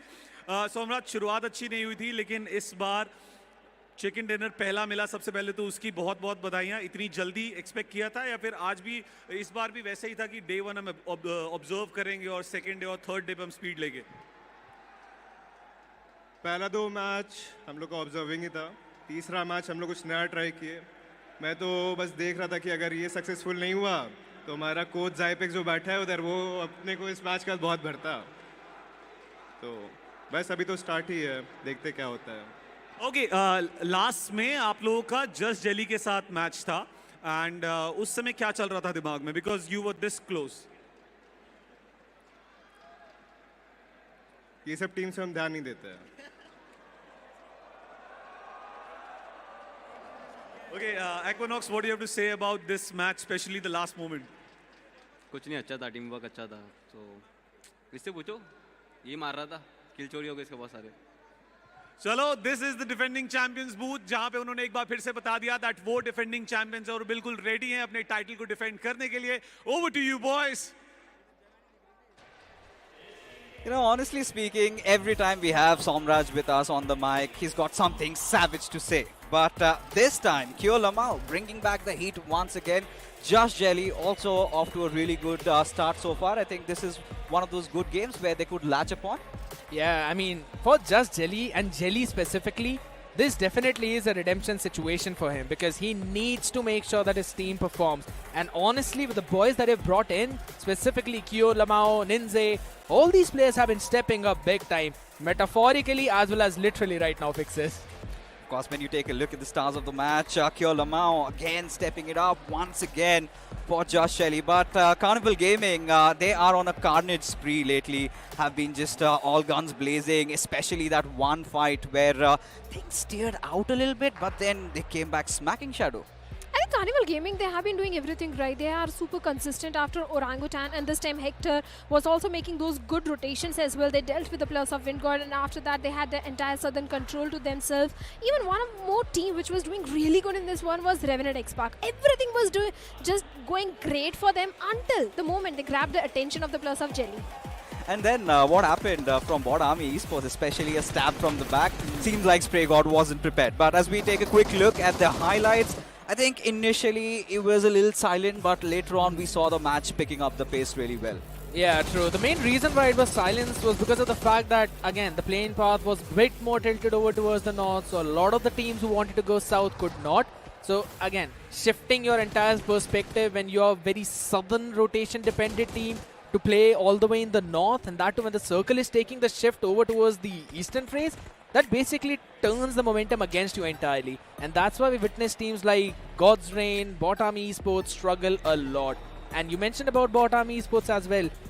If I'm not wrong, they sent one man out there scouting, and K9 Esports were there to welcome them down south of Severny. So again, forcing that fight and then taking the blows, losing a few members, that was definitely not the start they were looking for. But there was something very interesting that you mentioned, Shadow, was God's Reign again messing up another Erangel game. So far, 2 games of Erangel and God's Reign, despite having a good zone in the first game, this time they were caught mid-guard during the rotation. So what are your thoughts about that? Should they have done something better, or it was just where they did not read that situation? They should have done something similar to the players of EXT. Instead of going for the late rotation from the blue, where Reckoning was also taking the brunt of the blue, they could have gone for a longer rotation within the safe zone, just like the players of EXT did. And Destro trying to play super safe might not work in his favor, and that did result in a rotation clash against the players of Reckoning. Hope they really fix the plugs there and get their winning grooves once again. Next up would be Sanhok, but for now, the match rankings in front of us, Versatile, a 20-pointer there. And now Josh Jelly, this time 13 points, is surely going to make him a little bit more comfortable, is going to ease on all those nerves, but OG, man, scared. They have been absolutely lovely, you know, averaging 10 plus points every single game. I feel like they might find themselves maybe at the second spot. Yeah, overall. you know, I agree because they were on the second spot literally right now just before this game and getting those 11 points as well. And that too when teams like K9, they did not perform as expected, getting only 3 points. They will be able to take that big leap, and even though Versatile will be up there, above of them, OG are finding themselves in a good spot. But Hero Xtreme Godlike, not a good game at all. Wyld Fangs as well, only getting 2 points. So there's some problems out there, right? And you mentioned about OG, you know, there's a reason why I've got this orange pen with myself. You know, I'm not going to say anything. You know, if a pen worth 3 rupees can win you trophies, I think OG surely need a sponsorship there. But again, coming back, now we need to talk about K9 a little bit. It feels like they're always on the hunt, always on the prowl. But this game, it felt as if they lost a lot of steam. So what are your thoughts about that, Shadow? Mainly it's Slug and Beast doing the majority of the heavy lifting if you look at it, and this time it was BotArmyEsports, and K9 might not have been prepared for the players of BotArmyEsports because BotArmy usually go all the way towards the south and they were taking late rotation, so K9, but they were just caught off guard. And look at this, we were talking about OG holding on to their second spot, but they have taken over. They are right at the Tibidi top, but still K9 breathing underneath them, and now Versatile. Before this, they were nowhere to be found, and suddenly take a huge leapfrogging way up at the third spot. Medal Esports, a little bit of cohesiveness from their side as well. But looking at that 15 and 16 spot, I think we have a lot of eyeballs rolling there. Land pressure. Though these two teams are the ones who are most accustomed to land, if not Godlike at least. iQOO Soul, we've seen them every other time, but it's always the audience that becomes the game changer. Fixes. I mentioned that Godlike at least is playing with a 5th man as well in the game, and that's the 5th one is basically the audience, but it always turns against you too sometimes. You mentioned to me about that, that's the experience talking. So I think so these two teams are struggling right now, but this game needs to be the one where they pick the things up. And all of you folks watching us on the broadcast, don't forget to level up your career with DHL. Check out on the links given below and apply. But moving on ahead, folks, is going to be such an exciting affair in the games of Sanhok. Because honestly speaking, Sanhok has always been a table turner. If there are some teams that are struggling, I'm talking about iQOO, Soul, Revenant, X-Park, surely folks, they have to bounce back. Yeah, they really need to bounce back. Revenant X-Park specifically, in a situation where they were, I think so they could have dragged in a few more eliminations for themselves, but the main problem with that team right now that I'm seeing is probably the lack of confidence. They haven't been looking very solid back in the challenge season as well. Vix is struggling for 1 point. It's always gonna hurt. It feels like the spatial awareness of Revenant X-Park has somehow has been taken off, because Spray God being picked off like that, this is something that you must anticipate in such close circles, right? Now moving on ahead, we've got a couple of other teams also that we need to touch upon. You know, I'm talking about the likes of, you know, Carnival Gaming this time. They have been going all out, all guns blazing. But a game of Sanhok, I believe they've got a drop location, drop clash on them. Do you think that's going to happen once again? But so much is going to happen next. But right now, folks, we'll be heading in for a shuttle break. You don't go anywhere. We'll be right back. I want too hard to get here.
The Snapdragon Pro Series is brought to you by Snapdragon Elite Gaming and have definitely been wavy, but this time it's going to turn into a tsunami because welcome back, ladies and gentlemen, to Snapdragon Pro Series BGMI Season 6 Challenge Finals. It's me, Skated, and alongside me we've got Necro and Fixes. And fun fact right now is, Necro, that it's going to be the map of Sanhok. And I remember that there was someone who gave out a pretty bold statement. Listen, right now as well, I think K9 Esports is going to go for that drop clash on top of Temple, but it will be iQOO evading the tracks because they're not doing too hot in the overall standings. For once, I agree with you, and no doubt. And we've even seen that in the league stages, right? Where iQOO did back off, and eventually we saw them locking horns. Once again, it was K9 and iQOO. But iQOO, the tempo is definitely not there. They have been struggling massively. And to be honest, they look lost. Yeah, they definitely look lost. But here's one thing about that, Fix, is that even though you lose the tempo on day one, the standings are not that very high. You can basically make that full comeback with just one game, because that's what Versatile showed us. Yeah, it's pretty easy to say, but let's be honest. Already 3 games are done and dusted. This is going to be the 4th game, and that too on the map of Sanhok. We pretty much know if it's not going to be a Camp Alpha Circle, there's a big chance these guys might just not come out on top. iQOO, though, if it is going to be a Camp Alpha Circle, then there's a big chance they will be the one to come through victorious. You know, then again, even if it's a Camp Alpha Circle, you've got Revenant X-Park also to deal with. And at this point, K9 have always been the kryptonite for iQOO. And at this point, iQOO have to play a little bit defensive. But if they surprise us by going all out, who knows? It could be possible. We might possibly see all gung-ho, everyone just firing all of their weapons, because that's not the only drop clash, right? If I'm not wrong, even Carnival Gaming and BotArmyEsports, they normally go for their own collisions as well onto the map of Sanhok. So I maybe think that could also be a place where we might want to look at. Sanhok is once again one of those maps that really brings in that aggression from the team, right? Considering the fact that the previous game was quite a slow one, let's be honest. For a while, we did not really see the fights happen, especially even in the early games. No one was ready to duke it out against each other, and that's the pressure setting in now. A lot of teams are not able to perform. Xtreme too, yeah, they got the chicken dinner, but they just had 15 points, and that's a major sign of concern, because now in the previous game, Xtreme were nowhere to be seen. They got no points. So still those 15 points, they've once again dissolved. Absolutely, those things are dissolved, but there's one thing that can never be dissolved, ladies and gentlemen, and that's going to be the Snapdragon match prediction. Make sure you enter down and vote for your favorite team. Who do you think will secure the win, at least in the next game? And I've asked that from the audience, and I really want to ask that from you all as well, both of you. Necro, who do you think is getting the win in this one?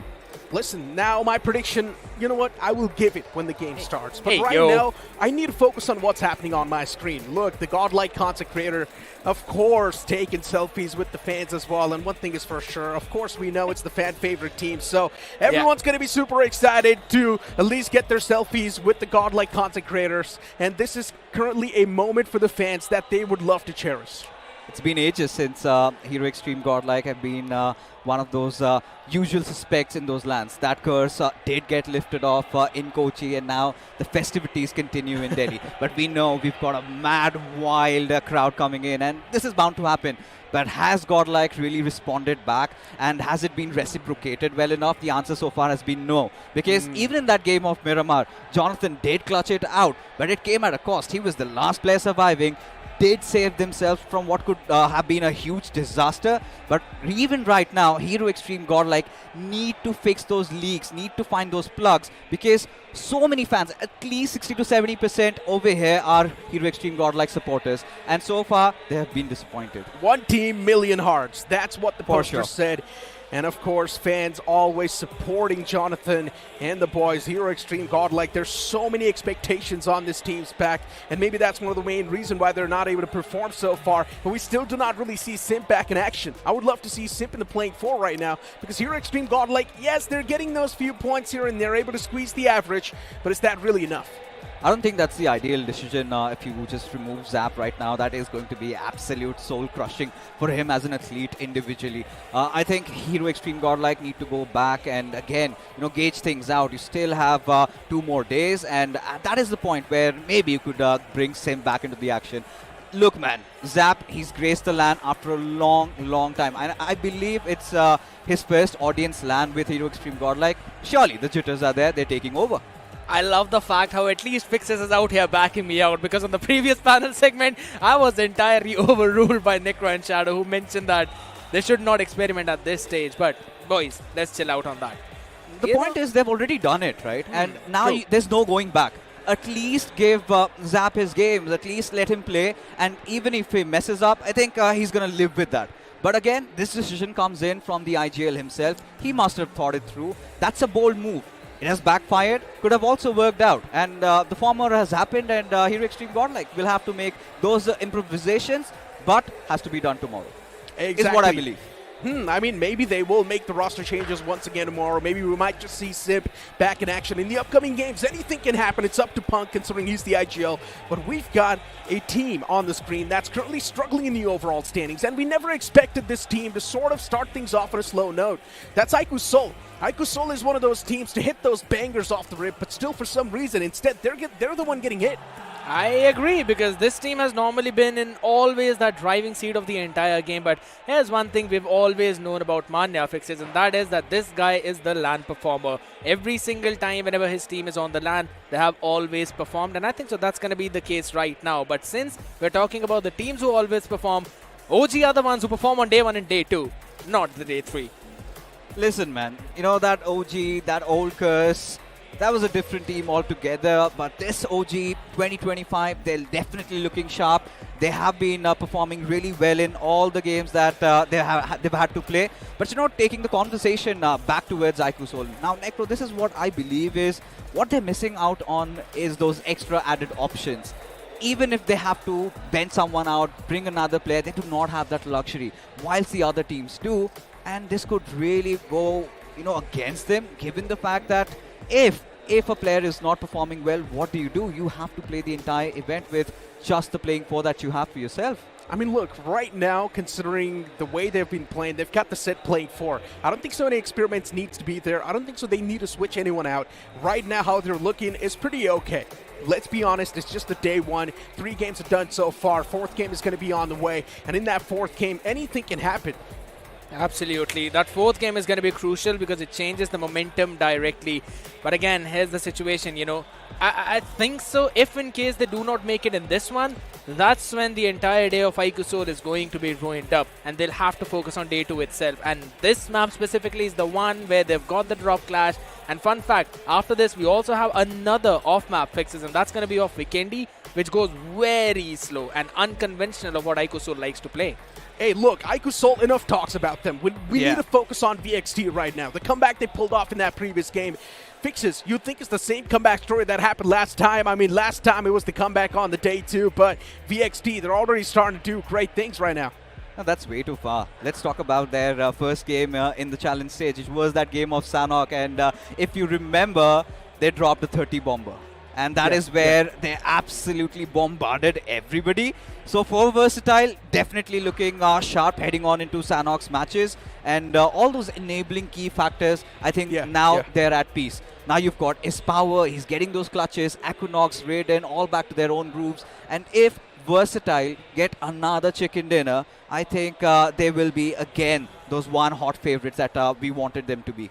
It's one of those points of a tournament that you cannot really expect the jitters anymore, especially from the experienced one. And it definitely does feel like VXT, they've shaken away those jitters of being the defending champion, having so much pressure upon themselves. Especially the previous game was a testament. It was an example of VXT, what they're capable of. And now moving on towards the map of Sanhok, one thing is for sure, we're going to expect an absolute domination from this team. They've got S-Power, they've got Raiden. What else do you want? These 2 players were one of the best players at a certain time. And right now as well, they are currently at the peak of their performance. You cannot really rule out a man like Equinox. Yeah, he's not really doing that great as compared to S-Power and Raiden, but still Equinox has had his history as well. He is Equinox and he always performs on LAN, so he's got that entire baggage on the back of him as well, because people expect a lot from him. And it's not just from that one team. The expectations are super high from the members of Wyld Fangs themselves, who have not yet performed as well as we expected from them. And since we're talking about the teams who are struggling on that performance, if I'm not wrong, even Gujarat Tigers, we see them in the finish feed once or twice, but not for long time Fixes. Yeah, for Gujarat Tigers, they've been quite blessed with the circle. They get their zones, but it's their fights where we have been seeing them getting squandered and sometimes beaten, battered, bruised, and all of that has been going on. But for Gujarat Tigers, these are those off games where they always tend to come back, especially that game of Vikendi. We've seen they've got a very good track record in that match, but they need to also understand for a fact that we have got majority of the matches being played in Erangel and Miramar especially.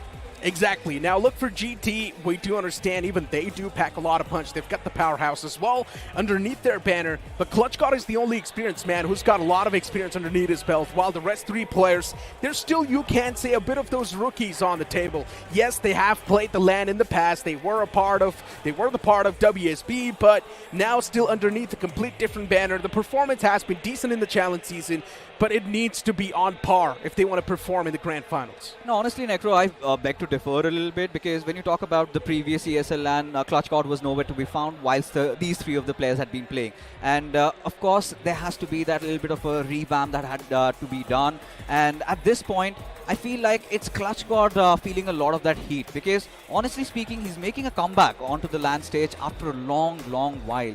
And whilst you're doing that, you need to shrug it off your shoulders and have a fresh new outlook. Because what we've seen from Gujarat Tigers, they have been nervy in those situations, in those fights where they should ideally come out winning.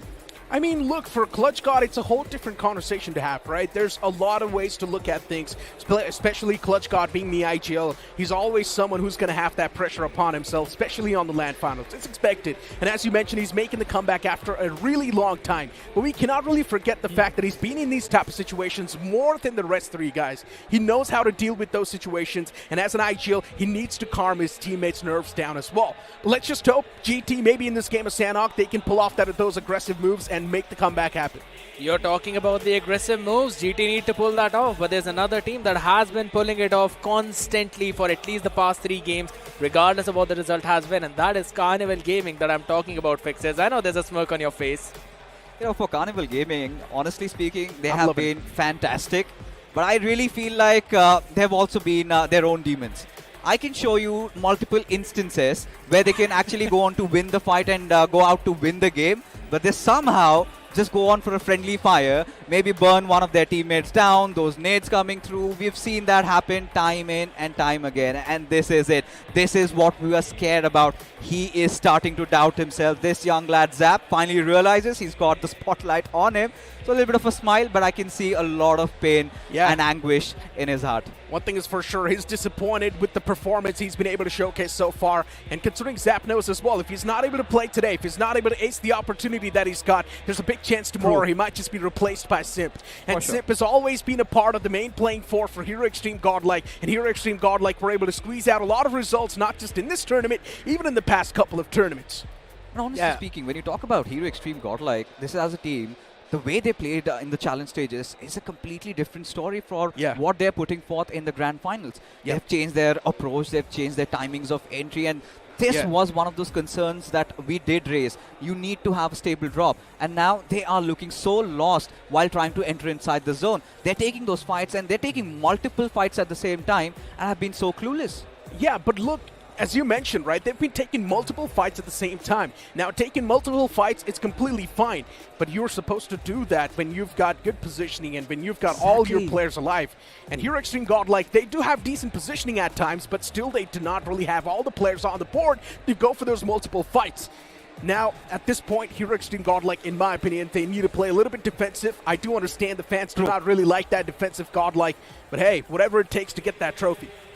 You've been talking about the things that you need to do to get that trophy, and another team that has been slowly and steadily moving up has definitely been Just Jelly.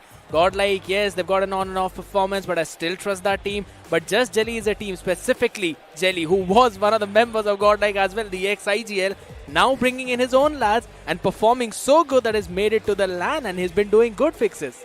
Yeah, so far so good. Let's not curse it. He's still got that Choker's tag on him. He's got his parents, and maybe that could be that little case of Lady Luck that he's been wanting. But seems like our players are already coiled up and ready. Seems like the Rainforest actions are going to begin. Rainforest is out there and booting on your screen. Boys, I know you're excited. I don't have a favorite team, but a favorite pair on the desk, and that's Necro and Fixes for you. Exactly. The game of Sanhok boots up on the screen as the plane's going to hit the skies once again. And the plane flap pad starting all the way from the bottom side of the map, from the southern side towards the Camp Alpha Island. Now, this is going to be a great plane flap pad, especially if you're iQOO Seoul and a K9 Esports Drop Clash fan, which of course we are. I would love to see that Drop Clash on top of Temple. But as I mentioned, considering iQOO Seoul is not really doing that great, there's a big chance they might just avoid that Drop Clash. And for K9 Esports, in my opinion, they should go for it because they've already got the stars aligned. And if they do manage to take down iQOO Seoul, this can also be a great feat to achieve. Look at this. Ruins area. We've got two teams dropping down. Carnival Oh Gaming my God, and here BotArmy we Esports. go. And seems like BotArmy Esports are really bringing the heat. Carnival Gaming have been exceptional so far. BotArmy Esports, they have been having their jitters, but even iQOO Seoul, they do not also resign back from a fight. So a lot of fights going on, and Goblin, Scary Jord, everybody taken down. You've got those trades going on. This is what we love about Sanhok. Exactly. Chaos off the rip, and that's what we like to see on the map of Sanhok. Two clashes happening at the same time. CG versus BotArmy Esports, and iQOO Seoul versus K9. And one thing is for sure, in that fight between iQOO Seoul and K9 Esports, the trades do happen back and forth. I do see a few players getting shanked and macheted to death, while over here CG, as they face off against BotArmy Esports, they've lost out on two players. Well, one player has now been recovered successfully, so that's a great thing. But for BotArmy Esports, they've got all their pieces on the board, and they can try and rely on those for a long time. I'm loving this from BotArmy Esports. Despite all the atrocities, still not deciding to head back, rather deciding to take the fight heads on. This is going to instill a lot of confidence, but for K9 and iQOO Seoul, seems like there's not going to be any winner out of that fight, given the fact that both of them have really lost their momentum. And the first day has always been about building that one up. But as things are, Carnival Gaming still hunker down on towards that Ruins position, while BotArmy Esports, they're starting to take over. This has happened once in the past, Fixes, and I'm talking about the K9 and iQOO Seoul fight. Revan Hicks Park, they came in with the third party, and they're here to claim a few points away for themselves. Two teams, let them duke it out. We're just over here to squeeze points away. That's what Revan Hicks Park wants to do, be the cheeky ones. But hold on, someone was trying to be cheeky, but that did not work out. Unfortunately for BotArmy Esports, now the pieces are once again starting to fall apart. It's not looking that smooth, and eventually even the last nail's going to be in the coffin. CG, what a great wipe that was, but the damage is already done. CG's down two players. It's not looking that great. And look at this. Just to make matters worse, you've got the Hounds on the prowl. iQOO, Revenant X Park. It's going to be interesting to see at this point. iQOO Seoul on one side, Revenant X Park on the other. Shadow relaying all that important information. It seems like they might get surrounded. Ronnie already down on his knees, and there you go. Manya bids his adieu. And iQOO Seoul once again smacked back. I really do not like the decision making coming in from their side. Yeah. Pretty sure the same resounding emotions would be from your side as well. Yeah, I mentioned this too. I mentioned this before the game even started. K9 Esports is going to go for that clash because they've already got a lot of points on the board. While iQOO Seoul is completely on the opposite side of the spectrum, they do not have a lot of points to redeem themselves right now. But instead, iQOO Seoul were too stubborn, and they still went for that drop clash. And that's why iQOO Seoul right now getting third party by Revan Hicks Park and eliminated from this game. Let's have a look at the replay and see how exactly that fight unfolded. Revan Hicks Park heard a lot of shots at the top of the temple. They knew that this fight's been going on for ages at this point. So let's be the one to take the advantage. Able to squeeze those 2 points away without any sort of casualty upon themselves. That's a win-win situation. A lot of agony at this point, iQOO Seoul. Certainly not what they had been expecting, given the fact that the stakes are so high. They were supposed to be off to a blistering start. It's all the opposite, but for now, Metal Esports, they're off to a great start, and even right now, in a really good position. Placed at the 4th spot, and they've got Wingod in front of them to deal with. At this point, we're at such a junction where any team getting a chicken dinner in this one, getting 10 points, could instantly propel themselves up in the top 4 or top 5. But so far, the circle quite inclined towards the North Necro, and look at it, 50% of it already submerged in water. And GDR and GT, they've got really good positions to hold on to. Exactly. This game with Sanhok has been going great. The fixes, we also need to be grateful to our sponsors for making this event come true and come to life. Before we continue, let's give a huge thanks to Snapdragon India for bringing the global community of mobile gaming together. Get access to more exclusive events and competition, and stay up to date on Snapdragon's latest technology by signing up to be a Snapdragon Insider today. And stay up to date by following Snapdragon India and Instagram on X.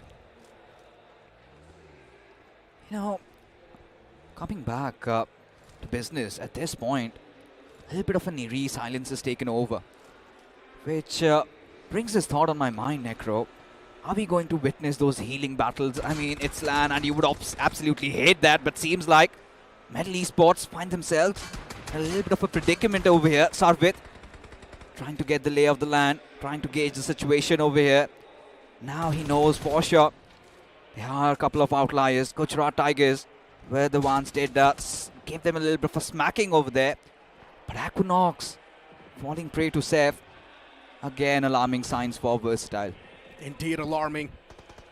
CG on the screen as well. And for God's Reen, looking at the scenario, how it's panning out so far, Metal Esports is always one of those teams that's been playing super defensive. And for Metal Esports, this defensive playstyle's not been working out so far. They've been taking a lot of damage upon themselves. Yeah, able to squeeze a few elimination points away from that stance, but still it's not too rewarding. And hold on to that thought, Metal Esports, they do swing into the action, but unfortunately they've already taken too much damage upon themselves, and God's Reen, they're playing it to perfection. They're playing for their traits, and it's great. As soon as one player gets knocked out, the second player swings to the man, and he strikes him down, and now Metal Esports, once again, just down to the glimmer of hope they have. Now, God's Reign so far, they've had their good games and their bad. Especially Erangel has been horrendous. But even heading onto it, Sanhok, they've got such a beautiful zone at this point. Must be wishing if they had Ninja alive, could have been another chicken dinner in the bag for them. Still could get it though. But now they're starting to get surrounded. You've got Gujarat Tigers constantly trying to poke them out. You've also got Legit, who would be sneaky. Maybe try to steal a couple of finishes here and there, but look at this. Just around Paradise Resort, we've got Wingod, we've got Orangutan and Hero Xtreme Godlike. But OG, they've been such a breath of fresh air tonight. The way they have stepped up every single game, getting those average points, sitting at the Tibeti top. And if they can continue this momentum, Necro, and touch wood they do, I finally feel like their curse shall be lifted. Still though, all speculations and all hopes. Uh-huh. And a lot of hopes are already shattered in the challenge season, my friend. Hopefully, for OG, their hopes won't be shattered right now. So close, but so far. Wyld Esports on the screen, and OG taking the aggressive stance. And unfortunately, LeBron, he finds the opener. OG's on the bad note. And OG's already dropped down 2 players, but Wyld Esports, what a setup this was. A spring trap that unfolds and a bad note for OG, but even OG, they slowly and steadily start to make a comeback in the fight. This grip has to be daunting. Wyld Esports now slowly and steadily starting to stumble, but there's the third party as well that's approaching. And that's Hero Xtreme Godlike at the top. This third party from Godlike can be reporting, but Infinity through the smoke. He fights another strike against another man of OG. And now OG's down to just that last man, but is not going to be able to survive for too long, considering he will be taken down by the player of Godlike. And Godlike over here like vultures to claim the remaining points in this compound. Wyld Esports, too many troubles at the same time. Can they deal with the remaining squad of Hero Xtreme Godlike, considering they've just got 2 players standing? 2-on-4 situation, and this time Hero Xtreme Godlike want to see it down to the end. Sile OP, he's been snuffed out, his position compromised. Right in front of him is Admino, relaying all that information. And now Hero Xtreme Godlike, they really need to act fast, because around the vicinity we do have the Wyld Fangs lurking around as well. For Hero Xtreme Godlike, I do not like this hesitation. Slowly but surely they are creeping through but so are the players of Wyld Fangs. Indeed. Everyone wants to be the opportunistic one. Wyld Fangs is in the close proximity, but Wyld Fangs is not someone that would like to go aggressive. But hold on here, Xtreme Godlike finally breaking the silence and breaking that ice. They've got the opener against WindGod, and now WindGod is just down to that one last man standing. But unfortunately, Jonathan as well drops down. And here comes the third party from Wyld Fangs, finally being the opportunistic one. Wyld Fangs has been playing pretty passive so far, but finally they decide to break the silence as well. Third party in this entire compound here, Xtreme Godlike now to over on the receiving end of things. And there we go, the confirmation follows up. Dre Scott, as usual, he's the one to lead the pack once again, and he's the one to find the opener as well. Wyld Fangs, the rest of the squad, they need to gather up and back this man up. Ooh, look at this. Just on the precipice of being thwarted off. Even Dre Scott gets shot from behind, and Zap, he gets his glorious moment. Punk, as he gets quickly traded off. Hero Xtreme Godlike again have to resort back to Zap and Jonathan. And now Safe gauging him out, already has his position compromised as Wyld Fangs. They are being answered back. Mistakes from both the departments, and now Hero Xtreme Godlike, they've got another lifeline. Safe knows exactly where Jonathan is. And Jonathan readjusting himself in that situation. Amidst all that chaos, Infinity is still breathing. Yeah, just quite. This man is probably sweating. He knows how many fights are going around, but what just happened? Just Jelly, even they step in the middle of this action. Third parties after third parties, even Just Jelly, they get their hands dirty in this. I like Everyone wants the opportunity. Everyone wants to steal the elimination points away. But now Infinity's the only man, the lonesome survivor in this compound.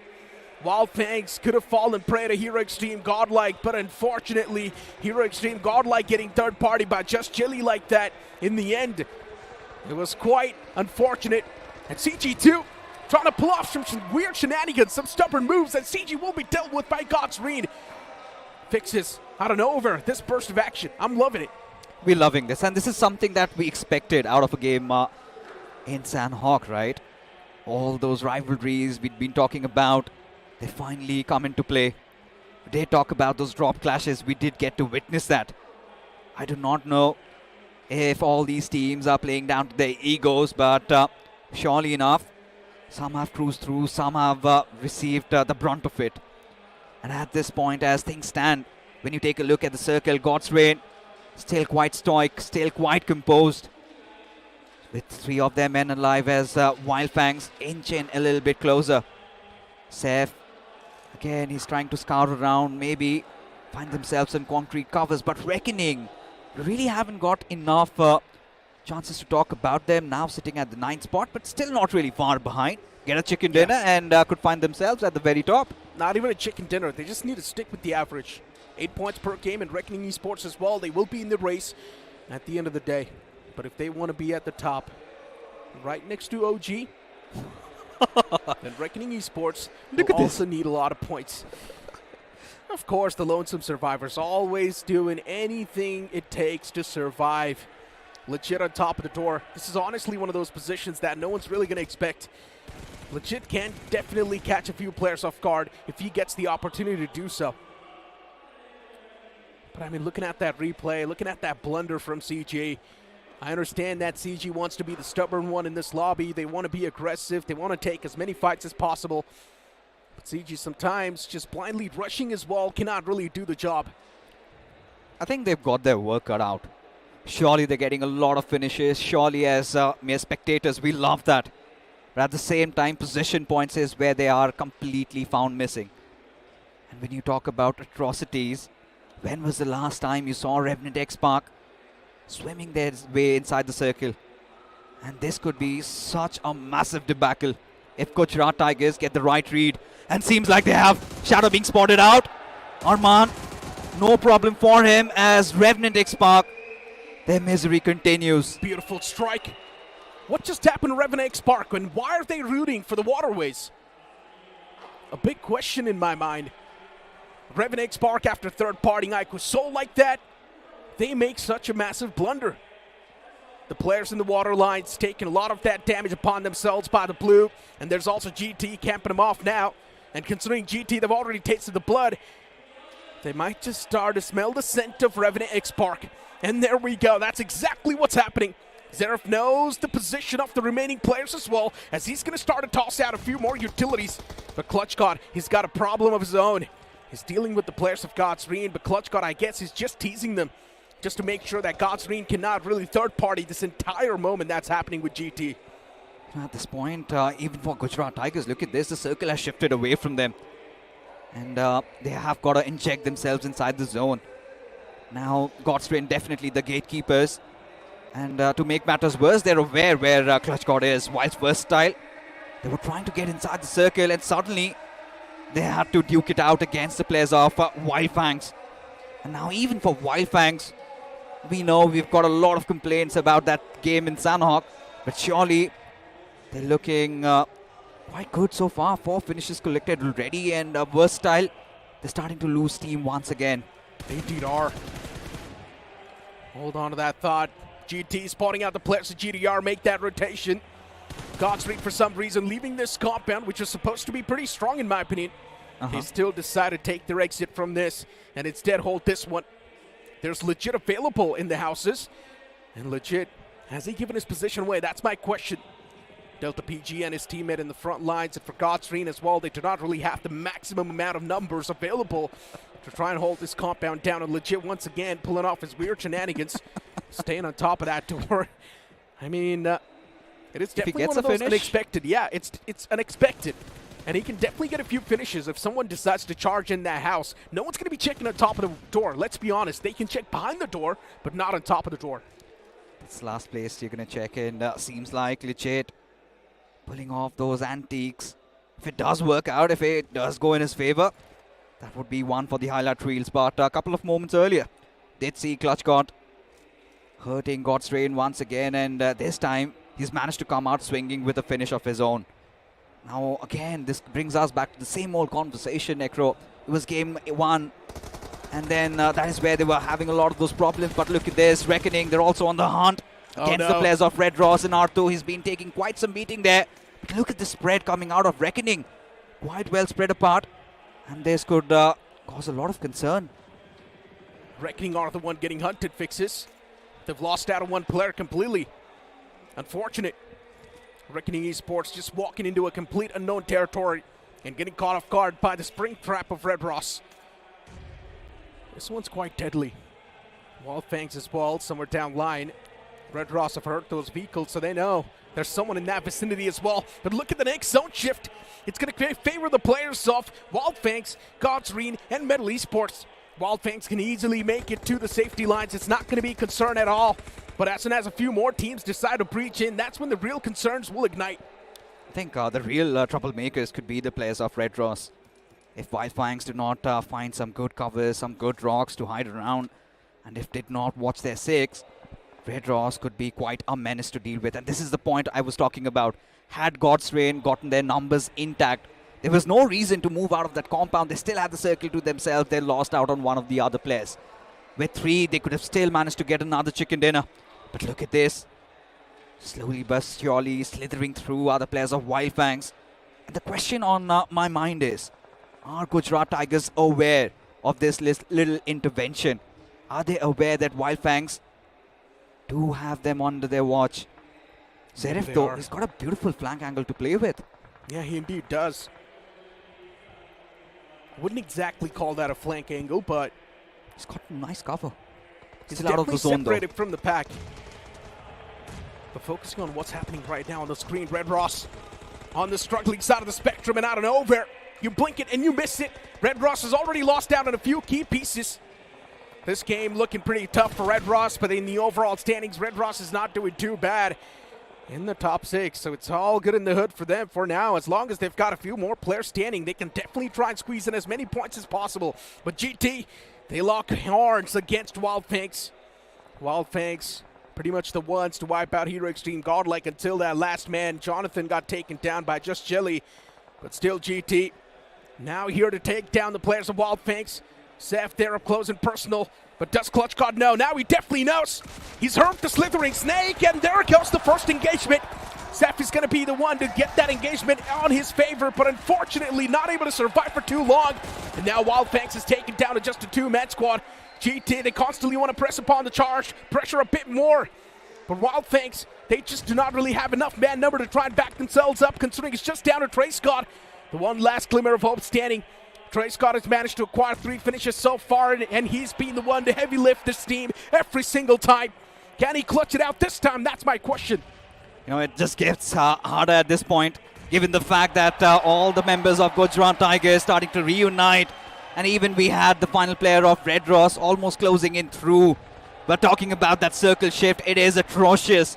And look at this, Gujarat Tigers seems like they're conjuring something new, something really beautiful. Some nice antiques to still keep Arman alive and breathing, as Justin, he's been pressed upon by Legit, or it could be the other way around. Devoid of the fact that Legit's still breathing somehow, but Justin does come out swinging. That could have been a jump scare. As Xtreme, the numbers did dwindle down, but still have 6 finishes to speak of. But now when you talk about the favorites, Josh Jelly, they've got a beautiful circle, so do the players of Reckoning.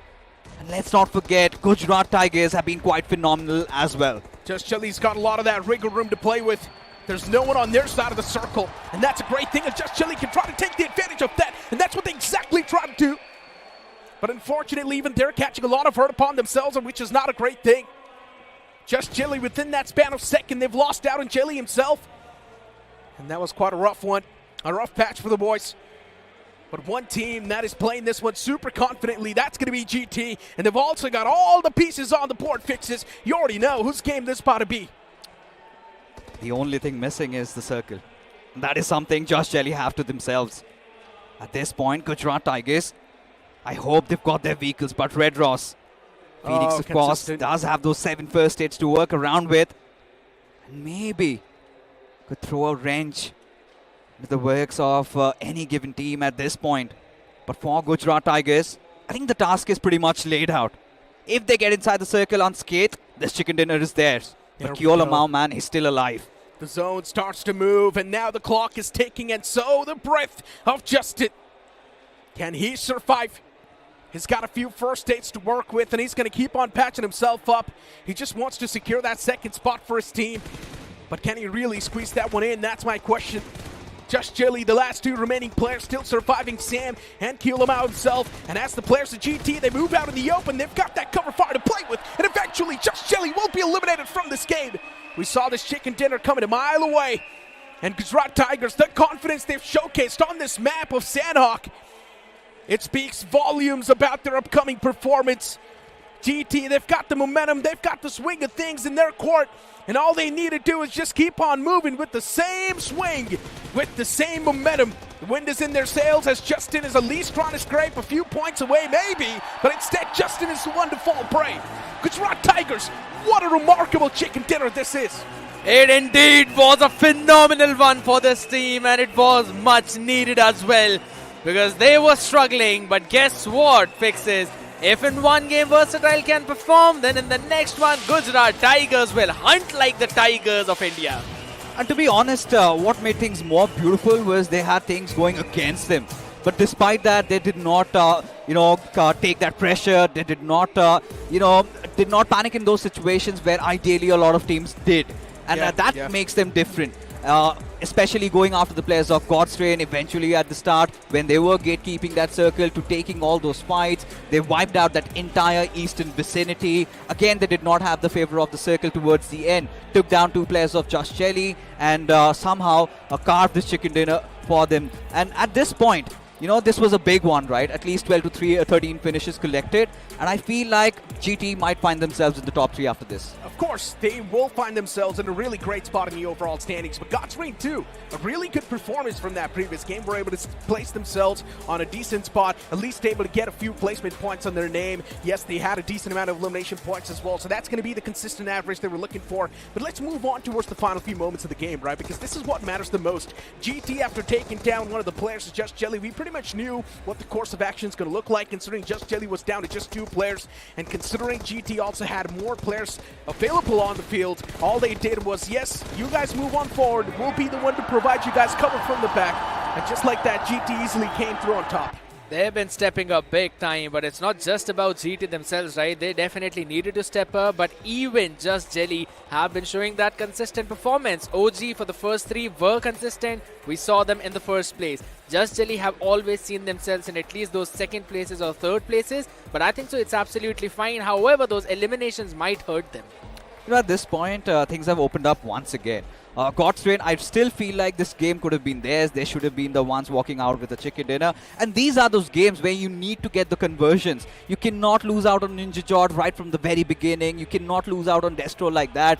Yes, Justin did become their hero towards the end, pulled off that second position, decent finishes to work with. But now, considering OG messed up in this one, certainly that momentum has been lifted. All of those top 3 teams did not perform well. Whilst the ones lurking around the middle pecking order, they will be propelling up. Yeah, indeed they will be. But the man who's propelled up right now is definitely the MVP of this game. From Gujarat Tigers, Gods, 5 finishes, Necro, 9% map impact and 42% finish contribution. Yeah, I mean, as usual, Gujarat Tigers, as I mentioned, they're the powerhouses, right? They've got a lot of that firepower to work with. The ex-teammates of WSP, and we know that banner was known for their firepower. So it makes a lot of sense now, drive by a complete different man, Clutch God. It makes a lot of sense why they're able to showcase so many results, and it's also on a positive factor. I'm loving the fact that everyone on this team is also starting to get the recognition they deserve, and they're actually able to play pretty good as well. On day 1, if you're able to secure a chicken dinner, that's a great start. And you know what makes it more special is this is a team that came in through the open finals. They went through the gauntlet, fought against the best of us, so many other teams. In fact, they had to fight through the entire process, got themselves inside the grand finals, and lo and behold, here they are making their mark. They needed to make their mark, right? Because quite a few questions were being asked. Even we ourselves asked the same question. Will Clutch be able to perform? But man, oh man, what they did in this game is phenomenal. Now, let's have a look at the match rankings, and at the same time, I want to speak something important, right? We saw a team pull off quite a questionable move, which was Revenant X-Park in the water lines, swimming towards the main island. What just happened there? Why was Revenant X-Park going for moves like those? Honestly speaking, we did see Red Ross dropping down on Hatin. What Revenant X-Park did otherwise is they went hunting down for iQOO Soul. The moment they got those finishes, their own drop location was taken away from them. And then we saw the circle shifting away. And that is where I think they wanted to get some loot done. That completely dismantled their timings to get inside the circle. We're kind of out of options, and that is where, you know, they got spotted out. And this was inevitable. I sort of agree with you on certain points, but I think so the main reason was they were just not really able to get their hands on the vehicles. As you mentioned, their drop location was taken away by someone else, so even the vehicles around that vicinity was taken by that team. Even towards Camp Alpha, we did see someone else drop, which was, I think, so K9 Esports, the remaining players, they got their hands on the vehicle as well, so even vehicles on that vicinity were taken away. So I guess Revenant X-Park in the end, the only thing they could really do was just walk their way in the circle, and then they were trying to swim, and of course on the other side was a team waiting to welcome them. You know, honestly speaking, in a circle like that, I would highly not recommend to use a vehicle, because we know you have to cross over the bridge. You're going to draw a lot of unwanted attention, especially GDR were there, Red Ross was there, even GT was there. So taking that vehicle, I think that would be quite risky. I think they wanted to go for a safer approach. But what went wrong was Shadow revealed himself just at the moment when one of the players was turning back, this Shadow. Had that not happened, maybe Revenant X-Park could have gone in for a sneak attack, but things didn't work out for them. That was never supposed to happen, man. I mean, Shadow, I do understand what you're saying. Yeah, maybe they could have got the sneak attack done, but as a pro player, considering you've already heard gunshots around that vicinity, you were supposed to know that maybe there's someone camping the edge lines as well. It's not the first time this sort of a play's happened. So many times in the past, a lot of teams have been caught off guard with that same play this team tried to pull off. So, of course, you should have watched and learned. But you know what? Let's just ignore and let's move on towards the match rankings, considering this is what that matters the most. GT getting 22 points. You've also got Godstreme getting 13 points. Red Ross as well getting 9 points. I mean, consistency on the board. Wyld Fangs finally showcasing some signs of life. Yeah, they had 6 finishes for themselves, so definitely moving up in those rankings a bit. Reckoning, Middle Esports, Wind God, Carnival, they were on the struggling end as well. We saw that during the fight between BotArmyEsports as well as Carnival Gaming. But over towards the end now is where we see some constant names we've seen through the entire evening. Revenant X-Park, iQOO Soul, Versatile had one good game, fixes, but now they're back on the receiving end once again. For Versatile Esports, it feels like they were trying to rotate pretty late inside the circle, and that is where Red Ross was so well positioned that they somehow hindered their entry inside the zone. And this is something that maybe Versatile did not see coming, and this is enough to kind of let that steam lose out, because at this point coming up next would be the game of Vikendi, a game that where I have Gujarat Tigers as my favorites. Versatile, we've seen they've had good days in Vikendi. If they can get the chicken dinner back, they will have that momentum shifting once again. But Hero Xtreme, Godlike, iQOO, Seoul, definitely two of the biggest teams. They haven't shown up tonight. We've been speaking a lot about numbers, and let's move on towards the overall standings. GT currently at the top after that banger of a performance. One thing is for sure, GT is going to be super happy once they look at the overall standings themselves. OG on the second spot with 33 points. K9 Esports pretty much on the same terrain as well. You've got Godlike, 28 points acquired. Godlike is slowly and steadily as well, sort of ranking up themselves in the overall standings, which is a great thing. Now, of course, the top 8 is something that we expected, but as we flip the table, we see an unexpected name over here, and that's going to be Carnival Gaming. They've just got 1 placement point, by the way. Well, Wyld Fangs. Same goes with them. Right, cool. 1 placement point, it's fine. We're going to make sure we eliminate all the other teams out there. But at least they've got those eliminations for themselves. But man, oh man, I still can't really wrap my head around the fact that we are seeing so many big names struggling out there on the end. But one team that has performed really well and out of the expectations has been Red Ross. Red Ross is definitely someone that we did not really expect to perform so well, but considering we've seen them perform once in the official tournament as well, and they were doing pretty good for themselves. So I guess Red Ross, for them, this land is sort of like the redemption arc they're looking for. Yeah, the official was missed out, but they would definitely love to perform pretty well on this Snapdragon Pro Series land. The only concern with Red Ross, yes, sure, they've got a great start. The same case was during the start of the challenge stages as well. But eventually, as the tournament goes on, this is where, the nerves take over. And that is where their true test with Destiny lies. If they can somehow stay around that 5th or 6th position by the end of day 2, I think they might punch above the belt. I think they can go for the trophy. That's a big thing though, but I really like that because I wanted at least one of the underdog teams to perform. We are seeing Red Ross. Yeah, we're seeing Red Ross performing. We saw Gujarat Tigers perform as well. It's time that BotArmyEsports probably step up their game because we see them a lot, but not on the successful end. BotArmyEsports' first 2 games, they were quite the naughty ones, right? Chasing down Wyld They Fangs. have 0 position points. Yeah, they were just chasing down Wyld Fangs and trying to aim for the elimination points, and not having any sort of placement points is now hindering them in the overall standings. But let's move on to a short break right now. We'll be right back. Ain't got no time for no fear. I work too hard to get here. ना मोगो से ना God, अब मैं God देते हूँ। ऐसा करना है, ठीक है? मेरे को बोलना है? हाँ। नहीं, मैं तो नहीं बोल रहा ये, आप बोल रहे हो लग। So hey guys, I'm Ninja Jod from Godlike Esports. मेरा रोल है एंट्री फ्रैगर एंड अभी फिलहाल हम क्वालिफाई होके फाइनल तक आए हैं। ये ईयर के अंदर बहुत सारे ऑर्ग्स में गया हूँ मैं, बट ऐसा नहीं कि अभी गॉड्स में आने के बाद मैं आगे कहाँ जाऊँगा। ठीक है, मतलब हर एक इंसान से एक ना एक टाइम पे कुछ ना कुछ गलती होती है। आपसे तो 4 हो गई। हर चीज़ में मेरी थोड़ी ना गलती होती है, बट बस यही बोलूँगा कि अभी तो मैं गॉड्स एंड हूँ एंड ये सब भाई जैसे कि मैं इनके साथ बहुत टाइम पहले से ही हूँ, तो अभी तो सब कुछ बढ़िया चल रहा है एंड धीरे धीरे और अच्छा होगा। तो लेट्स सी, देखते क्या होता है। ये तो नहीं बोलूँगा कि मतलब लेट्स सी ऐसा नहीं है कि आगे जाके कोई छोड़ रहा हूँ, अभी तो इनके साथ ही रहूँगा क्योंकि अभी सोच लिया है कि मतलब जब इन्होंने मेरे को मेरे बुरे टाइम पे साथ दिया है तो मैं भी इनको इनके बुरा टाइम हो या अच्छा टाइम हो हर टाइम साथ दूँ। और इनके साथ मेरा पहला बड़ा इवेंट है, तो मेरे को भी पता है कि लाइक चैलेंज सीजन में मैं इतना अच्छा नहीं खेल पाया हूँ, बट ये तो नहीं बोलूँगा कि मैं खेलना भूल गया हूँ या मैं कुछ एक्सक्यूज़ दे रहा हूँ या मेरे से हो नहीं रहा।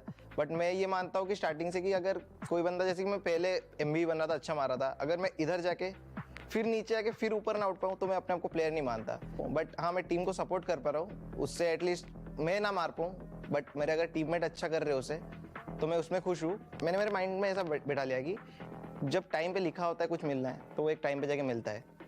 बाकी मेरी मेहनत चल रही है और मेरे को भगवान जी पे भरोसा है, एक ना एक दिन में मेरा हो ही जाएगा। ऐसा है कि मेरा RNT एक से कुछ मतलब ऐसा खफा नहीं है या कुछ झगड़ा कुछ भी ऐसा नहीं है। शायद वो मेरी एक गलती रही होगी कि वो लाइक मैंने डिसीजन ले लिया था, बट ठीक है, आप कुछ कर नहीं सकते। मैं खुश हूँ कि वो लोग अच्छा कर रहे हैं एंड मैं भी ये चीज़ पे भी खुश हूँ कि मैं आगे वो अभी अच्छा कर रहा हूँ, धीरे धीरे और अच्छा करूँगा। सब कुछ बढ़िया था उधर, हम बीजीएस जीते थे एंड में बीजीएस में लाइक टॉप फ्रैगर्स में भी था। बट एक ना एक टाइम में मेरा स्टार्टिंग से ऐसा था कि लाइक गॉडसन के टाइम से एक बार मेरे को लाइक मान्या के साथ खेलना है एंड सोल को ये लाइक सोल के अंडर खेलना है। तो वो एक टाइम में दिमाग में आ गया कि इतने टाइम से हो रहा है मेरा ट्राई, तो एक बार बातचीत कर रहा हूँ क्योंकि उधर से भी बात हुआ था एंड मेरे इधर से भी बात हुआ था, तो मैंने डिसीजन ले लिया था। बट शायद एक ना एक टाइम में मेरे को ऐसा लगा कि बहुत जल्दी मैंने डिसीजन ले लिया, बट ठीक है, अब जब हो गया है तो सो हो गया है, अब उसको चेंज तो नहीं कर सकता मैं बस ये चाहूँगा कि जो भी दोनों मेरे पास टीम से सोल एंड टेक्स ये हमेशा अच्छा करे एंड आगे वो अच्छे से बढ़े। शैडो के साथ मैं ऑफिशियल जीता हूँ एंड जैसे कि क्वेश्चन में ये कि शैडो या डेस्ट्रो बेटर है, तो मैं तो ये बोलूँगा कि शैडो अपनी जगह पे बेस्ट है क्योंकि उसने अपना प्रूफ किया। बट अभी मैं डेस्ट्रो के साथ हूँ तो मेरे को पता है डेस्ट्रो का एक्सपीरियंस क्या है, उसने इतने सारे ऑफिशियल जीत चुके हैं और मैं उसके साथ बहुत टाइम से लाइक दोस्त है हम, तो मेरे को पता है कि वो कैसे खिलाता है, क्या करता है एंड बाकी उस पर तो मैं बहुत ज़्यादा ट्रस्ट करता हूँ कि इस बार भी वो कुछ ना कुछ करेगा, अपना दिमाग लगाएगा एंड ट्रॉफी आएगी वापस। जितने भी मेरे फैंस हैं थैंक यू सो मच, मतलब वापस आ रहा हूँ और अच्छा परफॉर्म करूँगा और मेहनत चल रही है and thank you so much इतना सपोर्ट करने के लिए। एंड हेटर्स के लिए भी एक बात, उनको भी दिखाना है कि मैं क्या कर सकता हूँ एंड वो तो उन लोगों को अच्छे से पता है, जब मैं करने पाता तो क्या हो जाता है।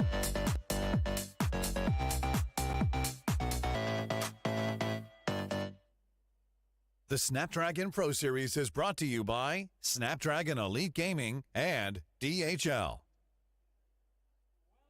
Alright, we're back once again as already we're done with 4 games, and next up it's going to be a little chilly, so I hope you've got your blankets up. It is going to be the frozen tundras of Vikendi. I'm joined along with Shadow and Scared Yet once again, and the man in front of us, Jonathan, he certainly has showed up in terms of how he's been getting his finishes, but the team as a whole, they've been found missing.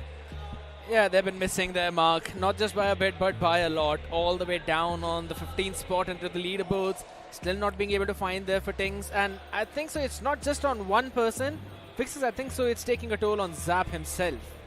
Yeah, it's a lot of pressure on Zap, but at this point, I hope you guys get in your Snapdragon match prediction, and all you gotta do is cast your votes on the Twitch chat, and also do let us know who your favorite team is going to be in the next game, who has the highest chances. Now, we did talk about Hero Xtreme Godlike, and we have been rambling about them. Let's talk about other teams a little bit, because at this point, you know, Reckoning, they have also been sneaking through the shadows. They've been doing quite well, but at the same time, you know, we have been doing quite well. So, of course, you've got any feedbacks, do let us know. All you gotta do is scan the QR code and tell us how your experience so far has been in this entire tournament. So, back to the conversation, Shadow, talk to me through about how Reckoning have been throughout the day.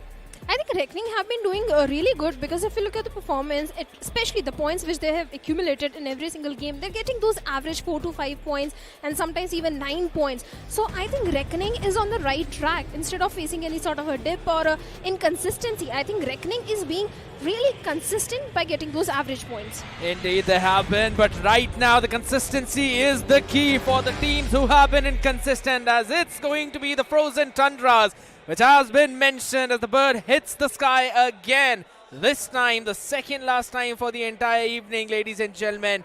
We're all the way starting from Dobro Mesto towards Peshkova. A pretty northern tilted plane fly path, so the teams who would want to drop in over towards the south, maybe towards the winery, towards Milnar, or also towards the hot springs, they're going to have a bit of trouble out there, Shadow, but maybe we're not going to witness any kind of drop clashes.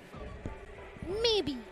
That is a big maybe. Maybe we'll have few drop clashes or few early collisions, because I'm sure you remember the game of Sanhok, what really happened towards the Camp Alpha Island, as Shadow also striked in at the right moment and getting those 2 crucial finish points for the team. Yep. So yes, drop clashes are something we always love to see. But for now, Raven and X-Park, they love going all the way towards the side of Fort and Orangutan. They all usually take a split drop. And that is exactly what they are doing at this point again. Yeah, their strategies have been working out really well for them, if I'm being very honest. I mean, for the first 3 games, yeah, one game, it's absolutely fine. It could happen that it's not the best one in your arsenal. And it was only one game. And even in that, they managed to get a couple of points. So I think so it's absolutely fine. But look at it. iQOO Soul, if I'm not wrong, they're trying to take a fight all the way towards the northeastern part, maybe? Or I don't think so. Maybe they're alone. We'll have to check. Yeah, there's no drop clash. There is. They've been hidden in the shadows out there. Really want to see which team that actually is. K9 always loves going all the way towards the side of Cosmodrome, and this time they have taken a linear split, and even the players of BotArmyEsports are also towards that Cosmodrome side. We have the players of Medal Esports also in some sort of a pickle against the players of Team iQOO Soul. Like you said, iQOO Soul taking a drop clash and having a head-on fight against maybe, if iQOO Soul wins this one, the revenge, the redemption of Miramar will be there. Is it just me, or is iQOO Soul now just trying to target the teams who they are confident against? Because it does seem to be that case. Manya, no helmet, no body armor, just a bullet to the body is going to do the trick. So he's got to be wary about it. Just holding his own angle. Cyrax up on the stairs. Just firing a few warning shots. Both of these teams. It's not even a stalemate at this point. There's some fake footsteps out there being shown, or maybe just trying not to give any kind of footsteps whatsoever. There's still quite a few fights happening. Nakul is the first one to draw the blood. Savid's been taken down. That's a big play. Manya gets that finish as well. The advantage now in the hands of iQOO Soul. Yeah, the numbers advantage is definitely there towards the side of iQOO Soul. If you remember the game of Miramar, Somme was the first one to be taken down by the players of Medal Esports. So I think iQOO Soul is just doing that, what they love doing, taking their revenge. And that is exactly what they are eyeing for. But Medal has been performing really good. If you look at the performance of Medal, the first game also, they had 13 points. And after that also, they're getting those average points in every single game. They have worked on the mistakes of challenge season. They have rectified them. And they're looking much stronger. So iQOO Soul, that could be the reason for that little cautious approach in this fight. That they realize that Medal has worked on the mistakes. We can't take them for granted. I agree. And in the meantime, while the collision is happening here, Medal was also able to take the casualty, but at the same time, even K9 Esports were the ones who were on the receiving end. BotArmyEsports took that first blood out. So again, they are also starting things on a bit of an aggressive note. All the teams who are all the way down in the leaderboards. iQOO Soul, BotArmy, they're now taking fight against the teams who are at least in that middle pack. Apart from K9, who's in the top 3. Look at that circle shift, Shadow. You are going to love it.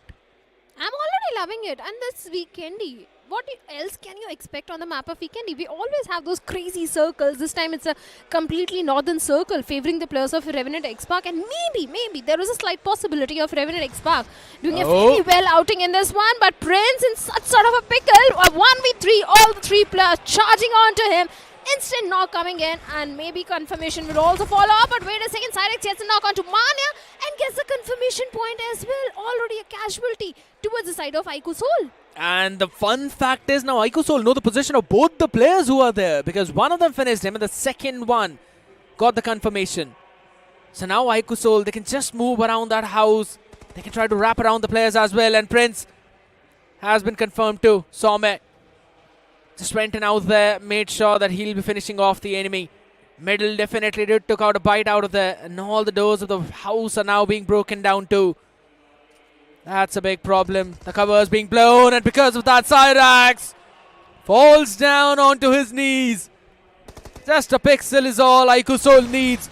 This team is now finally hunting. The pack out there, it's hungry, and they want not food but blood, and Medal are on the receiving end right now. The only thing that's working out for Medal is the fact that there's no throwables on the other side, and this is a very narrow pathway. So you cannot move directly. It's just a burst of weapon that's going to do the trick for you. But not a lot of bullets right now in the hands of Legit. So that's going to be a big sign of concern for them. Once again, it's all down to Legit. He's going for the crucial revival onto the fallen comrade. And Cyrex is once again back in the game. Also, we have a situation between the players of Revenant X-Park and Gujarat Tigers, even Orangutan and Vanguard also locking horns with each other. Everyone is just eyeing for that center control. Even BotArmyEsports, they are also facing casualties. Revenant X-Park, this is a really important game for them. Gujarat Tigers barging into the compounds of K9 Esports, where we have Beast, and along with that, Omega is also there. The grenade from the side of Omega, if it finds any sort of connection, that can be a big opening. And finally, Beast with a DPS finds a knock onto Clutch God. Even Zeref also goes down, all thanks to Omega's grenade. Yeah, Omega still trying to eye out. Shots being fired. He gets one more knockdown, and Gods is the only man remaining. Needs to stay alive. Get the weapon, but it's Omega who deletes their opponent. Guess what? No more good game for Gujarat Tigers. It's a goodbye to them from this map. What a step up coming in from the IGL himself. After losing an early member all the way far back, Somme now finally jumps in as well. DBS on the face. Legit has been legitimately deleted. And it's Somme getting another confirmation thanks to Ronnie being the body. iQOO Soul finally stepping up, getting those 4 points and at least moving on the 15th position.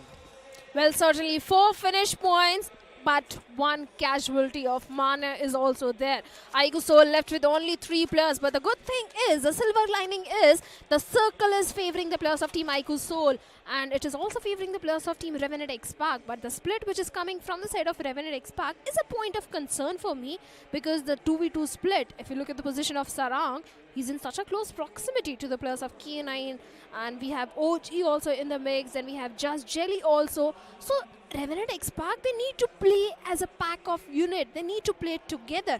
But there are a few teams who are also going for the late rotation. Like we have the players of Hero Xtreme, Godlike all the way towards south, taking the brunt of the blue. Then even Carnival Gaming also taking the brunt of the blue. But in the midst of all of this, even BotArmyEsports, once again, we saw them going up against the players of Revenant X-Park. And this time, once again, BotArmy, they were eliminated. Yeah. That's the big problem now, BotArmyEsports. They were able to take down that first member, if I'm not wrong, from K9, and after that, they just could not follow up on the back of it. So yes, even they are on that struggling boat right now, and not really the way how you would want to win day number 1. We were having the discussion as well, right? We were mentioning that BotArmy, again, this is one of the first major LANs for them, if not then at least in the 2025. This is one of the biggest LANs that they have ever been a part of. So the jitters are definitely going to be there right now. They're struggling as well. It's an audience LAN after all. There's always going to be pressure on top of you. And under pressure, there are a few teams who always love to perform. iQOO Soul, they are performing at least in this one. They took down Medal. I really want to see the step up from other teams. Revenant X-Park as well, finally getting that first fight. You mentioned they were able to finish off BotArmyEsports. That's a big thing. But I'm now focused on the members of Versatile, who we are also looking in the map feed are close to the members of Wyld Fangs. And if I'm not wrong, both of these teams, they probably wanted to get a piece of that third party as well for all the entire fight that happened in Peshkova. Yeah, we have Wyld Fangs and VXT also, like you said, in the close proximity. So there could be a possibility of a rotation clash happening between both of them. But I like this new rivalry which is also brewing between the players of Revenant X-Park and BotArmyEsports, because every single time, be it the map of Vikendi or Erangel, these two teams lock horns with each other. And for now, every single time BotArmyEsports, they are on the receiving end. But looking at the circle, even the players of Team Reckoning are also having a good position as they are sticking to the western side of the map, keeping themselves away from all that commotion and the traffic. The only problem for Reckoning could be the players of Team Red Ross, because they are coming all the way from the blue, and if Reckoning is not aware about the surroundings, they might be caught off guard. That very well could be the case.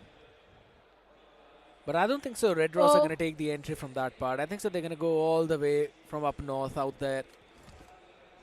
But again, that's a thing that's happening all the way towards the western part. I want to focus down on something that might happen on towards those eastern frays where iQOO Soul was. And right under them are the members of Versatile 2. One team that has been struggling for the entire evening. Another one that has had a pretty decent game. At least one chicken dinner for them, which eventually boosted their rankings up. But in terms of consistency, yeah, not so much. This is something really interesting brewing. Scared iQOO Soul, who dropped in towards the side of Trevno. Then we have the players of Team Versatile towards Peshkovo. And iQOO Soul, just look at the way they are making their rotation.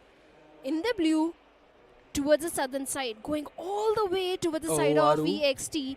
There is a possibility of iQOO Soul and VXT also locking horns with each other. But we have OG Aru right in the crosshairs of Viper. And Viper never fails to strike. Strike at the right moment and got the finish point as well. And that's going to be OG being eliminated yet again. This team did really good in the first 3 games. And after that, on the off maps, have now been struggling. 33 points still now, not a single point for this game. Not the result they wanted. But I think so they've done their job for at least day number 1. If they can wrap it up with around 7 to 8 points, I think so that's going to be really cool. Plus, you don't really want to be in the top 3 or maybe at least the top position, because then you're going to have an invisible bounty on your back. For now, Goblin. That's quite a way to park the vehicle. Perfect. That's going to go in insurance now. Unfortunately, we don't have extra style points. I mean, that wasn't stylish. It was. If anything, the vehicle was saying I'm stuck. Your jokes are getting worse and worse. That's all I have to say. But And God's Hector- reign, their rotations are getting better and better every single time. I don't know how Destro does it, but every single time he finds himself and the entire team right in the dead smack of center of the circle once again. God's reign having that prime compound and a very good position in this particular circle. But the Whoa. next circle shift is going to be so crucial. If it goes south, even the players of Carnival Gaming are also going to be happy. But since it's a concentric shift, once again, Revenant X Park, even the players of K9 are in the prime spot. And speaking about the players of K9, if you look at the fight which happened against the players of Gujarat Tigers, Omega was really struggling back in the challenge season. And this time, out of 4 finishes, 3 finishes are just by Omega. Yeah, he stepped up big time. His team performed really well in the first game itself of Erangel. And if I'm not wrong, that was around the 70 circle. So constant circles forming onto the K9, and that's the strength of this team. If the circle keeps on forming on them, they will convert that game. But for now, Carnival Gaming in the crosshairs of Scout, who tried to fire in a few shots, but not getting any kind of damage onto the players. Don't think so they're going to mind that. Wait, hello? What? I mean, I wouldn't say it's alright, but that's such a questionable decision from Sensei. Way too out in the open. And his team has not been winning those long-range fights.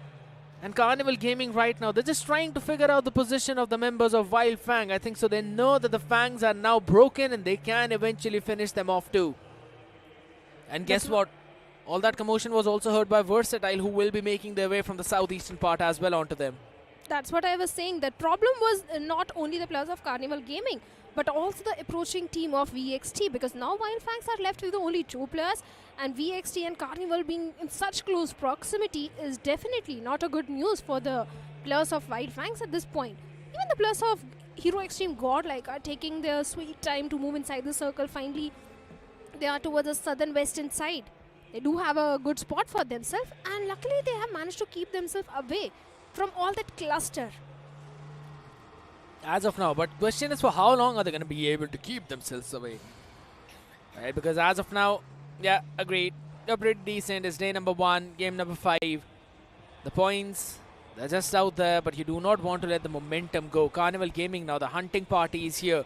Seth and Trey Scott, 2 of the big hitters, 2 of the main Fangs of the Wyld Fangs, now into the crosshair. Scout all the way too far back. The question is, can he provide that cover? And yes, he can. Doing a phenomenal job at that into that radio tower. Goblin as well, understanding that it's going to be pretty risky. It's now slowly moving back. Now, I wanted to point out, Shadow, you know, this is not the Carnival that we were seeing all the way in the challenge season. Yeah. This Carnival is way too aggressive, and so is this Versatile. Ronnie, just in a bit of a dip out there. Versatile, they know iQOO Soul are hurt. They have seen the finish speed, and they know that they've got the numbers advantage. The question is, are they willing to take that risk? Because iQOO Soul, regardless of 3 players, is a team that always strikes back. Well, they always strike back, but this time they are wounded. They don't have all the 4 players alive, and VXT is one of those teams against which you don't want to pick an outnumbered fight. And Versatile and iQOO Soul are being in such close proximity for a very, very long time.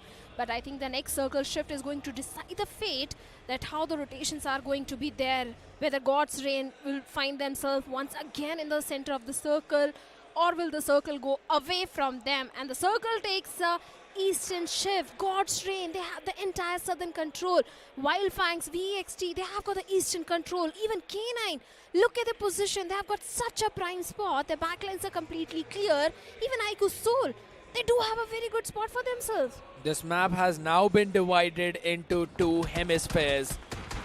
One the eastern, other one the western. On the eastern, we've got some big names who are all the way up in this leaderboard. Couple of them, yes, all the way down. But the one on the western is where I want to focus on. So many teams that are actually out of the circle. That's going to be a big problem, Shadow, because all of them will be trying to take the entry from at least the northwestern part. And there's going to be just clusters of teams. Now, here's the thing. This one specific game, I think so the circle is going to play a big role into which team is winning. We'll have at least a couple of teams winning in from the eastern one, couple of teams from the western one. And then wherever the circle takes the shift, that team is going to take the win. Just because look at that dip. There's a big dip in this map. And you cannot technically cross it in just that manner. And there's just, if I'm not wrong, one bridge out there in the open too. If in case the circle goes a bit more north and then takes a shift towards either one of those sides, yeah, that's going to be a big problem for these teams. They will have to pray to the BGMI cause that it's probably in their favor. I also want to draw the attention towards the side of Red Ross Kid, because let's be honest, Red Ross, they have been performing really consistent. Every single game they do manage to get those consistent points for themselves, starting off with 4 points in 11, and after that also in the previous Sanhok also, in the previous game also, they got 9 points. So Red Ross, they're doing everything correct. Even now also, just look at the rotation. They have the entire northern control to themselves. They've kept themselves away from all the traffic, having a really good spot with all the 4+ alive. But finally, Revenant X-Pac, they have broken their silence against the plus of Team Just Jelly, as Jelly has been knocked out. And this can be a great opening for Revenant X-Pac. But Sarang is so far away from his teammates. Yeah, I'll have to say it's not just about the fact that Revenant can take an advantage out of it. It is also the members of Reckoning Esports, because now the side of Just Jelly is being sandwiched. Revenant in their front, Reckoning on their back. They're just trying to gatekeep the members of Reckoning, and Inze is doing the job for now. The good thing is the circle is going to force Reckoning to move there, but there we go. Another shift moves a bit more down south. But God's Reign are the team that are looking super happy after this shift. You mentioned it early on, Shadow. Give Destro the circle. He'll serve you the chicken dinner. I think so. This could very well be the game where he serves us the second chicken dinner of this stage. He's a zone magnet. We don't need to give him the circle. He finds a circle and places himself right in the dead smack center. Was the trophy Every magnet in single- 23? Now he's a zone magnet. Because just let's be honest, every single time God's Reign, they have been showcasing those good rotations, and every time, even in those crazy circles, God's Reign and the boys, they always find themselves in a really good spot. Even now also, even the players of VXT, they might be eyeing for the same compound which God's Reign is holding on to, but the problems are for the players of Revenant X-Pac, because they have the western control of the circle, and Hero Xtreme Godlike is marching towards them. Slowly and steadily. That's the name of the game. Revenant X-Pac need to be careful about whatever's happening in the vicinity, as you mentioned. And to be very honest, we haven't really seen this passive Godlike or this passive Versatile. These are not the same two teams which we really saw in the challenge season, where they both, and only they both, had over 200 finished points. This just seems to be a case where now, after the first 3 games, they've lost that confidence and they're just struggling to find their own footing. I really, really feel a bit concerned for both of these teams. And another sign of concern for the sides of Wyld Fangs. They have been struggling a lot as well. And even now, 3 members remaining: Scout, Trace God, Seth. Good thing is that Trace God and Seth are performing. Well, they always perform. But Wyld Fangs, I think the problem is not the performance, it's the placement points. Because every single time, if you look at the performance, they're getting those finished points. The placement points are a concern. The survival is a concern for the players of Wyld Fangs. So I think by tomorrow they'll rectify it. But Just Jelly just knocked himself out. this is not really a good news, especially when you have the players of Hero Xtreme Godlike in such a close proximity. But for now, we have Wyld Fangs versus Versatile happening, as Versatile is trying to breach into the compounds of Wyld Fangs and have that entire northern control to them. This is going to be an important battle for both these teams, because whoever comes victorious in this one will have the entire circle control to them. For now, it's Carnival Gaming who have got the entire circle control to them. And iQOO Soul, this is a bold move. They barge all the way in from the center. And now they're being punished for that. Knuckle out and out of this game itself. Ronnie out of the vehicle too. It's all down to Some, last remaining member, who's again taking a fire from every direction. And it's Wingod who move in to secure that finish. A big mistake of iQOO Soul. That is not really the way we see them rotate. It seemed more desperate. And they face the consequences. Even K9, they might also face the consequences as they are trying to pick a fight with the plus of VXT. But Equinox out in the open has been knocked out. And Omega might be looking forward to the confirmation point. Raider needs to be a bit careful. Omega trying to lob those grenades and find one more knock. And speaking of nades, even Carnival Gaming also finding knocks onto the plus of Team Reckoning, as both of them are trying for the center control of the circle. As Neo also finds a knock onto Viper. The trades are happening back and forth. So many teams are just trying to have a dash inside the circle. Yeah. VXT, this is going to be super important because only one last player remaining, that is Raiden. And he is just behind that one vehicle, trying to pray for his life and hope that K9 leave that area, because everyone's going to be converging out there now. Wyld Fangs, they'll be onto the receiving end, but guess what? Reckoning have been finished off. Godlike as well facing so many problems for themselves. Raiden right now out there in the open as everyone jumps onto him, and it's Ninja Boy out there. First brought down to the knees, but Beast comes in with a trade. Can he get that finish? And he absolutely will not, as it's Omega who secures that one last shot onto the body. The shotgun shells going wide, but this is the perfect time for Wyld Fangs to now jump in and take that down. But we'll be coming back to that later, as again it's Sarang, Arto taking down Beast. This time from Red Rose though, who's still trying to survive, who's still crawling out of there. Versatile has been finished, Shadow, so that's a big problem for them, because the bottom three, they are consistently getting bad performances after bad performances. Even Godlike is out of the race. And if I'm not wrong, it was Revenant X-Park who stopped their pursuit. But God's Reign now slowly and steadily moving in the circle. But this one stalemate with K9 and Wyld Fang is where the game will entirely change. Just look at the position of God's Reign. They've got the entire northern control. Even Revenant X-Park is also stepping up big time as they eliminated the plus of Hero Xtreme Godlike, and few finishes from the side of Red Ross. Like you said, Carnival, they have a good compound control, but for now, God's Reign, they're trying to breach into the compounds of Wyld Fangs. But the circle takes a shift towards the western side and is favoring the plus of Carnival Gaming heavily. But Revenant X-Park, even they can benefit from the circle, but they don't have the numbers. Only 2 plus remaining from the side of Revenant X-Park. Yeah, they're going to be onto that struggling end as well. But again, the focus goes down. Trace God up against Beast, and all the way in the back lines we see the members of God's Train as well. They can easily take a few shots maybe if they want to. A few finishes out there for themselves. Omega, 4 finishes, was eliminated eventually. Beast, we have known this man to go in with some nasty plays, and he can try for the same thing right now. But at the same time, constantly cooking up the nades. The patience is there from the members of Wyld Fang, who are now slowly losing it, or at least forcing Beast to lose a bit of it. Molotov out there into the stairs, forcing them not to move forward.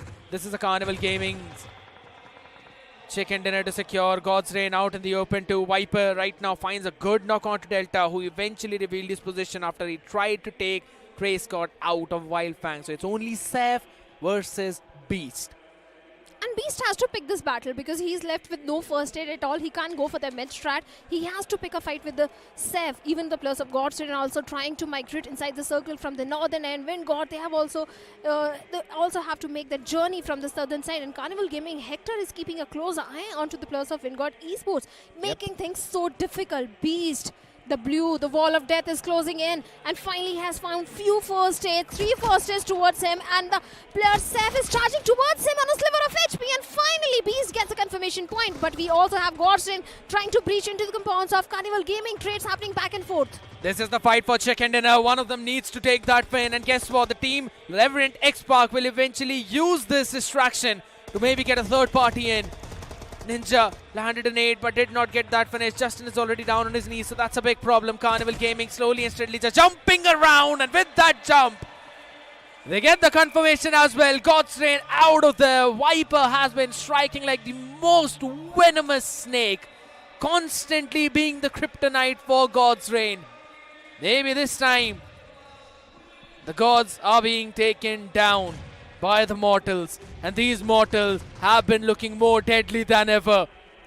Hector, Goblin, Neo, something has changed in this lineup. Shadow from the challenge season to the challenge finals. We've seen 2 different types of playstyle from this team today, and both of them have borne fruits for them. 11 finishes. Carnival Gaming is raining death and destruction at this point, and I completely agree with you, Scared. Maybe Carnival Gaming was hiding all those strats in the challenge season, and finally they are revealing the true colors. And now when got Esports, they're also trying to pick a fight with the plus of Carnival Gaming, but they need to be aware about the position of Sarang and Shadow of Revenant X-Park. Phoenix? Even Phoenix is going for the heal battle from the set of Red Rose, but finally the last first aid, and he has been eliminated on the 4th spot. My question is, why did he not fire those shots? He had a player of Revenant X-Park out in his crosshair. Unfortunate, maybe just mistimed it. I probably didn't see the player out there. Maybe just gave them a lifeline, you know. Haha, go ahead. Of course, he did not do that. I know that. But it's going to be Revenant X-Park now, slowly and steadily moving up. Wind God technically caught in a pincer maneuver by 2 different teams, or a sandwich, which we normally say. LeBron is all the way out. He's not going into the safe circle whatsoever. But it's Carnival Gaming again, spreading themselves out in the open. Sahil finally being taken down by Sarang. Gets that finish. 8 finishes already in the hands of this team. Sarang steps up. Joker stepped up as well. But Viper onto that high ground will eventually force Revenant X-Park down to just being in a one-man situation. And Sarang will be taking all of that aggression onto his space. Everyone knows his position. There's going to be the bombardment of the utilities. LeBron is the first one to be hit by the blue, so his first aids are going to be used up first. But the question is, how many does he have? It's a Carnival Gaming chicken dinner, and it is going to be the confirmation as well. There we go. The nade landed in perfectly with a beautiful 3-pointer, and it's Carnival Gaming finally, after the consistent aggressive games, securing a winner-winner chicken dinner for them. And this was an important one, because this marks their entry into the top 3 at least. I'm pretty sure they're going to be at the Tibbity top, the king of the hills after this game. If any feather was missing from their cap, was this chicken dinner. And finally, Team Carnival Gaming, they are rampaging through in the very first day, at least as of what we have witnessed from their side. But you know, a lot of people might say they had the circle and they capitalized. What are your thoughts about that? See, so many times we have seen that teams are having the circle, and despite that, they are not able to convert it. Carnival Gaming, they defended that compound because so many teams were trying to breach into the compound, and it was not at all easy for them to keep the compound control and keep all the 4 players alive. They dealt with the players of God's Reign, they dealt with the players of Wyld Fangs. So many finish points. It was not at all a passive game. Look at the finish points which they have accumulated. Completely agree with you, and you know, so many finishes accumulated. A quick look at the final blow, the final finish, and Viper, surely he was a venomous snake in this one. Ideally, you do not see a lot of snakes in those frozen tundras, but he surely was putting his fangs, inflicting all the venom throughout the map. He indeed was, constantly finding those openings, understanding where the opponents are, and also constantly firing those warning shots. He did a phenomenal job. But there's one more person who'll do the phenomenal job, and we'll see him on the stage. The carnival has arrived, जिस चीज की हम चर्चा कर रहे थे, और इस चिकन डिनर के बाद वो जो पहला पायदान है वो भी आ चुका है. Hector being an IGL, how are you feeling right now? क्योंकि शुरुआत ऐसा लगा थोड़ी लड़खड़ाई हुई थी, लेकिन अब एक बहुत अच्छे स्पॉट पे हुआ. हम फ्लो पकड़ने की कोशिश कर रहे थे, एंड वो फ्लो अब मिला है तो उसको कंटिन्यू ही करेंगे. बिल्कुल, लेकिन अगर आप बात करें उस फाइट की, वो जो एंड फाइट थी, कहीं ना कहीं वो डिसाइडर फाइट हमें देखने को मिल रही थी, जहां गॉडसेन आपके सामने मौजूद थे और जो भी वो फाइट जीतते वो चिकन डिनर में ट्रांसलेट होता। तो उस फाइट में अगर आप एक बार हमें टेक थ्रू कर पाओ। मेरा बस काम होता है कि इन 3 को एंड जोन तक पहुंचाना, उसके बाद चिकन ये खुद ही मार देते हैं, तो वही होता है मेरा। 3 असॉल्ट तक एंड तक पहुंचा दो, फिर चिकन आ जाता है। चलिए, आपने अपने बारे में चर्चा की, आपने बोला बाकी काम आपके प्लेयर्स कर देते हैं, तो प्लेयर्स की तरफ ही चलते हैं। वाइपर, इस मुकाबले के आप MVP हैं, बहुत बढ़िया आपने प्रदर्शन दिखाया, 5 फिनिशेस निकाल के गए। और अगर आप बात करें एक्सपीरियंस की, कंपैरेटिवली जो एक्सपीरियंस है वो कम है आपके पास, इतनी सारी जनता है, इतना सारा वो प्यार दे रही है, कैसा फील कर रहे हो अब अभी? बहुत बढ़िया फील है, तो बहुत अच्छा एक्सपीरियंस है इसका। जी हाँ, और MVP की भी एक रेस चल रही है जहाँ पे बहुत सारे खिलाड़ी आगे हैं, बहुत सारे खिलाड़ी पीछे। कुछ स्टेटमेंट अगर आप उनको देना चाहो। क्या स्टेटमेंट दूँ? ऐसा तो बेस्ट दूंगा ही खेलते हैं, मेरे प्लेयर्स MVP के लिए नहीं खेलते हैं। ओके, चलिए, तो मैं मान लेता हूँ कोई और खिलाड़ी होंगे जो शायद MVP के लिए खेलते होंगे, लेकिन हमारे पास अभी और 2 मेधावी खिलाड़ी मौजूद हैं। पहले गॉब्लिन आपसे शुरू करेंगे। एक नाम है और जब भी गॉब्लिन का नाम जाता है हमें शोर सुनने को मिलता है, बहुत सारी एक्सपेक्टेशंस जो है वो जनता लेकर के चलती है। आपके लिए भी एक रिडेम्पशन टूर्नामेंट ये साबित हो रहा है, तो आप बताइए कि आपके लिए जो ट्रॉफी सामने रखी है वो कितना महत्व रखती है? मतलब मैं आज तक एक भी LAN नहीं जीता हूँ और हर बार टॉप 5 पोजीशन में आते हैं हम लोग, तो इस बार अपना 100% दूंगा और होपफुली ट्रॉफी अपनी होगी। क्या बात है। नियो, अगर आपकी चर्चा करें, ये ट्रॉफी जो आपके सामने रखी है, जैसे कि आपने बोला साथ में बहुत सारे इवेंट्स खेले, सब कुछ हुआ, लेकिन अभी इस ट्रॉफी का क्या महत्व है? और अब जब आप देख रहे हो कि आप ऑलरेडी फर्स्ट पोजीशन पे हो, लग रहा है कि हाँ चीज़ें पॉसिबल हैं अभी यहाँ पे? हाँ, लाइक पहले तो चोक कर ही चुके हैं हम, तो पता ही है अब कैसे करना है। बाकी अच्छे गेम्स जा रहे हैं, अच्छा मोमेंटम है, कैरी ऑन करेंगे। जी हाँ, बिल्कुल, अभी भी एक मुकाबला बचा हुआ है और वहाँ पर बहुत कुछ हो सकता है। हम देख रहे हैं कि एक मैच में चिकन डिनर निकालने के बाद टीम्स जो है वो टॉप ऑफ द टेबल आ रही है, बढ़िया खेलते हुए जा रही है। एक लास्ट मुकाबला, देखना है होता क्या है। Over to our casters. It was Viper's first LAN, and by the looks of it, I think he's looking quite stoic, especially with how he responded back. Does not really care if he gets the MVP or not, as long as the team is winning. So now this brings me down to conversation that, given his first LAN, how much has he impressed you guys? Starting off with you, Shadow. I think he's impressing me tremendously because where Some and the Zap, if you look at the other boys, they are having those LAN jitters. Viper is the one who is doing the heavy lifting, who is getting those frags, not getting intimidated by the LAN pressure or the audience pressure, and still performing really well. And then again, you know, Scared, this is where the argument does set in. When you've got the likes of Neo and Goblin in your team, it's very easily to get overshadowed. Yet this man goes all out, also finds himself as one of the stars in this matchup. So, you've got any added points on him? It's about the confidence. This man felt it in the game number 1. He's been failing in all the other games as well. Yeah, we had our own questions about Carnival Gaming back in the challenge season, but with the way how they've been performing since the first game itself from today, this is a very different beast we're talking about. It seems that they're hungry, and it's not just about the hunger. I think so they're starving at this point. So they are focusing to get those wins. And that's also the case with the team that we've got in front. Of course, and this is the team that I was going to talk about next. We do have the highlights in front of us. And God's Reign, boy oh boy. There have been a few of those jitters, especially in the games of Erangel, but Miramar was phenomenal, got a chicken dinner. Sanhok also was quite good, and even a decent outing in Vikendi. Now, for God's Reign, what are you expecting out of them? The final game of Erangel will be their Shadow, and do you think this is where they might redeem themselves, or is it going to be the same tumbling down story in that very map?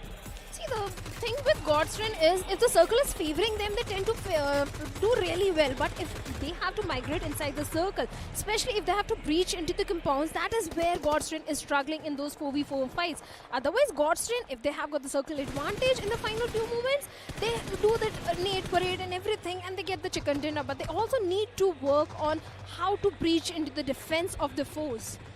You know, one thing, folks, we've noticed throughout the entire day, we haven't seen any team, being really consistent back-to-back games. I'm talking about a team getting a chicken dinner right after they are the first teams to get eliminated. I mean, you talk about Gujarat Tigers. Now, this was so anticipated, Scared, that ideally Vikendi was supposed to be their map.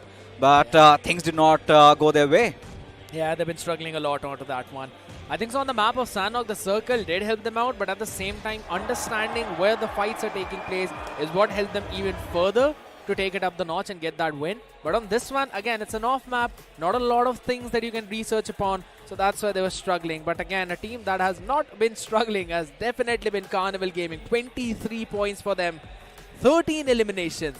Is it the lucky number or is it the unlucky number? Does not matter. 23 points is what they've accrued out of this game, and yes, position points has always been a concern so far for Carnival Gaming, but I believe not anymore. But we also, however, did witness the resurgence of Revenant X-Park.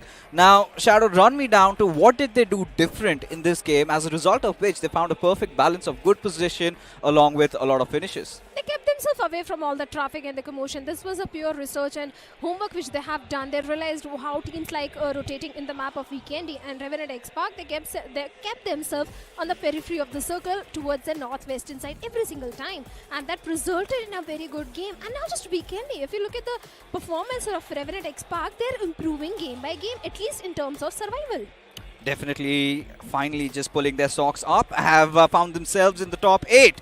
But Carnival Gaming and K9, they are soaring through. So we now do have that secret mantra. If you get a lot of finishes, if you get just that one chicken dinner, I think you are going to be a cut above the rest. I think Godsen, they're also feeling that, that feeling where, you know everything is working in your favor. Gujarat Tigers, a little bit of slip up, nothing to worry about. But Josh Jelly, surely he's punching above his belt, in it. Yeah, he definitely is doing that right now. No one was expecting Just Jelly to be performing so very good, but this team has consistently found itself in those last few circles. They have been finding a few eliminations left and center, helping themselves out, but the concern is in the bottom 3. I'm not considering Wyld Fangs the part of it. It's 14, 14 and 11 by Soul, BotArmyEsports and Godlike. Man, I don't know what's going to take for these teams to finally pull their own socks up, because Fixes, this is going to be the last Erangel. You know, at this point, even I'm running out of ideas and really out of explanations as to what has gone wrong with Hero Xtreme, Godlike and iQOO Soul. For a moment, we saw iQOO Soul, they were playing quite slow. They wanted to just flush inside the circle, and suddenly, the moment they inject themselves in, they were instantly eviscerated. So, True. Shadow, what is going wrong for them?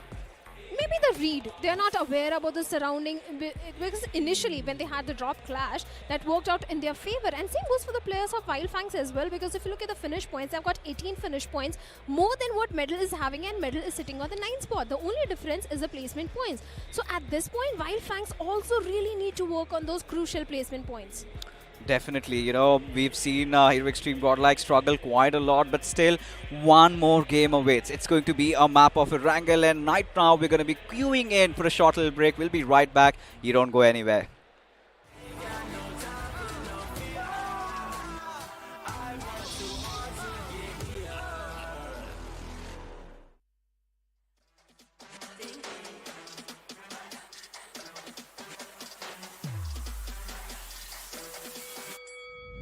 Why you just have that look upon your face with the underestimation? Today, 'cause I can't fly without you by my side. I can do a whole lot more than just a pretty eye. Know that it'll take some time to see, but you're never stopping me. I know that we ain't giving up. If you thought so, well, tough luck. So we're just gonna do our thing. Ain't over till the bell goes ding. We're gonna fight, so step aside and let us sing. We're gonna bring you down. If you think you'll stop us somehow, just let us do our thing. This ain't over till the bell goes ding. This ain't over till the bell goes. This ain't over till the bell goes. This ain't over till the bell goes. If you think I've had enough, well, I guess you don't know tough. I'll never be the one to back down. You haven't been the first one to show me doubt. 'Cause baby, I can't fly without you by my side. You're never breaking me, never stopping me, never making me be less than all of me. Know that it'll take some time to see, but you're never stopping me. I know that we ain't giving up. If you thought so, well, tough luck. So we're just gonna do our thing. Ain't over till the bell goes ding. We're gonna fight and let us sing. We're gonna bring you down. If you think you'll stop us somehow, just let us do our thing. This ain't over till the bell goes ding.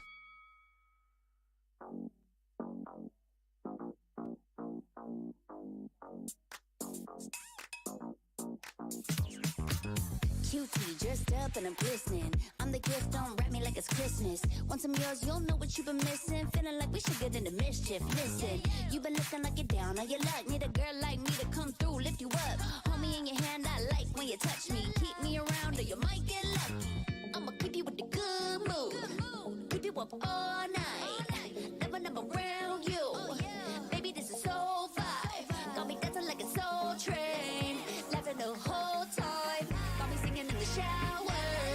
Baby, are you all mine? Baby, I'm your four-leaf clover. Your rabbit's foot, your charm bracelet, horseshoe. Baby, I'm your good, good omen. You wanna keep me with you. Keep me with you. Yeah, it's not hard to see. There's a pattern forming when you got me. 777 all wins big money. The tramp over here never see me coming. I was in your back pocket the whole time. A quiet power, a silent gold mine, a big old confidence boost. You never delude. Just know that The Snapdragon Pro Series is brought to you by Snapdragon Elite Gaming and DHL. Welcome back after that short break once again, and with the panel, it's going to be Shadow and Fixes. Guys, the previous game, of course, it's CG to get that chicken dinner, and they desperately needed that as well. We just tapped the conversation. They don't have any sort of placement points, and finally after that game, they've sort of filled up that court as well. Well, certainly, the finish points were never a problem for the players of Carnival Gaming, and after getting this chicken dinner, they're already looking so comfortable in the overall ranking. But also, it brings up the fact that overall ranking is still very volatile. So one chicken dinner and anyone can be on the top.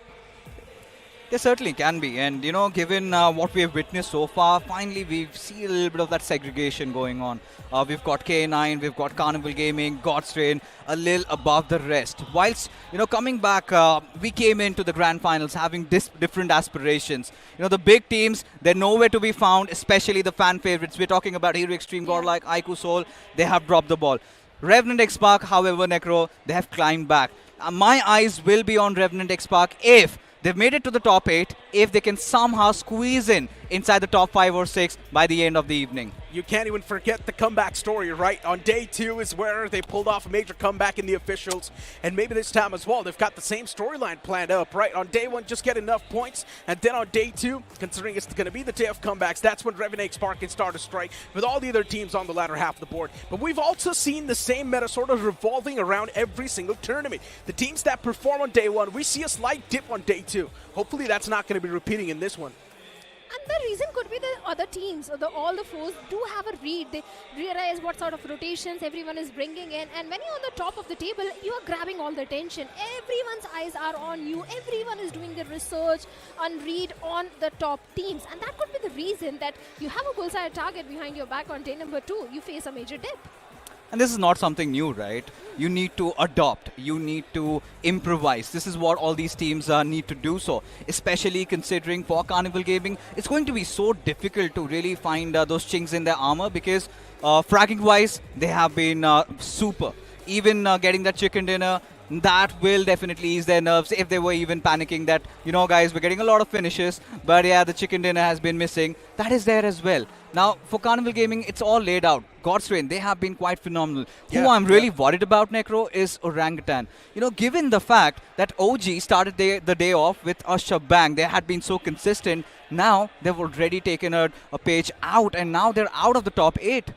Yeah, pretty much. You can say the same thing as well for Hero Xtreme Godlike, right? We had they were absent throughout the day. Yeah. Exactly. We had major expectations from them. Zap is not able to perform. The newest substitute that they've just brought in, replacing Simp, and it's clearly not working out that well because the entire team right now just seems pretty much deactivated. They don't exactly know what they want to pull off inside of the battlegrounds, but hopefully they figure it out, at least on the last game of the day. It would be a sight to witness as they take an exit from the day 1 itself with a chicken dinner, right?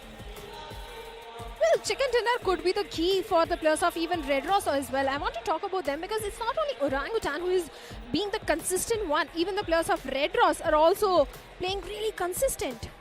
They indeed are. Red Ross are playing consistent. Another team that I would like to see the same consistency from is also going to be iQOO. For some reason, even iQOO is not really able to find that groove that they're known for. But hopefully the last game of Erangel can actually give them that leeway they're looking for. You know, for starters, they at least need a chicken dinner. And they need it badly. Especially if you are iQOO or Hero Xtreme Godlike. Something needs to be there. Or otherwise, it's going to be such a gloomy day. And I'm pretty sure, even for Hero Xtreme Godlike, things are going to be so disastrous given the fact that they made some bold decisions that backfired. What are they going to come with tomorrow? Because right now, the war cry is there. The game is about to begin. Everybody is excited. The final game of the evening. It is, of course, going to be this game of Erangel. And Necro, my man, take it away. Exactly. The plane's going to hit the skies for one last time on the day one as the plane flight path begins all the way from Primorsk towards the opposite side, which will be Lipovka. Now the plane flight path heavily tilted on the right side of the map if the teams do want to move in towards Georgia Pool. Rozhawk as well. It will be a tough stretch. That means drop in for a pit stop, get your hands on the basic weaponry, get your hands on the loot, and then move in towards your primary drop location. At this point, I'm still eyeing out for that military base fight. Pretty sure so far for God's Reign, one of the major concerns have been their consistency or even a good performance in the game of Erangel. First game, they had a good circle. Second game, they absolutely dropped the ball. But this time, BotArmyEsports, they're heading their way. And now for BotArmyEsports, they really are playing as if they've got nothing to lose. They've been engaging in a lot of those fights, and they surely have been missing out on position points. And if right now, they could somehow throw a span into the works of the players of GDR, that could completely abrupt that momentum that they have gotten through. In my opinion, they should play the same way they've been playing so far. BotArmyEsports, I'm speaking. Me too. I think so. That's the right approach to take, especially if you're someone who's not exactly known in the playgrounds. That's the best way to make yourself known to the community. Also, tell the people who you are, create yourself a few fans, because you need to showcase that firepower. You need to take those early game fights as well. If you're going to try and switch on that defensive playstyle, let's be honest, a lot of the newer teams try to do that. It does not work out. So for BotArmyEsports, their strongest suit is going to be the firepower, and that's what they are relying on. But this time, they've taken a little bit of a backseat. Feels like they've also understood how the pace of the lobby has been so far. Certainly, God's Reign at this point are forces to be reckoned with. BotArmyEsports deciding to loot around that certain belt, just around the exteriors of the military base. Whilst the circle, quite an interesting one. At this point, I'm starting to fathom where the Gujarat Tigers, they're going to be heading all the way up towards Georgie. Or they might make do looting around those western belts, the shorelines, and somehow stay sticking close to the circle. Early game stages. Teams getting their hands on the basic weaponry and then getting their hands on the vehicles and moving in towards their prime spot. K9 Esports won the first Erangel. And considering we're once again back on the lands of Erangel, there's a big chance K9 Esports can also end things off on a great note. So far, they've been super consistent. 42 points on the board on the second spot in the overall standings, right next to CG. And if K9 Esports, even CG, or even God's Reign get a chicken dinner, that's going to be a major leap. Not just a leap, it will be a big difference in the overall standings. At this point, down till Wyld Fangs, anybody getting a chicken dinner could have a taste of that top three. So still pretty much out in the open. BotArmyEsports, iQOO, Hero Xtreme Godlike have not really shown up. But there's always tomorrow, isn't it? As things are for Versatile, we did see them getting a chicken dinner. But still does not make the cut, given the fact that Necro, in terms of the overall standings, they are out of the top 8. They indeed are. VXT, pretty much the similar storyline to the previous SPS, right? They were down on a lot of points on day 2. They sort of initiated that comeback, and on day 3 as well, they had a Herculean task ahead of them. And they pulled off that comeback on day 3 as well. VXT right now, they're in an okay spot in the overall standings. Yes, out of the top 8. It's completely fine now. They've still got the base set up. Even if they're able to get decent amount of points in this game, 15 points, that can still do the deed for VXT, placing themselves in a pretty good spot in the overall standings. And considering they're also the defending champions, they know how much is on the line for them. Everything to lose. We do have some early movements though. Couple of moments earlier, did witness here Xtreme Godlike reckoning in real close proximity to each other. Whilst for Revenant X Park, now this is concerning. Given how the flight path trajectory was, Revenant X Park, they secured their vehicle and you know, it's quite late to get their loot started. And again, they will have to turn 180 degrees, have to head back inside the zone. Surely that's going to mess their timings up. For Hero Xtreme Godlike though, this time, they've got a little bit of an adjustment, if you can notice. Hero Xtreme Godlike in the previous games of Erangel, they had been playing around the edges. This time, they've made a different approach. They instantly want to contest for the center.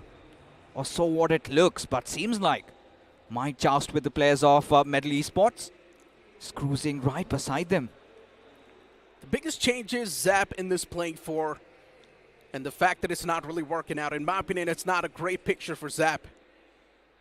And in my opinion, I do understand, yes, they have played with Zap in the challenge season, but not as much as they've played with Simp. And then putting Zap like that directly in the grand finals also sort of seems like they're throwing Zap under the bus. You know, at this point, it goes two ways. Has it always been Zap's mistake? Because I've seen that this young kid, there have been moments he's been getting those frags. That's what I'm exactly saying, right? But what I feel like, at Minnow, he hasn't shown up. The entire day, he's been missing. He's not, and, yeah, and there have been instances where Jonathan does get a couple of frags. But still, he gets those frags when the entire team is pretty much done. That's what I exactly said, right? Yeah, I'm not really, going against you or putting in another argument. I'm saying at this point, when the buck stops, who does it stop? Who is the one to be under fire? Because is it going to be Punk for making that bold call? Because even for Punk, I felt like some of those calls have been quite murky in terms of how they played in the challenge season and how they started things off in the grand finals. The reason why I said it feels like they're throwing Zap under the bus, even if it's not Zap's mistake, as a viewer's perspective, the viewers are always going to think, yeah, it's Zap's fault. Exactly. So it really does feel like Zap is being thrown under the bus, even though majority of the times it's not even his fault with how the fight's going. It's Hero Xtreme Godlike placing themselves in one of the most uncomfortable spots that they can. The positioning's been an issue, and in my opinion, Zap's not at fault here. Definitely not. He's not someone who's in the driving force of the team, but yes, there has been a major change, and maybe that's why Hero Xtreme Godlike is not able to perform. That's what everyone's thinking. Maybe if there was Simp, he could have pulled off clutches. There's so many questions that might just be going through a viewer's mind. Honestly speaking, so far the miseries of Hero Xtreme Godlike and has completely come down to the decision making. We've seen in those initial games they had been playing around the edges, especially even whilst engaging in those fights. They had been so hesitant. One of the recent memories is that match in Sanhok, where they took so much time engaging against the players of Wyld that Wyld Fangs backstabbed them. And so was also the case even in Vikendi. And of course the shot callings have not been right so far. Surely a lot of work needs to be put under. And as of now, the team in front of us, Xtreme, sparring these games of Erangel, Miramar, Sanhok and Vikendi, they've been oh so good. They indeed have been. Xtreme, once again with that defensive and the passive playstyle. Honestly, I'm not a big fan of that, but it's been working out, so whatever rocks your boat, do it. For Xtreme, this defensive and the passive playstyle was a kryptonite in the past as well. That was one of the main reasons why they were not really able to perform, but I guess they finally cracked the code. They know exactly how to play this passive playstyle, and it's been working out so far, so continue it, I guess. iQOO on the screen, they're definitely trying to mix a few things up, but still it's not been working out so far. Throughout the entire day, iQOO's been struggling, just lingering at the bottom of the board. Hopefully this time, this game can be a different one, and hopefully they can finally redeem themselves and make a comeback. Even when you look at this circle, we've got the usual suspects around the center. Carnival Gaming again, they have been blessed right from the very start. Medal Esports quickly taking control of the areas around Carnival. even versatile. They're also somewhere in the nearby vicinity. Now, for Godstrain and Wingod, they're quite close to each other. But quite some bold decisions once again made by Hero Xtreme Godlike. Look at them. This time, they decided not to drop around Lipovka. Rather, they have chosen Primorsk as their looting location. Now, what do you feel about that? Is this going to work out? Pretty versatile so far. Hero Xtreme Godlike not really having a set pattern to play with in the grand finals, while all the other teams, they've got their stuff figured out. And I guess maybe that's one of the main reasons as well why Hero Xtreme Godlike is not able to perform so far, just not really having the lay of the land, not really having a proper game plan. That's also costing them quite a lot. And we mentioned this too during the challenge season itself. Every single team that's currently playing in the grand finals is super deserving. Everyone packs a lot of punch. Everyone's got that experience. Yes, a few new faces in the mix, but even those new faces were playing like they've got the experience. So Hero Xtreme Godlike, these sort of mistakes, I mean, they're happening on day one. I guess we can let that slide. But on day two, on the comeback day, they need to be the one on the train. And what makes it even better for us to digest is the fact that they were the toppers of the overall standings, right? One of those two teams to have secured more than 200 finishes, and they are lacking in that department as well. At least as of now, in this game, the only silver lining for Hero Xtreme Godlike is the fact that at least they have got their 6 covered. Nobody behind them. So that could be something that they can really start building upon. But for iQOO Seoul, they've also messed up with their rotations and their timings, always getting caught between a rock and a hard place as Revenant X Spark seems like they've got things rolling. Sarang has already managed to secure a knock. And there you go, Lucifer dealt with. Easy peasy. This fight's happening all the way towards Kamishki, by the way. On the northern side of the map, top right corner. I'm not even sure what Revenant X Spark is doing over here in the first place. That's my question. And what is Red Ross doing over here this late inside of the game? Now they're getting chased down by the players of Revenant X Spark. And this is not a great feeling to have, especially when you're a man down. And Revenant X Spark, they know they've got the man advantage, so of course they're not going to let the tracks lose. I feel like Revenant X Spark, they're on a hunt. Because this is a set fact that Red Ross drop down around that Stalbert region, and this is how they like to rotate around. What Red Ross did not anticipate was Revenant X Spark being on their tails. And already having lost out one of those players could really spiral them down to the abyss. And this is where even Revenant X Spark, they're really not giving up. They've got Joker, who started peppering down a couple of bullets. Just one having been connected. Beast, the ideal target would be to pop those tires. Have they done so? As another one goes in. But still enough to keep Beast on the move. At this point, Red Ross, they look quite scattered. This is quite alarming. It indeed is. Red Ross, though, they finally decided to face their teammates. Revenant X Spark falling a little bit back and giving the opponents the space they need. Respecting them. But look at what Shadow's trying to pull off here. Going for the flank angle. His footsteps can be heard, though. Utility is now tossed across the hill. As Preygod's going to find that off angle and catch the first man off guard. Phoenix gets knocked out. Joker gets knocked out in return, though. Arto is still trying his best to fight back, but unfortunately just does not have the man number to try and support him. And it will be Revenant X Spark coming out on top. But in this fight, they lost Joker, a key piece to the puzzle. It's fine, though. I really felt bad for Joker, given the fact during the fight, Shadow was already dropped down quite low. Did not make those hasty moves, otherwise could have flipped things around as Orangutan. They're being barraged through, and it is the fight against Team Jelly. Eskiel Lamau, the person in contact. He's been traded an AKOP. He is striking fear. As OG, now in the troubles of their own, suddenly are down to the last man, AKOP. And if anybody could clutch it out, could beat this man. But Team Jelly, they've also been so good throughout the day, haven't they? They indeed have been. Both the teams that are facing right now, they've been doing pretty good so far. They've had the consistent string of games. But this one game can be a bad one for OG. Last outing, bad. That's not going to be a great start for day 2. The ball's not going to be near court.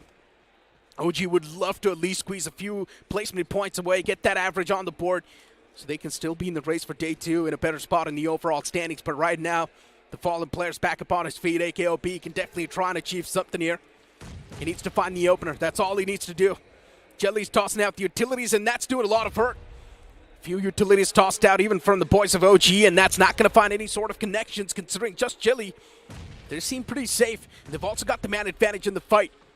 Sam, even he pushes out a bit of that comfort zone, wanting to find the opener. It will be a tough one, though.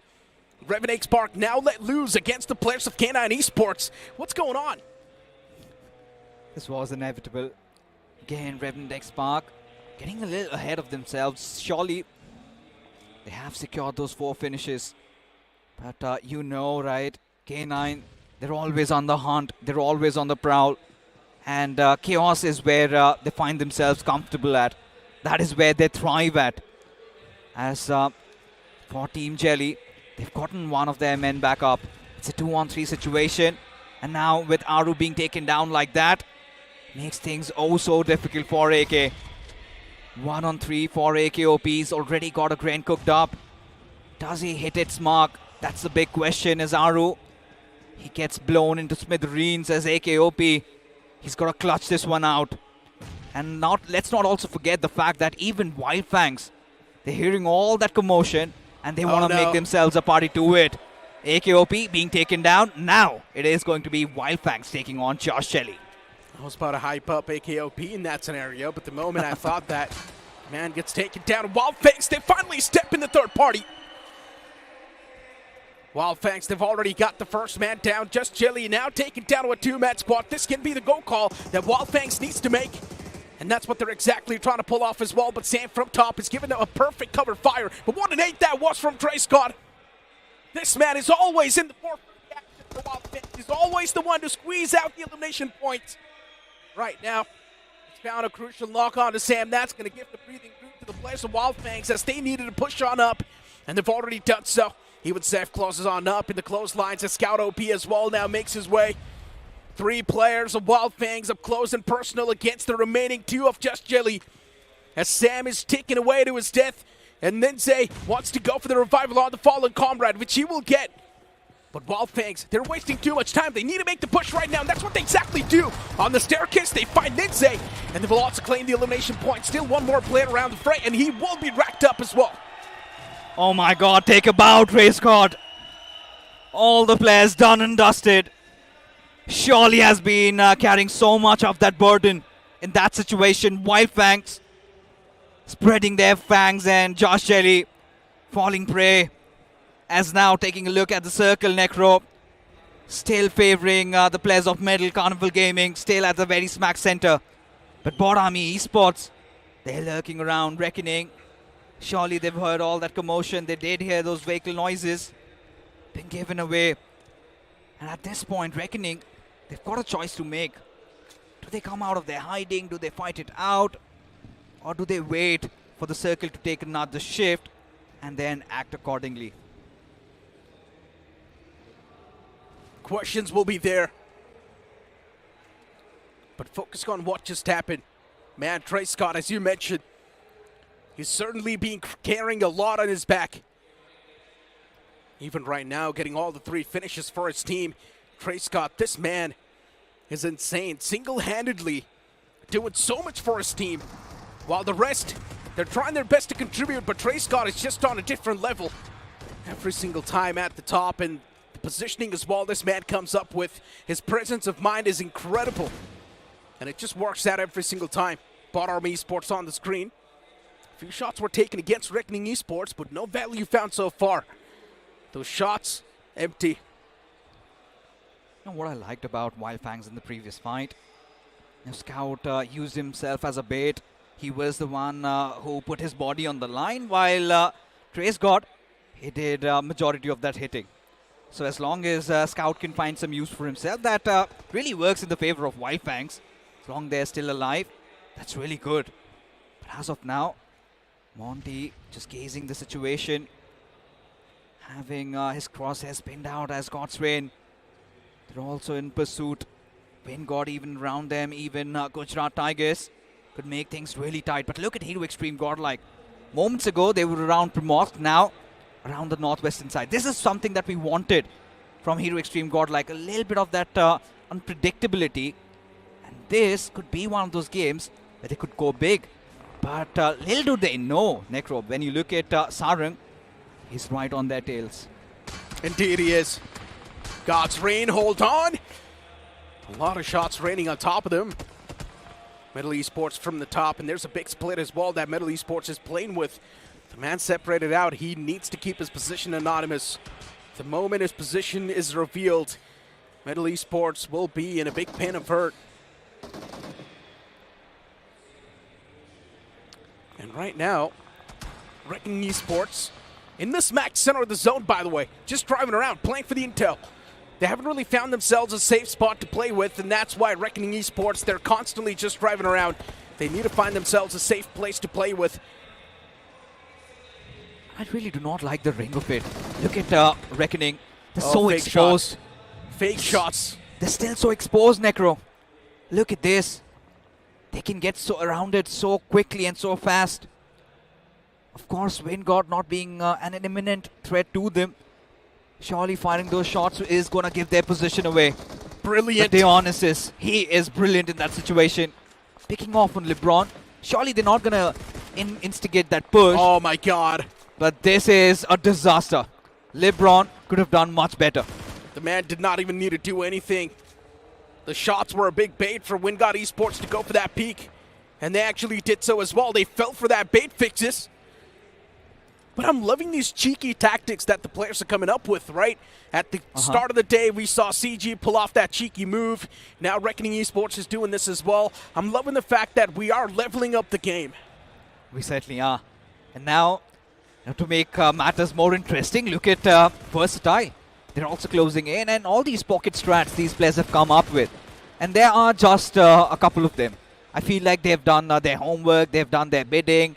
You know, those extra few steps that they've walked has given them miles of performance, which they're showcasing in terms of how their outing has been. But look at this. It is going to be an absolute brawl fest. You've got Metal, you've got Reckoning, you've got Versatile, you've got Wingard, and now this is a fight that everybody was looking out for. Hero Xtreme against iQOO Soul. And already Zap has fallen down. That's not a great way to kick things off inside of the fight, but Jonathan, he's got another player in the front. Actually, two players. Sawman and his teammate right next to each other. Jonathan fights the first strike, and he instantly hands out the death blow as well. Knuckle on the other side of this house. Even he's going for that peak. Going for a few warning shots against Jonathan, making sure that he's not going to be the one to push outside of his comfort zone. But instead, Knuckle falls back.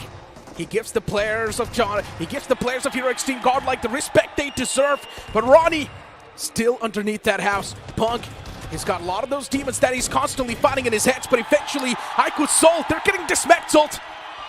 Knuckle, the only man surviving in the fight. What just happened? So many question marks in my head. iQOO Soul, they were rushed down by Hero Xtreme Godlike. iQOO Soul, they are a living nightmare at this point. The way they have come out, it's so disappointing. Especially how easily Hero Xtreme Godlike dealt with them. And now, Versatile against Wyld Fangs. It's going to be an interesting one. We'll definitely come back. But for now, Seth, he's got a little bit of an angle to play with. Ispower inching very close. I feel like he spotted him. There you go. Ispower still in race for that MVP contender. Has spotted out Seth. Just lines him up. Does get that final finish. And that being said, Versatile again a clean wipe. But did you look at how scared to death iQOO Soul were when Jonathan just came in? There were two players and nobody seemed to respond. I wouldn't say scared to death. There was just a big disconnect. For some reason, it felt like iQOO Soul wanted to disengage from that fight. Let the players of Hero Xtreme Godlike have their own territory in that They had the upper edge. Yeah, they did. But still, for some reason, iQOO Soul, they wanted to disengage from that fight. There were two different thoughts between two different teammates, and that's why this sort of scenario occurred. A big disconnect between the players. Miscommunication definitely happened there. But hold on, BotArmyEsports, even they're racking up a few eliminations for themselves. 3 so far on the board. And CG is now going to be there on the opposite side. CG has always been a living nightmare for a lot of teams because off the rip, they've started things off on the aggressive note. On game 1 itself, CG was playing super aggressive. And what am I watching right now? A quick drive-by from the boys, and they take down 2 players in return. CG, they are a living nightmare for teams, and once again they continue to be a nightmare as the last man gets struck down. CG, they come out on top. The Grim Reapers arrive, and do they arrive in style? Carnival Gaming completely unfazed by the competition, just shredding through their opposition, and they make it look so easy. But now Hero Xtreme Godlike, this is a game, and look at Jonathan already bagging off 5 finishes. They needed a hero, and surely as Jonathan has stepped up for his team, but the work's still not over. Hero Xtreme Godlike, they got mountains to climb. One good chicken dinner and everything could look dandy, but look at Sarang. Still hidden, still positioned on compromise, and Punk, he's heading their way. Indeed is. I'm not a big fan of this move from Punk. He can be caught. Punk, this is one of the worst possible positions you can place yourself in, but he still comes out on top with a positive trade. What just happened? Godsreen, they're choking this fight. Jonathan's able to find the second strike as well, as now Godsreen is down to just a 2-man squad. What just happened? The situation gets taken down to a 2-on-2, and Godsreen, for some reason, they're not having any sort of replies to the firepower of Jonathan as he single-handedly vacates this compound with the dead bodies of Godsreen. And he's gotten 8 finishes on the board. This man is on a mission. He is on a rampage.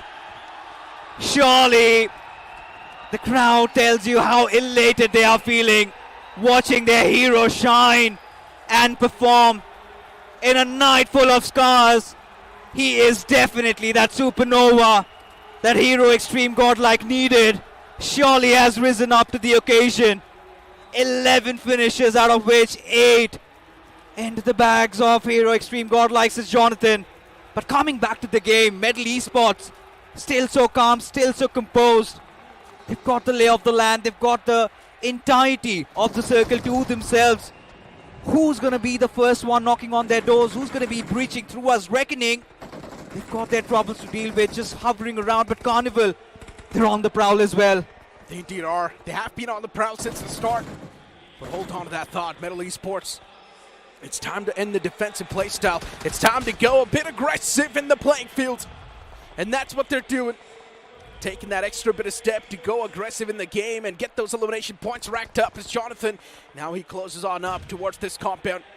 He's got a lot of lifting to do. Jonathan, 8 finishes on the board, stepping up when his team needs him the most. Hero Xtreme Godlike, they were down in the slumbers throughout the entire day, but this can be the game that can reignite the hope in the hearts of Godlike fans. And Jonathan with 8 finishes, looking to roll on that consistency. He's got the wind in the sails. Reckoning Esports out in the open to not really have the best possible cover to play with, but hey, still something that they can work with. Surely did take matters to his own hands, didn't he? But look at this. Gravity in a little bit of a kerfuffle there, as Viper also finds himself knocked out. Trades coming in from both the direction, but look at Hector. He's got a nice angle to play around. But even Medal have their troubles of their own, but Jonathan finally getting dealt with. But a valiant run nonetheless for this young lad, as Zap, he's resorted for that healing battle. Yeah. Does have still 5 more first aids to work around with. A top 3 finish, and Hero Xtreme Godlike seems like they will find themselves back in the top 8. Unfortunately, he's not going to be able to survive for too long, Fixes. Zap is going for that med strat all the way in the back, and yes, Sarang is out in the open. Revenant Sparks' says dreams can't be spoiled in this game. Revenant Spark would at least want to place themselves on a decent spot, get as many points away as possible, but Zap can put a spanner in the works. And this also gives a perfect structure to the rivalry, as Zap finds the final nail in the grass, and he shuts him down. Beautiful way to end things off for Hero Xtreme Godlike. They've already got a decent amount of points on the board from this last game, and that's going to keep them still in this race. As Viper gets knocked out from CG now. CG, they've got the zone advantage, but unfortunately now they're getting racked up by the players of Medal Esports as they slowly and steadily walk against him. But Hector is still trying his best to reply back. Neo from the back provides a beautiful cover fire as Cyrax falls apart. But now Legit has pushed up close and personal as Sarvin has found a few connection, but eventually Legit strikes down Hector, and just like that, CG, they've been eliminated from this game, and it is Medal Esports to get the chicken dinner in the end. You know, for Medal Esports, lovely stuff, but Carnival Gaming again continue with their carnival that they've been having. Again, a good balance of those finishes and nice placement points as well. Medal Esports much needed chicken dinner. But this game was all about the redemption arc of one man only. That is going to be Jonathan. When was the last time, Necro, did we see him being the one putting his life on the line, being the entry fragger for Godlike? Yeah. And finally, seems like when things were really falling down for them, he became the hero. The real question is, how can God's Reign choke that? That should be the real question here. Punk, he literally stopped his vehicle in one of the most uncomfortable spots that you can ask for, but he still comes out with a positive trade. One slap to the face of the opponent, he falls down from that S12K, and then Jonathan comes in from the back, he gets another knockout, and he continues that rampage. God's Reign clearly choked that fight majorly, and that should not have happened in the first place. It was a very well orchestrated push. That is what I believe, because that one compound, it's very difficult to defend that. Given the fact that you do not have a lot of moving space around, just slam in, throw a couple of grenades, just go pushing through. Suddenly, find your opponents off guard. That is what Hero Xtreme Godlike did, because God's Reign did not see that coming from miles afar. In my opinion, I completely look at that as a different scenario. I think Punk wanted to stop towards that compound. Yes, he knew that there's a few players, or maybe he did not know that there's a few players, but still with the way Punk went for that stop, there was a big chance that Punk was going to get taken down. He was down to just a sliver of HP, but luckily enough, he pulls out that shotgun and he instantly strikes down that man. And luckily enough for Punk, all it took was one shot. Well, certainly it was just one shot, but like Fixer said, Jonathan, it was so important for the entire team of Hero Xtreme Godlike to end the day on a good note, because that is going to build the momentum for the upcoming day. Exactly, but you know what? We've got the interview lined up with the victors of the previous game, so let's move on to the stage.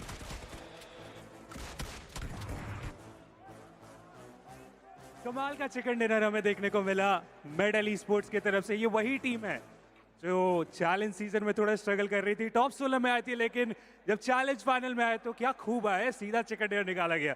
Prince भाई, challenge season में तो परेशान किया, लेकिन यहाँ पे आके आप बाकियों को परेशान कर रहे हो, क्या पूरा सिनारियो था, जरा बताओगे? यार हम किसी को जानबूझ के परेशान नहीं कर रहे, हो रहे लोग अपने आप। क्या दिमाग में चल रहा है? क्योंकि आज के दिन का जो अंत हुआ है वो आपके अकॉर्डिंग हुआ है, लेकिन जो इससे पहले हुआ वो आपके अकॉर्डिंग नहीं हुआ, तो क्या रहा आज का पूरा दिन? हमारा मैन लॉस ज़्यादा हो रहा था 2 गेम में, जहाँ पे हम दोनों में जोन में थे, चाहे सैनॉक देख लो, चाहे वो एरेंगल देख लो, मेंशन में थे, और सैनॉक में भी हम जोन में सेंटर में थे, पर वही कि हमारे बंदे लॉस हो गए उसमें। आई थिंक ये तो चल ही रहा है, और ऊपर से लेजेंड का जब साथ मिला तो मुझे लगता है कि काफ़ी कमाल कर रहा है। क्लच के लिए आप जाने जा रहे हो भाई, जहाँ भी लग रहा है कि शायद मेडल से चीज़ें दूर जा सकती है, वो एक प्लेयर है लेजेंड जो उनसे सब कुछ छीन के लिए आते हैं। कैसा लग रहा है पूरा ये माहौल, फाइनली जो करना चाह रहे थे वो इस मैच में हुआ? बहुत बढ़िया लग रहा है इतने लोगों के सामने परफॉर्म करके, और मेरी टीम और मैं बहुत हमें पता था, कॉन्फिडेंट थे हम कि लास्ट मैच हमारा अच्छा जाएगा ही जाएगा, और एक टाइम के बाद जब जोन भी आया तो अपने को पता चल ही गया था हमारा मैच ही है। प्रिंस, मैं समझना चाह रहा हूँ कि जो कैलकुलेशन करके आप आए थे आज के दिन से पहले, उसके कितने आसपास है या उसे क्रॉस कर दिया? नहीं, मतलब 60 का बोला था, पर 44 हुए, पर चलेगा, अच्छा ही है, बुरा नहीं। और आने वाले मैचेस के लिए क्या सिनारियो रहने वाला है? क्योंकि एवरेज जहाँ तक कैलकुलेट किया गया है कि 9 का एवरेज अगर कोई टीम लेके मेंटेन करती है तो उस ट्रॉफी को अपने साथ लेके जा सकते हैं, तो उसके अराउंड क्या अभी डिस्कशन होने वाली? क्योंकि आज का काम तो हो गया। बात तो सही है, पर देखते हैं, अभी मेरे को इतना आइडिया नहीं है कि कल क्या होगा। हम ट्राई करेंगे हमारा 100%, और आज का जो टारगेट था हम वो कल पूरा करेंगे। मतलब चलिए, thank you medal esports, and I think जो करना चाह रहे थे ये तो कामयाब हुए। कल क्या होगा वो तो कल ही जानेंगे, बट अभी कास्टर्स की तरफ चलते हैं। Funny guy Prince, but Medal Esports, the team that struggled so much in the challenge season, now look at them. On the day one, in the end, they get the chicken dinner, but it does not matter. The MVP of the previous game was Jonathan. 8 finishes and 67% finish contribution with a map impact of 14%. That's the highest finishes so far in the challenge finals. Of course, 8 finishes. Even before that also, I think that in the entire roster of Hero Xtreme Godlike, Jonathan was getting those crucial frags. And finally, those 8 finishes, I think he's also aiming for the MVP of the tournament as well after this. I mean, right now, the way he's playing, finally, you can say he's playing for his team. You know, every single movement, look at it. You know, he is a player meant for these big occasions, right? And this time, I have been saying this, Hero Xtreme Godlike, they needed a hero. And Jonathan, surely, I've never seen Jonathan in the recent days making those entry frags. He's done that this time around. At this point, I think this is a good pointer that Punk can really use him as somebody to be the tip of the spear, just go in, get all those finishes. This is what I believe the audience was yearning for. This is what their fans were dying to see. And seems like their hunger has somewhat been satiated.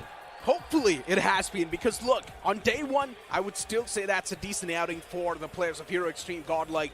Till the previous game, they were not really doing that great in the overall standings, but I'm pretty sure after this game, that's going to propel them in a pretty decent spot in the overall standings, maybe in the top 8 as well. It's still a big question mark though. You've got the stars of the match of the previous game on the screen. Neo, of course, being the best companion, and then you've also got Finisher being Sarvid, considering he was the one to get the final nail in the coffin.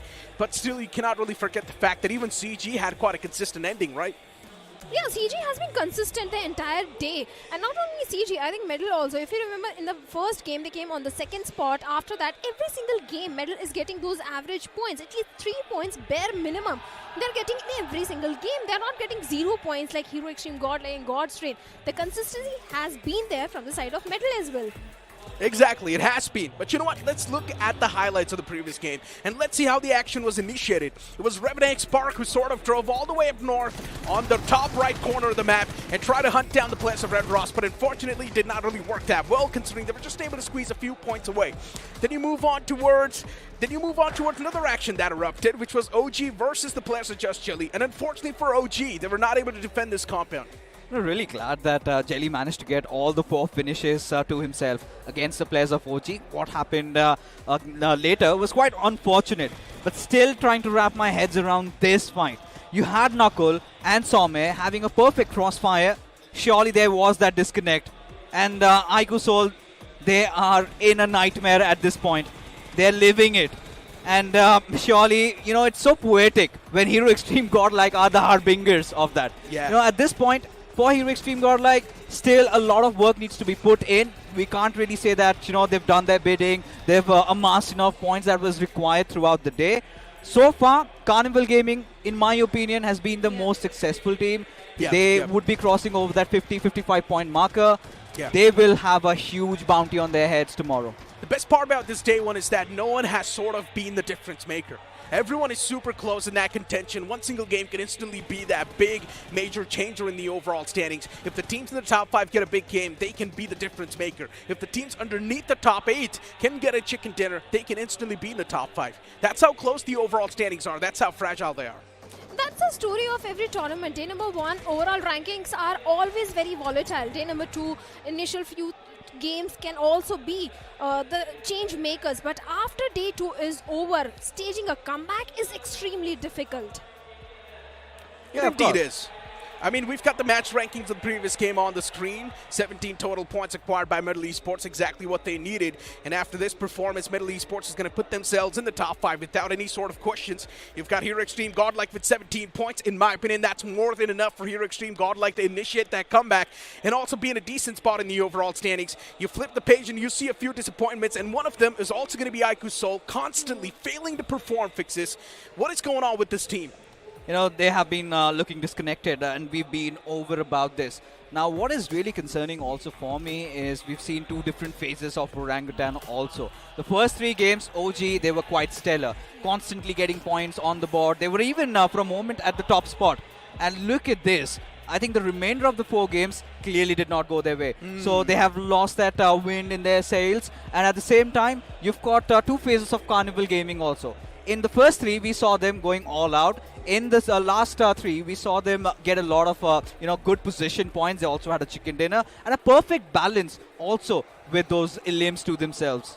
I've been a big fan of the way CG has been playing so far, and I've mentioned this as well during the cast, that CG's been playing super aggressive, and I've been loving that. CG's playing complete pressure-free, and that's why they're currently at the top in the overall standings with 59 points. That's still a decent difference maker in my opinion. They've got that cushion to play with, and if CG maintains that cushion even on day 2, then maybe there's a big chance they can be the one to run away with the trophy as well. But look at the major comeback that we're seeing so far. Revenant Spark in the top 6 with 37 points.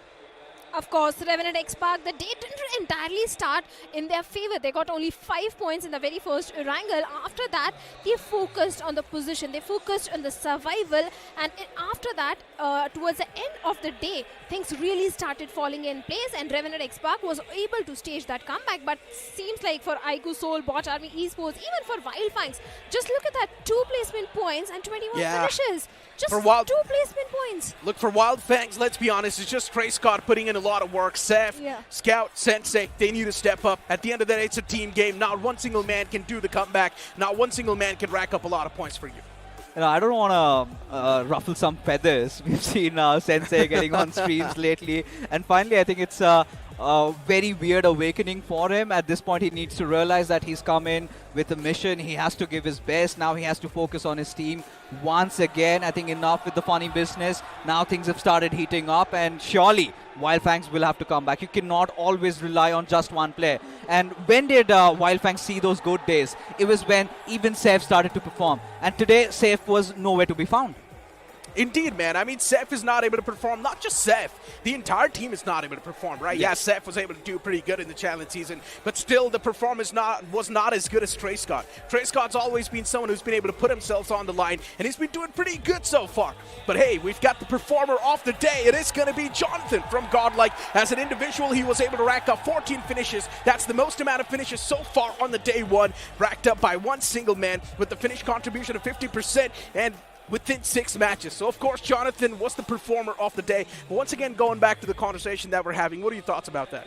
Wyld Fangs, I think, yes, the team is struggling. It's only Trey Scott who is performing. But if you look at closely, I think Sensei's 1v1 has improved.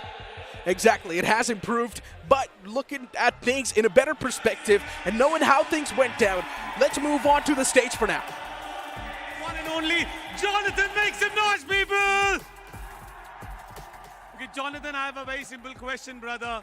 Challenge season में top पे qualify किया, लेकिन on day one no chicken dinner, 12th position. ये जो sudden drop आया, what do you have to say about this? ज़्यादा कुछ नहीं, लाइक हम अपना नेचुरल गेम नहीं खेल रहे थे, तो मैं बैठ के जस्ट समझा रहा था कि गाइस कम ऑन, ये अपना गेम नहीं है, we need to play aggressive, जाके से फोड़ना है जो भी दिखे, एंड वही अपना गेम है, एंड लास्ट में थोड़ा आपको पता चल ही गया होगा कैसे खेले, सो यही हमारा गेम है, so just waiting for day 2, let's see कैसा चलेगा कैसा नहीं, बट ऐसे ही बॉयज़ को पंप रख रहा हूँ, and hopefully this is gonna be आज. ओके, लास्ट में जैसा आपने कहा ना, लास्ट में कैसा खेले, 8 finishes, that was crazy bro. And in fact जो दो आपके सबसे बड़े आर्च राइवल्स हैं उनको आपने फिनिश किया, iQOO Soul and Gods Reign. किस टीम को फिनिश करना ज़्यादा टफ था? वैसे लाइक टफ तो नहीं, बहुत इजी था, आपने देख ही लिया, सो ज़्यादा कुछ नहीं, and it was overall a fun game, and hoping कि कल अपना दिन अच्छा होगा, and we'll be back on table. Well, talking about day 2 and day 3, competition को कैसे वापस नीचे रखना है, अपने आप को Godlike को वापस ऊपर लेकर जाना है, उसके लिए क्या स्ट्रैटेजी हुई? आज जैसा खेले आखिरी गेम में वही रहेगा या फिर थोड़े से चेंजेस होंगे बाकी प्लेयर्स के साथ? वैसे है, पंक है, कर लेगा, एंड मेरे टीममेट्स भी है, एंड अभी जाके वील डिस्कस की क्या प्रॉब्लम्स हुए, क्या मिस्टेक्स करे आज हमने, एंड होपफुली कि कल ये सेम मिस्टेक्स कल ना करे, एंड कल पोडियम फिनिश करे. क्या कुछ चेंजेस हैं पंक के द्वारा? लेट्स सी, अभी आई डोंट नो क्या होगा टीम का, बट अभी देख लेंगे, अपने एनालिस्ट और पंक देख लेंगे कैसा क्या है, बट ऐसे ही जैसे ही खेल रहे लास्ट गेम ऐसे ही खेलना, and just keep going. Okay, make some noise for Jonathan, performer of the day. Thank you so much, brother. We'll see you tomorrow. Have a great day. Thank you so much. तो ये था day 1, हुए 6 बेहतरीन matches, और 6 के 6 matches में 6 अलग winners मिले, 6 अलग टीम्स ने चिकन डिनर किया. इसी के साथ हमारा आज का दिन खत्म होता है, लेकिन कल होगा day 2, जहां पर होंगे फिर से 6 मैचेस. टीम्स को मौका मिलेगा ऊपर जाने का. 3:30 बजे होगा पहला मैच, एरेंगल, उसके बाद मिरामार, फिर Erangel, Sanhok, Vikendi, and the last match will be Erangel. कल फिर से मौका मिलेगा टीम्स को ऊपर जाने का. आज के लिए आप सभी का बहुत बहुत शुक्रिया हमारे साथ जुड़ने के लिए. I am Kunal Saluja, signing off, bye bye.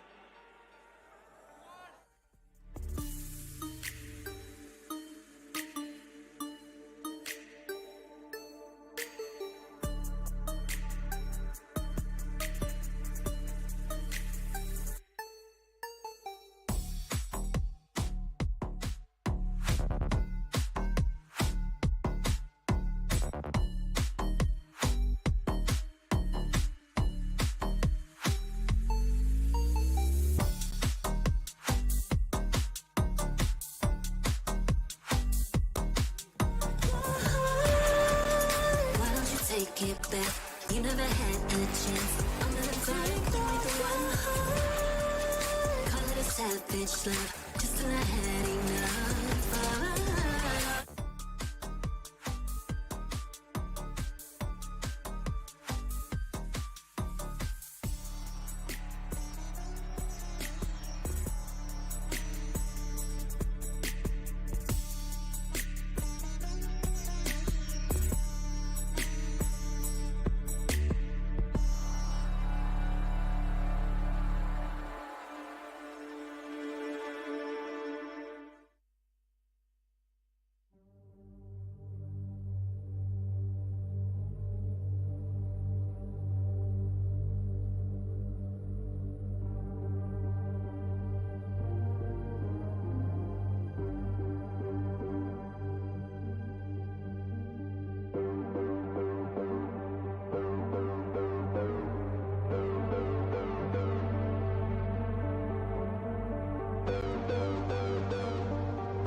winning all wins, big money. The tramp over here never see me coming.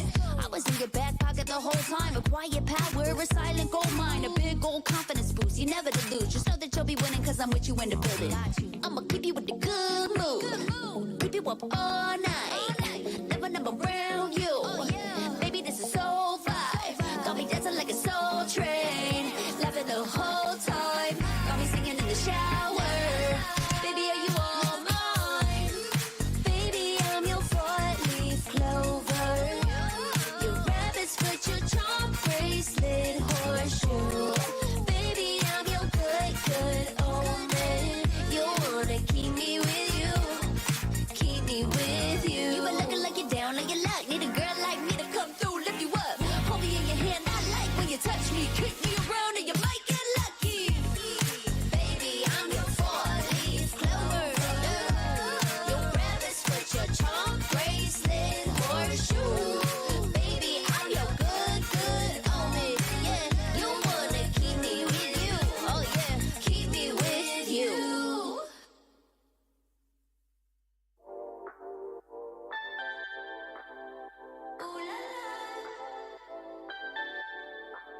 Let's go. Put it in motion. Baby, we're going faster, faster, faster, faster. Seizing the moment. Baby, keep going faster, faster, faster, faster. Speed up, make that thing rough. Foot on the gas and you got nothing left. Let's drive to the top of the mountain and see the view. Let's vibe, looking back on the journey, just me and you. Ain't nobody wanna go slow. Yeah, I was chilling in the past, I was solo. Now that I got you in my life, I'm like, go, go. I'll be living for the thrill.